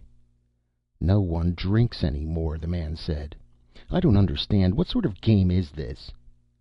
"What sort of game do you think it is?" Barrent asked, falling back on a technique which the group had recommended. The man stared at him, frowning. "I think I get it," he said. "You must be an opinioner." Barrent said noncommittally. "Shh!" Sure, that's it, the man said. You're one of those citizens goes around asking people's opinions for surveys and that sort of thing, right? You've made a very intelligent guess, Barrent said. Well, I don't suppose it was too hard. Opinioners are always walking around trying to get people's attitudes on things. I would have spotted you right away if you'd been wearing opinioners' clothing. The man started to frown again. How come you aren't dressed like an opinioner? I just graduated, Barrent said. Haven't had a chance to get the clothes. Oh, well, you should get the proper wear, the man said sententiously. How can a citizen tell your status? Just a test sampling, Barrent said. Thank you for your cooperation, sir. Perhaps I'll have a chance to interview you again in the near future. Any time, the man said. He nodded politely and walked off. Barrent thought about it and decided that the occupation of opinioner was perfect for him. It would give him the all-important right to ask questions, to meet people, to find out how Earth lived. He would have to be careful, of course, not to reveal his ignorance, but working with circumspection, he should have a general knowledge of this civilization in a few days. First, he would have to buy opinioner's clothing. That seemed to be important. The trouble was, he had no money with which to pay for it. The group had been unable to duplicate Earth money. They couldn't even remember what it looked like. But they had provided him with a means of overcoming even that obstacle. Barrent turned and went into the nearest costumer's. The proprietor was a short man with china blue eyes and a salesman's ready smile. He welcomed Barrent and asked how he could be of service. I need opinioner's clothing, Barrent told him. I've just graduated. Of course, sir, the owner said, and you've come to the right place for it. Most of the smaller stores don't carry the clothing for anything but the more, common professions. But here at Jules Wonderson's, we have ready wear for all of the 520 major professions listed in the Civil Status Almanac. I am Jules Wonderson. A pleasure, Barrent said. Have you a ready wear in my size? I'm sure I have, Wonderson said. Would you care for a regular or a special? A regular will do nicely. Most new opinioners prefer the special, Wonderson said. The little extra simulated handmade touches increase the public's respect. In that case, I'll take the special. Yes, sir. Though, if you could wait a day or two, we will be having in a new fabric, a simulated home loom, complete with natural weaving mistakes, for the man of status discrimination. A real prestige item. Perhaps I'll come back for that, Barrent said. Right now, I need a ready wear. Of course, sir, Wonderson said, disappointed but hiding it bravely. If you'll wait just one little minute. After several fittings, Barrent found himself wearing a black business suit with a thin edge of white piping around the lapels. To his inexperienced eye, it looked almost exactly like the other suits Wonderson had on display for bankers, stockbrokers, grocers, accountants, and the like. But for Wonderson, who talked about the banker's lapel and the insurance agent's drape, the differences were as clear as the gross status symbols of Omega. Barrent decided it was just a question of training. There, sir, Wonderson said. A perfect fit, and a fabric guaranteed for a lifetime. All for $39.95. Excellent, Barrent said. Now, about the money. Yes, sir? Barrent took the plunge. I haven't any. You haven't, sir? That's quite unusual. Yes, it is, Barrent said. However, I do have certain articles of value. From his pocket he took 3 diamond rings, with which the group on Omega had supplied him. These stones are genuine diamonds, as any jeweler will be glad to attest, if you would take one of them until I have the money for payment. But, sir, Wonderson said, diamonds and such have no intrinsic value. They haven't since '23, when von Blon wrote the definitive work destroying the concept of scarcity value. Of course, Barrent said, at a loss for words. Wonderson looked at the rings. I suppose these have a sentimental value, though. Certainly. We've had them in the family for generations. In that case, Wonderson said, I wouldn't want to deprive you of them. Please, no arguments, sir. Sentiment is the most priceless of emotions. I couldn't sleep nights if I took even one of these family heirlooms from you. But there's the matter of payment. Pay me at your leisure. You mean you'll trust me even though you don't know me? Most certainly, Wonderson said. He smiled archly. Trying out your opinioner's methods, aren't you? Well, even a child knows that our civilization is based upon trust, not collateral. It is axiomatic that even a stranger is to be trusted until he has conclusively and unmistakably proven otherwise. Haven't you ever been cheated? Of course not. Crime is non-existent these days. In that case, Barrent asked, what about Omega? I beg your pardon, sir? Omega, the prison planet. You must have heard of it. I think I have, Wonderson said cautiously. Well, I should have said that crime is almost non-existent. I suppose there will always be a few congenital criminal types easily recognizable as such, but I'm told they don't amount to more than 10 or 12 individuals a year out of a population of nearly 2 billion. He smiled broadly. My chances of meeting one are exceedingly rare. Barrent thought about the prison ships constantly shuttling back and forth between Earth and Omega, dumping their human cargo and returning for more. He wondered where Wonderson got his statistics. For that matter, he wondered where the police were. He had seen no military uniforms since leaving the starship. He would have liked to ask about it, but it seemed wiser to discontinue that line of questioning. Thank you very much for the credit, Barrent said. I'll be back with the payment as soon as possible. Of course you will, Wonderson said, warmly shaking Barrent's hand. Take your time, sir. No rush at all. Barrent thanked him again and left the store. He had a profession now, and if other people believed as Wonderson did, he had unlimited credit. He was on a planet that seemed at first glance to be a utopia. The utopia presented certain contradictions, of course. He hoped to find out more about them over the next few days. Down the block, Barrent found a hotel called the Bide-A-Bit. He engaged a room for the week, on credit. Chapter 26. In the morning, Barrent asked directions to the nearest branch of the public library. He decided that he needed as much background out of books as he could get. With a knowledge of the history and development of Earth's civilization, he would have a better idea of what to expect and what to watch out for. His opinioner's clothing allowed him access to the closed shelves where the history books were kept, but the books themselves were disappointing. Most of them were Earth's ancient history, from earliest beginnings to the dawn of atomic power. Barrent skimmed through them. As he read, some memories of prior reading returned to him. He was able to jump quickly from Periclean Greece to Imperial Rome, to Charlemagne and the Dark Ages, from the Norman Conquest to the 30 Years' War, and then to a rapid survey of the Napoleonic era. He read with more care about the world wars. The book ended with the explosion of the first atomic bombs. The other books on the shelf were simply amplifications of various stages of history he had found in the first book. After a great deal of searching, Barrent found a small work entitled The Post-War Dilemma, Volume 1, by Arthur Whittler. It began where other histories had left off, with the atomic bombs exploding over Hiroshima and Nagasaki. Barrent sat down and began to read carefully. He learned about the Cold War of the 1950s, when several nations were in possession of atomic and hydrogen weapons. Already, the author stated, the seeds of a massive and stultifying conformity were present in the nations of the world.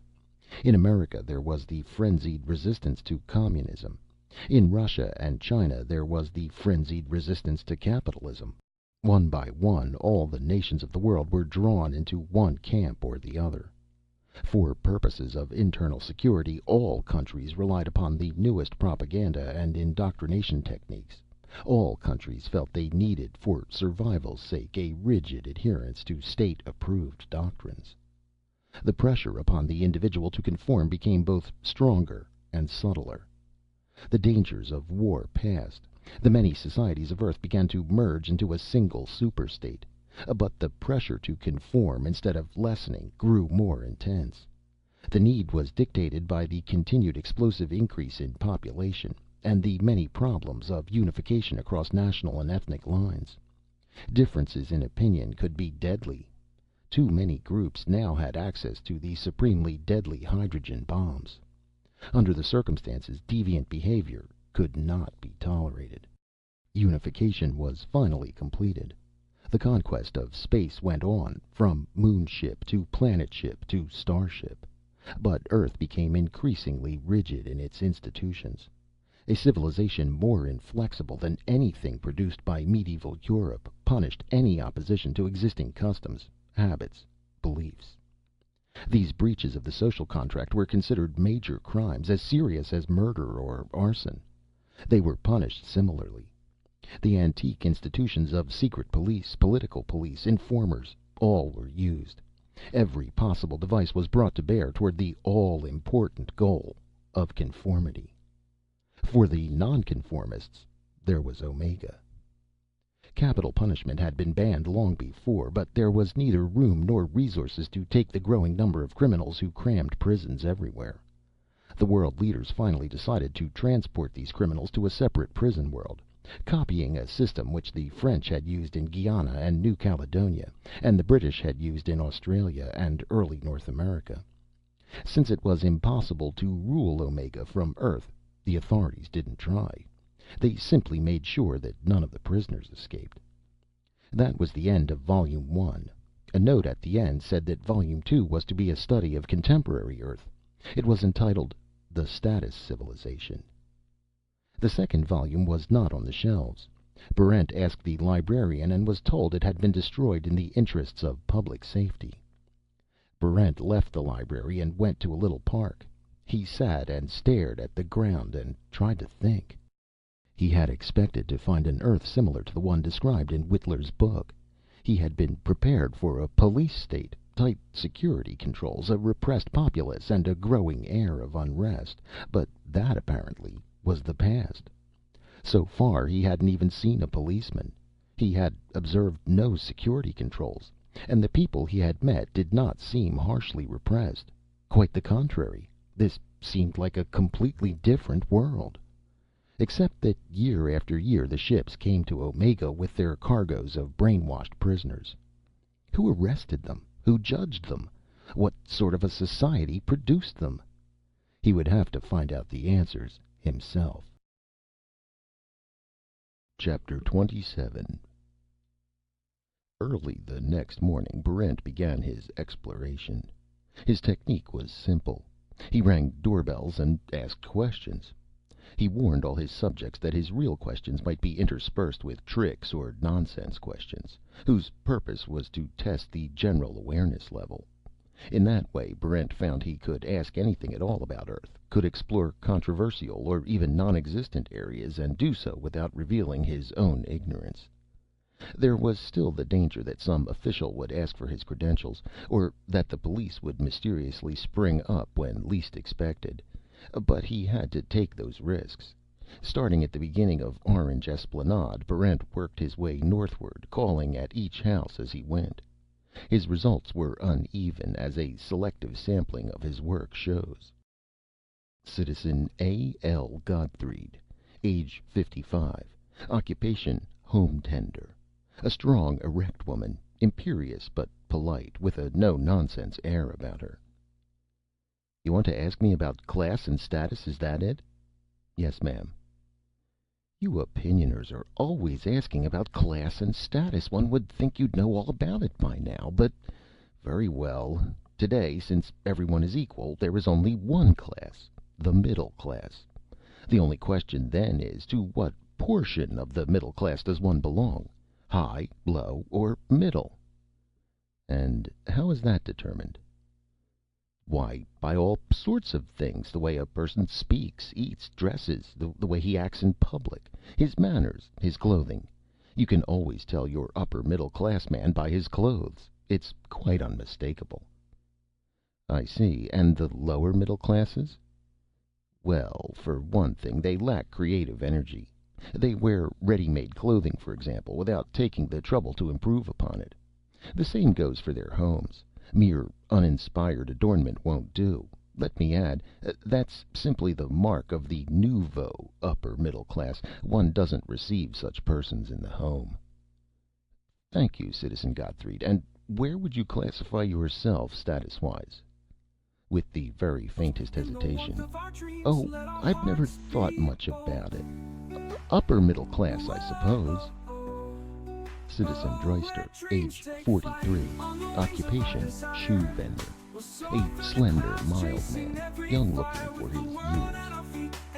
Yes, sir. Myra and I have 3 children of school age, all boys. Could you give me some idea what their education consists of? They learn how to read and write and how to become good citizens. They're already starting to learn their trades. The oldest is going to the family business, shoes. The other 2 are taking apprenticeship courses in groceries and retail marketing. That's my wife's side of the business. They also learn how to retain status and how to utilize standard techniques for moving upward. That's about what goes on in the open classes. Are there other school classes which are not open? Well, naturally, there are the closed classes. Every child attends them. And what do they learn in the closed classes? I don't know. They're closed, as I said. Don't the children ever speak about those classes? No, they talk about everything under the sun, but not about that. Haven't you any idea what goes on in the closed classes? Sorry, I don't. At a guess, and it's only a guess, mind you, I'd say it's probably something religious, but you'd have to ask a teacher for that. Thank you, sir. And how do you classify yourself status-wise? Middle class. Not much doubt about that. Citizen Mary Jane Morgan, age 51. Occupation, school teacher. A tall, bony woman. Yes, sir. I think that just about sums up our curriculum at the little beige schoolhouse. Except for the closed classes. I beg your pardon, sir?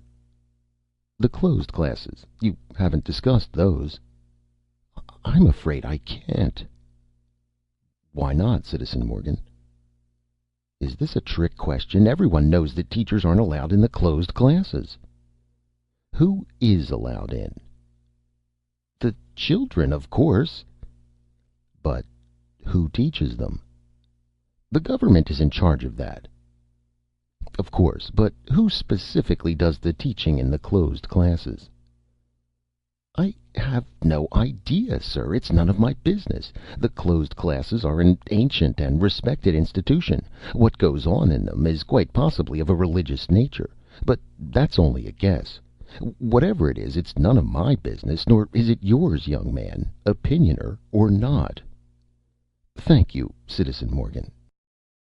Citizen Edgar Neef, age 107, occupation retired officer. A tall, stooped man with cane, icy blue eyes undimmed by age. A little louder, please. What was that question again? About the armed forces. Specifically, I asked... I remember now. Yes, young man, I was a colonel in the 21st North American Spaceborne Commando, which was a regular unit of the Earth Defense Corps. And did you retire from the service? No, the service retired from me. I beg pardon, sir? You heard me correctly, young man. It happened just 63 years ago. The Earth Armed Forces were demobilized, except for the police, whom I cannot count, but all regular units were demobilized. Why was that done, sir? There wasn't anyone to fight, wasn't even anyone to guard against, or so I was told. Damned foolish business, I say. Why, sir? Because an old soldier knows that you can never tell when an enemy might spring up. It could happen now, and then where would we be? Couldn't the armies be formed again? Certainly, but the present generation has no concept of serving under arms. There are no leaders left outside of a few useless old fools like me. It would take years for an effective force, effectively led, to be formed. And in the meantime, Earth is completely open to invasion from the outside? Yes, except for the police units, and I seriously doubt their reliability under fire. Could you tell me about the police? There's nothing I know about them. I have never bothered my head about non-military matters. But It's conceivable that the police have now taken over the functions of the army, isn't it? That the police constitute a sizable and disciplined paramilitary force. It is possible, sir. Anything is possible. Citizen Morton Honners, age 31, occupation verbalizer. A slim, languid man with an earnest, boyish face and smooth, corn-blonde hair. Are you a verbalizer, Citizen Honners? I am, sir. Though perhaps author would be a better word, if you don't mind. Of course, Citizen Honners. Are you presently engaged in writing for any of the periodicals I see on the dissemination stands? Certainly not. Those are written by incompetent hacks for the dubious delectation of the lower middle class. The stories, in case you didn't know, are taken line by line from the works of various popular writers of the 20th and 21st centuries. The people who do the work merely substitute adjectives and adverbs. Occasionally, I'm told, a more daring hack will substitute a verb or even a noun. But that is rare. The editors of such periodicals frown upon sweeping innovations. And you are not engaged in such work? Absolutely not. My work is non-commercial. I am a creative Conrad specialist. Would you mind telling me what that means, Citizen Honners? I'd be happy to. My own particular field of endeavor lies in recreating the works of Joseph Conrad, an author who lived in the pre-atomic era. How do you go about recreating those works, sir? Well, at present I'm engaged in my 5th recreation of Lord Jim. To do it, I steep myself as thoroughly as possible in the original work. Then I set about rewriting it as Conrad would have written if he had lived today. It is a labor which calls for extreme diligence and for the utmost in artistic integrity. A single slip could mar the recreation. As you can see, it calls for a preliminary mastery of Conrad's vocabulary, themes, plots, characters, mood, approach, and so on. All this goes in, and yet the book cannot be a slavish repeat. It must have something new to say, just as Conrad would have said it. And you have succeeded? The critics have been generous, and my publisher gives me every encouragement. When you have finished your 5th recreation of Lord Jim, what do you plan to do? First, I shall take a long rest. Then I shall recreate one of Conrad's minor works, The Planter of Malata, perhaps. I see. Is recreation the rule in all arts? It is the goal of the true aspiring artist, no matter what medium he has chosen to work in. Art is a cruel mistress, I fear. Citizen Willis Oerka, age 8, occupation student, a cheerful, black-haired, sun-tanned boy. I'm sorry, Mr. Opinioner, my parents aren't home right now.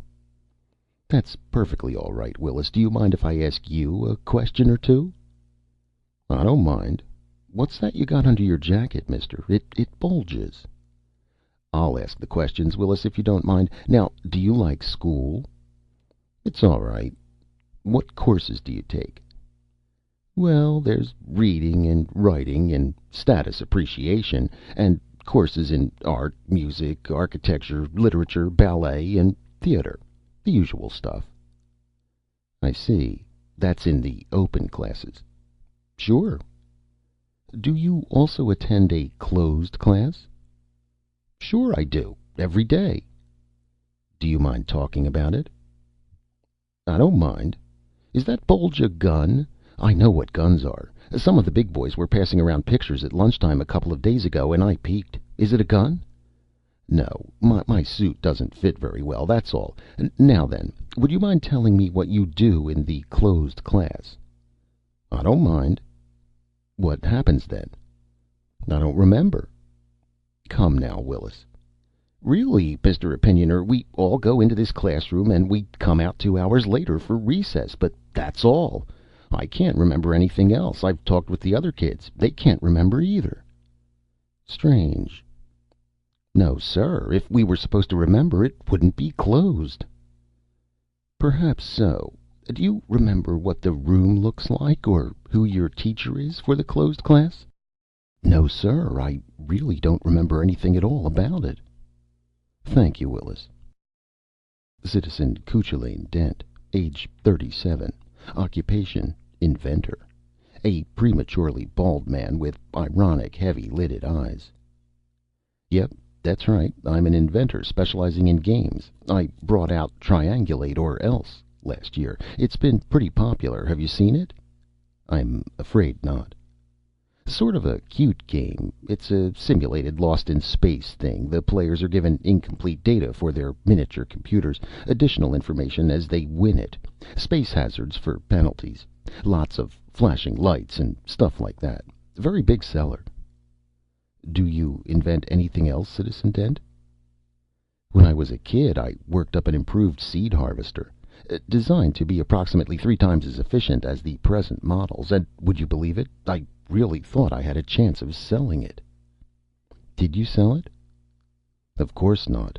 At that time, I didn't realize that the patent office was closed permanently, except for the games section. Were you angry about that? A little angry at the time, but I soon realized that the models we have are plenty good enough. There's no need for more efficient or more ingenious inventions. Folks today are satisfied with what they've got. Besides, new inventions would be of no service to mankind.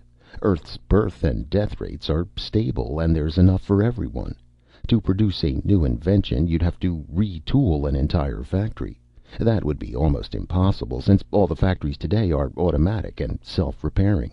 That's why there's a moratorium on invention, except in the novelty game field. How do you feel about that?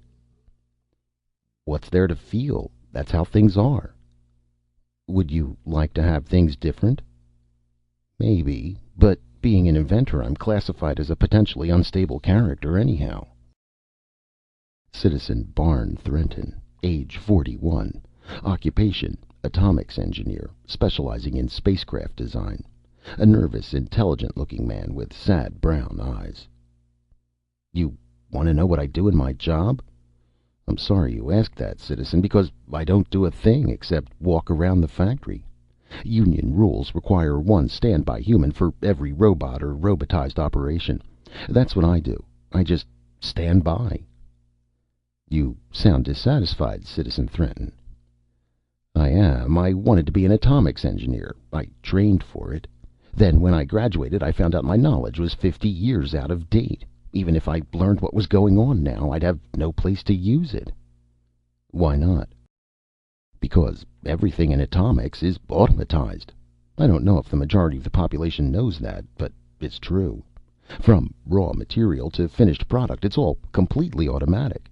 The only human participation in the program is quantity control in terms of population indexes, and even that is minimal. What happens if a part of an automatic factory breaks down? It gets fixed by robot repair units. And if they break down? The damned things are self-repairing.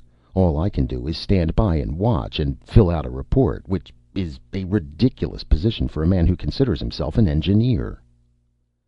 Why don't you turn to some other field? No use. I've checked, and the rest of the engineers are in the same position I'm in, watching automatic processes which they don't understand. Name your field: food processing, automobile manufacture, construction, biochem. It's all the same. Either standby engineers or no engineers at all. Is this true for spaceflight also? Sure. No member of the Space Pilots Union has been off Earth for close to 50 years. They wouldn't know how to operate a ship. I see. All the ships are set for automatic. Exactly. Permanently and irrevocably automatic. What would happen if these ships ran into an unprecedented situation? That's hard to say. The ships can't think, you know. They simply follow preset programs. If the ships ran into a situation for which they were not programmed, they'd be paralyzed, at least temporarily. I think they have an optimum choice selector, which is supposed to take over unstructured situations, but it's never been tried out. At best, it would react sluggishly. At worst, it wouldn't work at all, and that would be fine by me. Do you really mean that? I certainly do. I'm sick of standing around watching a machine do the same thing day after day. Most of the professional men I know feel the same way. We want to do something. Anything. Did you know that 100 years ago human-piloted starships were exploring the planets of other solar systems? Yes. Well, that's what we should be doing now. Moving outward, exploring, advancing. That's what we need. I agree, but don't you think you're saying rather dangerous things? I know I am, but frankly, I just don't care any longer. Let them ship me to Omega if they want to. I'm doing no good here. Then you've heard about Omega. Anyone connected with starships knows about Omega. Round trips between Omega and Earth, that's all our ships do. It's a terrible world. Personally, I put the blame on the clergy. The clergy? Absolutely. Those sanctimonious fools with their endless drivel about the Church of the Spirit of Mankind Incarnate. It's enough to make a man wish for a little evil. Citizen Father Bohren, age 51. Occupation, clergyman. A stately, plum-shaped man wearing a saffron robe and white sandals. That's right, my son. I am the abbot of the local branch of the Church of the Spirit of Mankind Incarnate. Our church is the official and exclusive religious expression of the government of Earth. Our religion speaks for all the peoples of Earth. It is a composite of the best elements of all the former religions, both major and minor, skillfully blended into a single, all-embracing faith. Citizen Abbot, aren't there bound to be contradictions in doctrine among the various religions which make up your faith? There were, but the forgers of our present church threw out all controversial matter. We wanted agreement, not dissension. We preserve only certain colorful facets of those early great religions, facets with which people can identify. There have never been any schisms in our religion because we are all acceptant. One may believe anything one wishes as long as it preserves the Holy Spirit of Mankind Incarnate.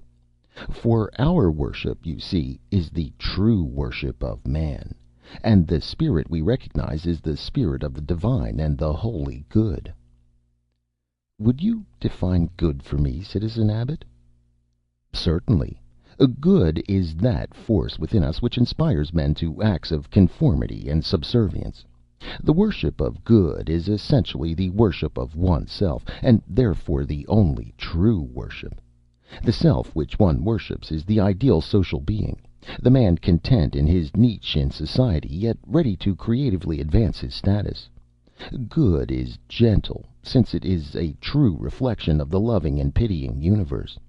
Good is continually changing in its aspects, although it comes to us in the...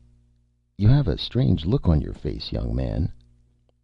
I'm sorry, Citizen Abbot. I believe I heard that sermon, or one very much like it. It is true wherever one hears it. Of course. One more question, sir. Could you tell me about the religious instruction of children? That duty is performed for us by the robot confessors. Yes? The notion came to us from the ancient root faith of transcendental Freudianism. The robot confessor instructs children and adults alike. It hears their problems within the social matrix. It is their constant friend, their social mentor, their religious instructor. Being robotic, the confessors are able to give exact and unvarying answers to any question. This aids the great work of conformity. I can see that it does. What do the human priests do? They watch over the robot confessors. Are these robot confessors present in the closed classrooms? I am not competent to answer that. They are, aren't they? I truly do not know. The closed classrooms are closed to abbots as well as other adults. By whose order? By order of the chief of the secret police. I see. Thank you, Citizen Abbot Bohren. Citizen Enyon Dravivian, age 43, occupation, government employee.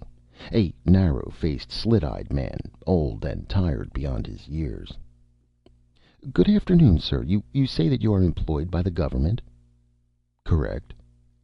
Is that the state or federal government? Both. I see. And have you been in this employ for very long? Approximately 18 years. Yes, sir. Would you mind telling me what specifically your job is? Not at all. I am the chief of the secret police. You are? I see, sir. That's very interesting.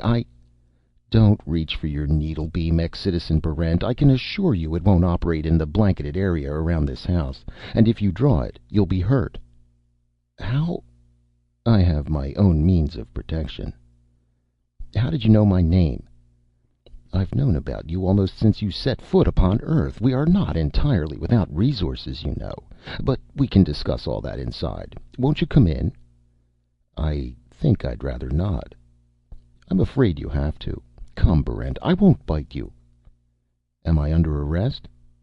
Of course not. We're simply going to have a little talk. That's right, sir. Right through there. Just make yourself comfortable. Chapter 28. Dravivian led him into a large room paneled in walnut. The furniture was of a heavy black wood, intricately carved and varnished. The desk, high and straight, seemed to be an antique. A heavy tapestry covered one entire wall. It depicted in fading colors a medieval hunting scene. Do you like it? Dravivian asked. My family did the furnishing. My wife copied the tapestry from an original in the Metropolitan Museum. My two sons collaborated on the furniture. They wanted something ancient and Spanish in feeling, but with more comfort than antiques usually give. A slight modification of the lines accomplished that. My own contributions are not visible. Music of the Baroque period is my specialty. Aside from police work, Barrent said. Yes, aside from that. Dravivian turned away from Barrent and looked thoughtfully at the tapestry. We will come to the matter of the police in due course. Tell me first, what do you think of this room? It's very beautiful, Barrent said. Yes, and? Well, I'm no judge. You must judge, Dravivian said. In this room you can see Earth's civilization in miniature. Tell me, what do you think of it?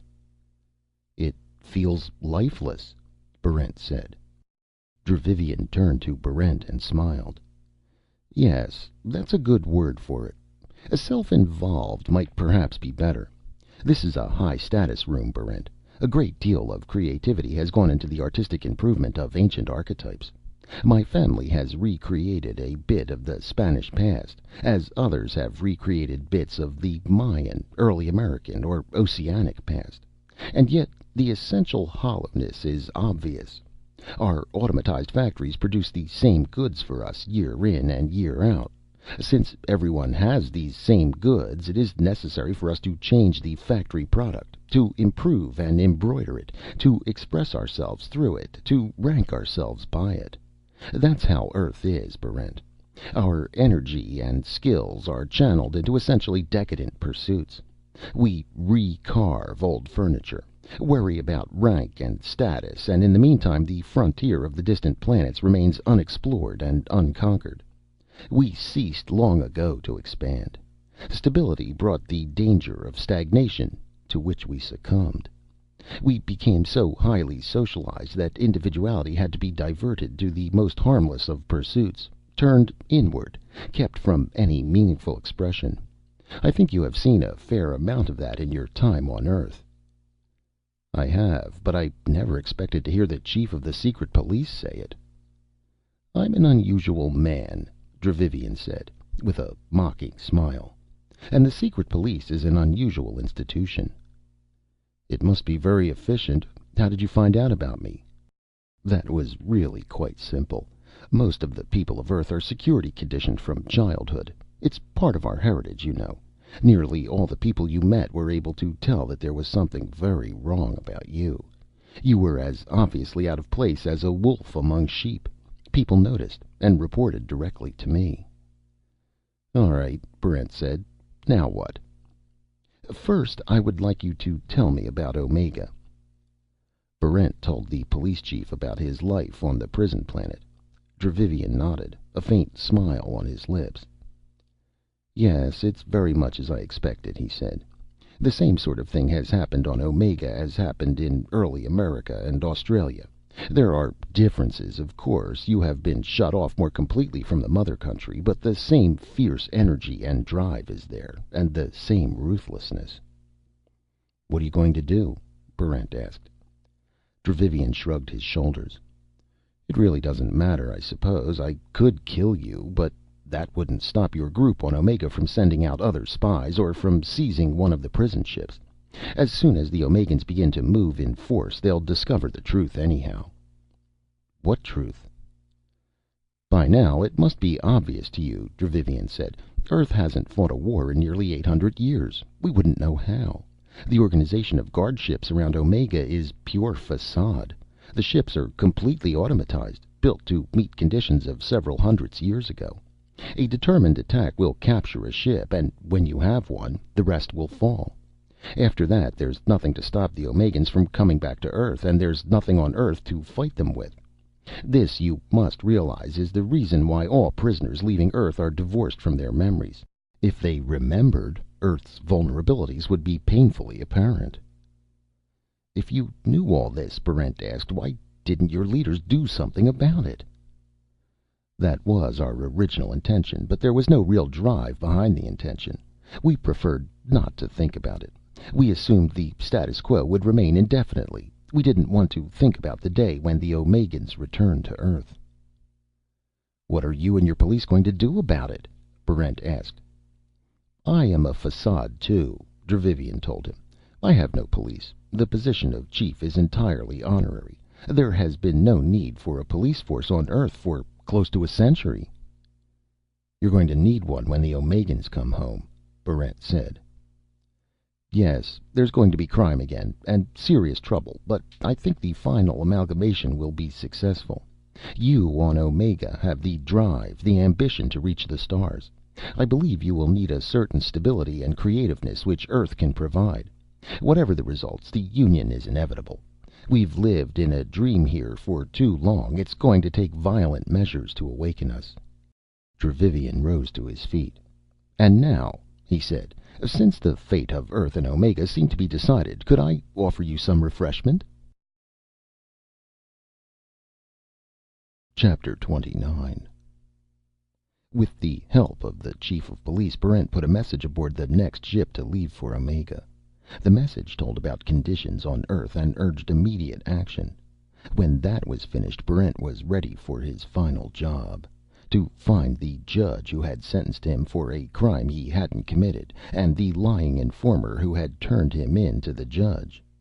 When he found those two, Barrent knew he would regain the missing portions of his memory. He took the night expressway to Youngerston. His suspicions, sharply keyed from life on Omega, would not let him rest. There had been a catch to all this splendid simplicity. Perhaps he would find it in Youngerston. By early morning he was there. Superficially, the neat rows of houses looked the same as in any other town, but for Barrent they were different and achingly familiar. He remembered this town, and the monotonous houses had individuality and meaning for him. He had been born and raised in this town. There was Grothmeyer's store, and across the street was the home of Havening, the local interior decorating champion. Here was Billy Havelock's house. Billy had been his best friend. They had planned on being starmen together, and had remained good friends after school, until Barrent had been sentenced to Omega. Here was Andrew Thurcoller's house, and down the block was the school he had attended. He could remember the classes. He could remember how every day they had gone through the door that led to the closed class, but he still could not remember what he had learned there. Right here, near two huge elms, the murder had taken place. Barrent walked to the spot and remembered how it had happened. He had been on his way home. From somewhere down the street he had heard a scream. He had turned, and a man, Ilardi, had run down the street and thrown something at him. Barrent had caught it instinctively and found himself holding an illegal handgun. A few steps further, he had looked into the twisted, dead face of Andrew Thurcoller. And what had happened next? Confusion, panic, a sensation of someone watching as he stood, weapon in hand, over the corpse. There, at the end of the street, was the refuge to which he had gone. He walked up to it, and recognized it as a robot confessional booth. Barrent entered the booth. It was small, and there was a faint odor of incense in the air. The room contained a single chair. Facing it was a complex, brilliantly lighted panel. "Good morning, Will," the panel said to him. Barrent had a sudden sense of helplessness when he heard that soft, mechanical voice. He remembered it now. The passionless voice knew all, understood all, and forgave nothing. That artfully manufactured voice had spoken to him, had listened, and then had judged. In his dream, he had personified the robot confessor into the figure of a human judge. "You remember me?" Barrent asked. "Of course," said the robot confessor. "You were one of my parishioners before you went to Omega." "You sent me there." "For the crime of murder." "But I didn't commit the crime," Barrent said. "I didn't do it, and you must have known it." "Of course I knew it," the robot confessor said. "But my powers and duties are strictly defined. I sentence according to evidence, not intuition. By law, the robot confessors must weigh only the concrete evidence which is put before them. They must, when in doubt, sentence. In fact, the mere presence of a man before me charged with murder must be taken as a strong presumption of his guilt." "Was there evidence against me?" "Yes." "Who gave it?" "I cannot reveal his name." "You must," Barrent said. "Times are changing on Earth. The prisoners are coming back. Did you know that?" "I expected it," the robot confessor said. "I must have the informer's name," Barrent said. He took the needlebeam out of his pocket and advanced toward the panel. "A machine cannot be coerced," the robot confessor told him. "Give me the name!" Barrent shouted. "I should not, for your own good. The danger would be too great. Believe me, Will. The name." "Very well. You will find the informer at 35 Maple Street. But I earnestly advise you not to go there. You will be killed. You simply do not know—" Barrent pressed the trigger, and the narrow beam scythed through the panel. Lights flashed and faded as he cut through the intricate wiring. At last all the lights were dead, and a faint gray smoke came from the panel. Barrent left the booth. He put the needlebeam back in his pocket and walked to Maple Street. He had been here before. He knew this street, set upon a hill, rising steeply between oak and maple trees. Those lampposts were old friends. That crack in the pavement was an ancient landmark. Here were the houses, heavy with familiarity. They seemed to lean expectantly toward him, like spectators waiting for the final act of an almost forgotten drama. He stood in front of 35 Maple Street. The silence which surrounded that plain, white-shuttered house struck him as ominous. He took the needlebeam out of his pocket, looking for reassurance he knew he could not find. Then he walked up the neat flagstones and tried the front door. It opened. He stepped inside. He made out the dim shades of lamps and furniture, the dull gleam of a painting on the wall, a piece of statuary on ebony pedestal. Needlebeam in hand, he stepped into the room and came face to face with the informer. Staring at the informer's face, Barrent remembered, in an overpowering flood of memory. He saw himself, a little boy, entering the closed classroom. He heard again the soothing hum of machinery, watched the pretty lights blink and flash, heard the insinuating machine voice whisper in his ear. At first the voice filled him with horror. What it suggested was unthinkable.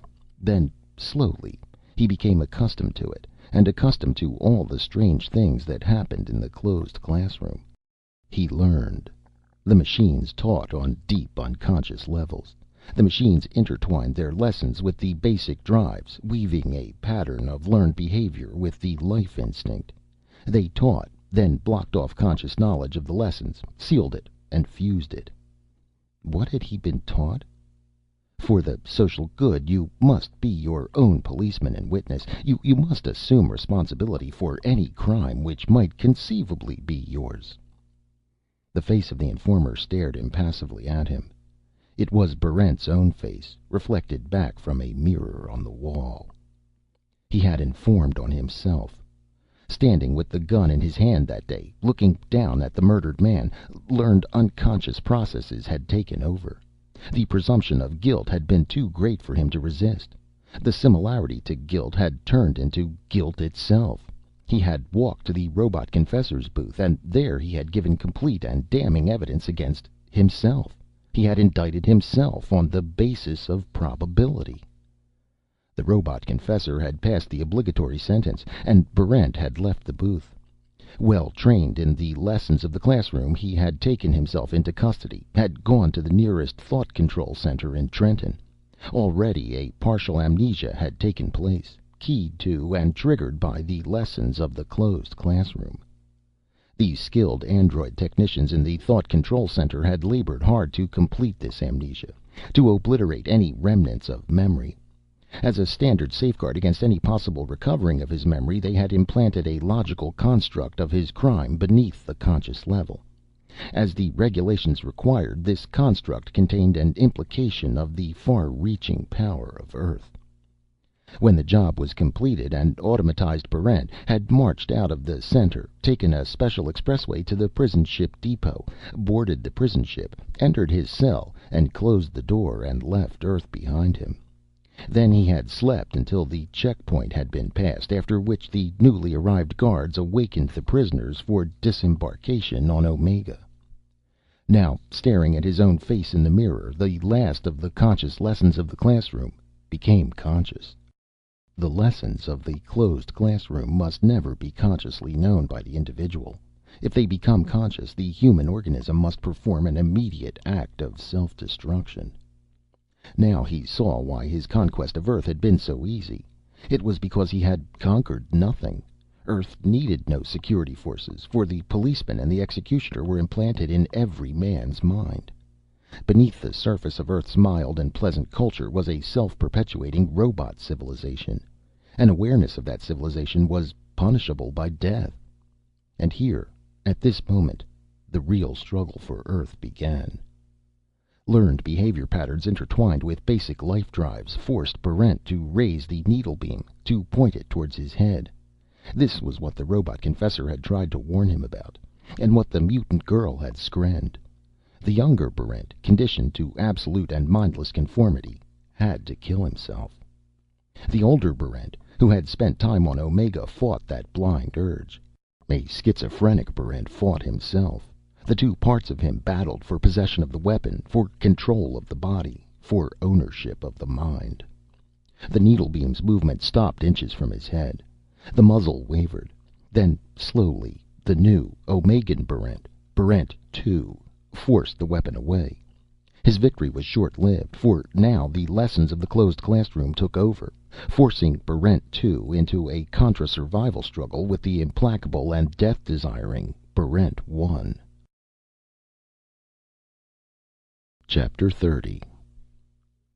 Conditioning took over and flung the fighting Barrents backward through subjective time, to those stress points in the past where death had been near, where the temporal life fabric had been weakened, where a predisposition toward death had already been established. Conditioning forced Barrent 2 to re-experience those moments, but this time the danger was augmented by the full force of the malignant half of his personality, by the murderous informer, Barrent 1. Barrent 2 stood under glaring lights on the blood-stained sands of the arena, a sword in his hand. It was the time of the Omegan Games. Coming at him was the Saunus, a heavily armored reptile with the leering face of Barrent 1. Barrent 2 severed the creature's tail, and it changed into 3 trichomotreds, rat-sized, Barrent-faced, with the dispositions of rabid wolverines.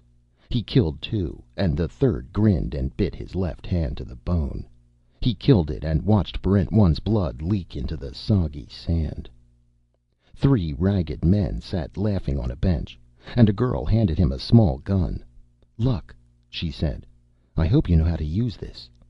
Barrent nodded his thanks before he noticed that the girl was not Moira. She was the skrenning mutant who had predicted his death. Still, he moved into the street and faced the 3 Hadjis. 2 of the men were mild-faced strangers. The third, Barrent 1, stepped forward and quickly brought his gun into firing position. Barrent 2 flung himself to the ground and pressed the trigger of his unfamiliar weapon. He felt it vibrate in his hand and saw Hadji Barrent's head and shoulders turn black and begin to crumble. Before he could take aim again, his gun was wrenched violently from his hand. Barrent 1's dying shot had creased the end of the muzzle. Desperately, he dived for the weapon, and as he rolled toward it, he saw the second man, now wearing the Barrent 1 face, take careful aim. Barrent 2 felt pain flash through his arm, already torn by the trichometred's teeth. He managed to shoot this Barrent 1, and through a haze of pain faced the third man, now also Barrent 1. His arm was stiffening rapidly, but he forced himself to press the trigger. "You're playing their game," Barrent 2 told himself. "The death conditioning will wear you down, will kill you. You must see through it, get past it. It isn't really happening. It's in your mind." But there was no time to think. He was in a large, circular, high-ceilinged room of stone in the cellars of the Department of Justice. It was the trial by ordeal. Rolling across the floor toward him was a glistening black machine shaped like a half sphere, standing almost 4 feet high. It came at him, and in the pattern of red, green, and amber lights he could see the hated face of Barrent 1. Now his enemy was in its ultimate form, the invariant robot consciousness, as false and stylized as the conditioned dreams of Earth. The Barrent 1 machine extruded a single slender tentacle with a white light winking at the end of it. As it approached, the tentacle withdrew, and in its place appeared a jointed metal arm ending in a knife edge. Barrent 2 dodged, and heard the knife scrape against the stone. "It isn't what you think it is," Barrent 2 told himself. "It isn't a machine, and you're not back on Omega. This is only half of yourself you are fighting. This is nothing but a deadly illusion." But he couldn't believe it. The Barrent machine was coming at him again, its metal hide glistening with a foul green substance which Barrent 2 recognized immediately as contact poison. He broke into a sprint, trying to stay away from the fatal touch. "It isn't fatal," he told himself. Neutralizer washed over the metal surface, clearing away the poison. The machine tried to ram him. Barrent tried half-heartedly to push it aside. It crashed into him with stunning force, and he could feel ribs splintering. "It isn't real. You're letting a conditioned reflex talk you to death. You aren't on Omega. You're on Earth, in your own home, staring into a mirror." But the pain was real, and the clubbed metal arm felt real as it crashed against his shoulder. Barrent staggered away. He felt horror, not at dying, but at dying too soon, before he could warn the Omegans of this ultimate danger planted deep in their own minds.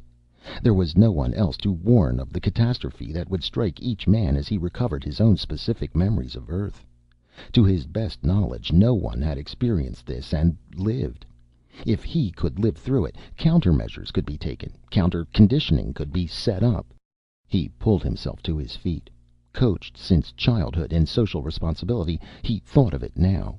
He couldn't allow himself to die when his knowledge was vital to Omega. "This is not a real machine."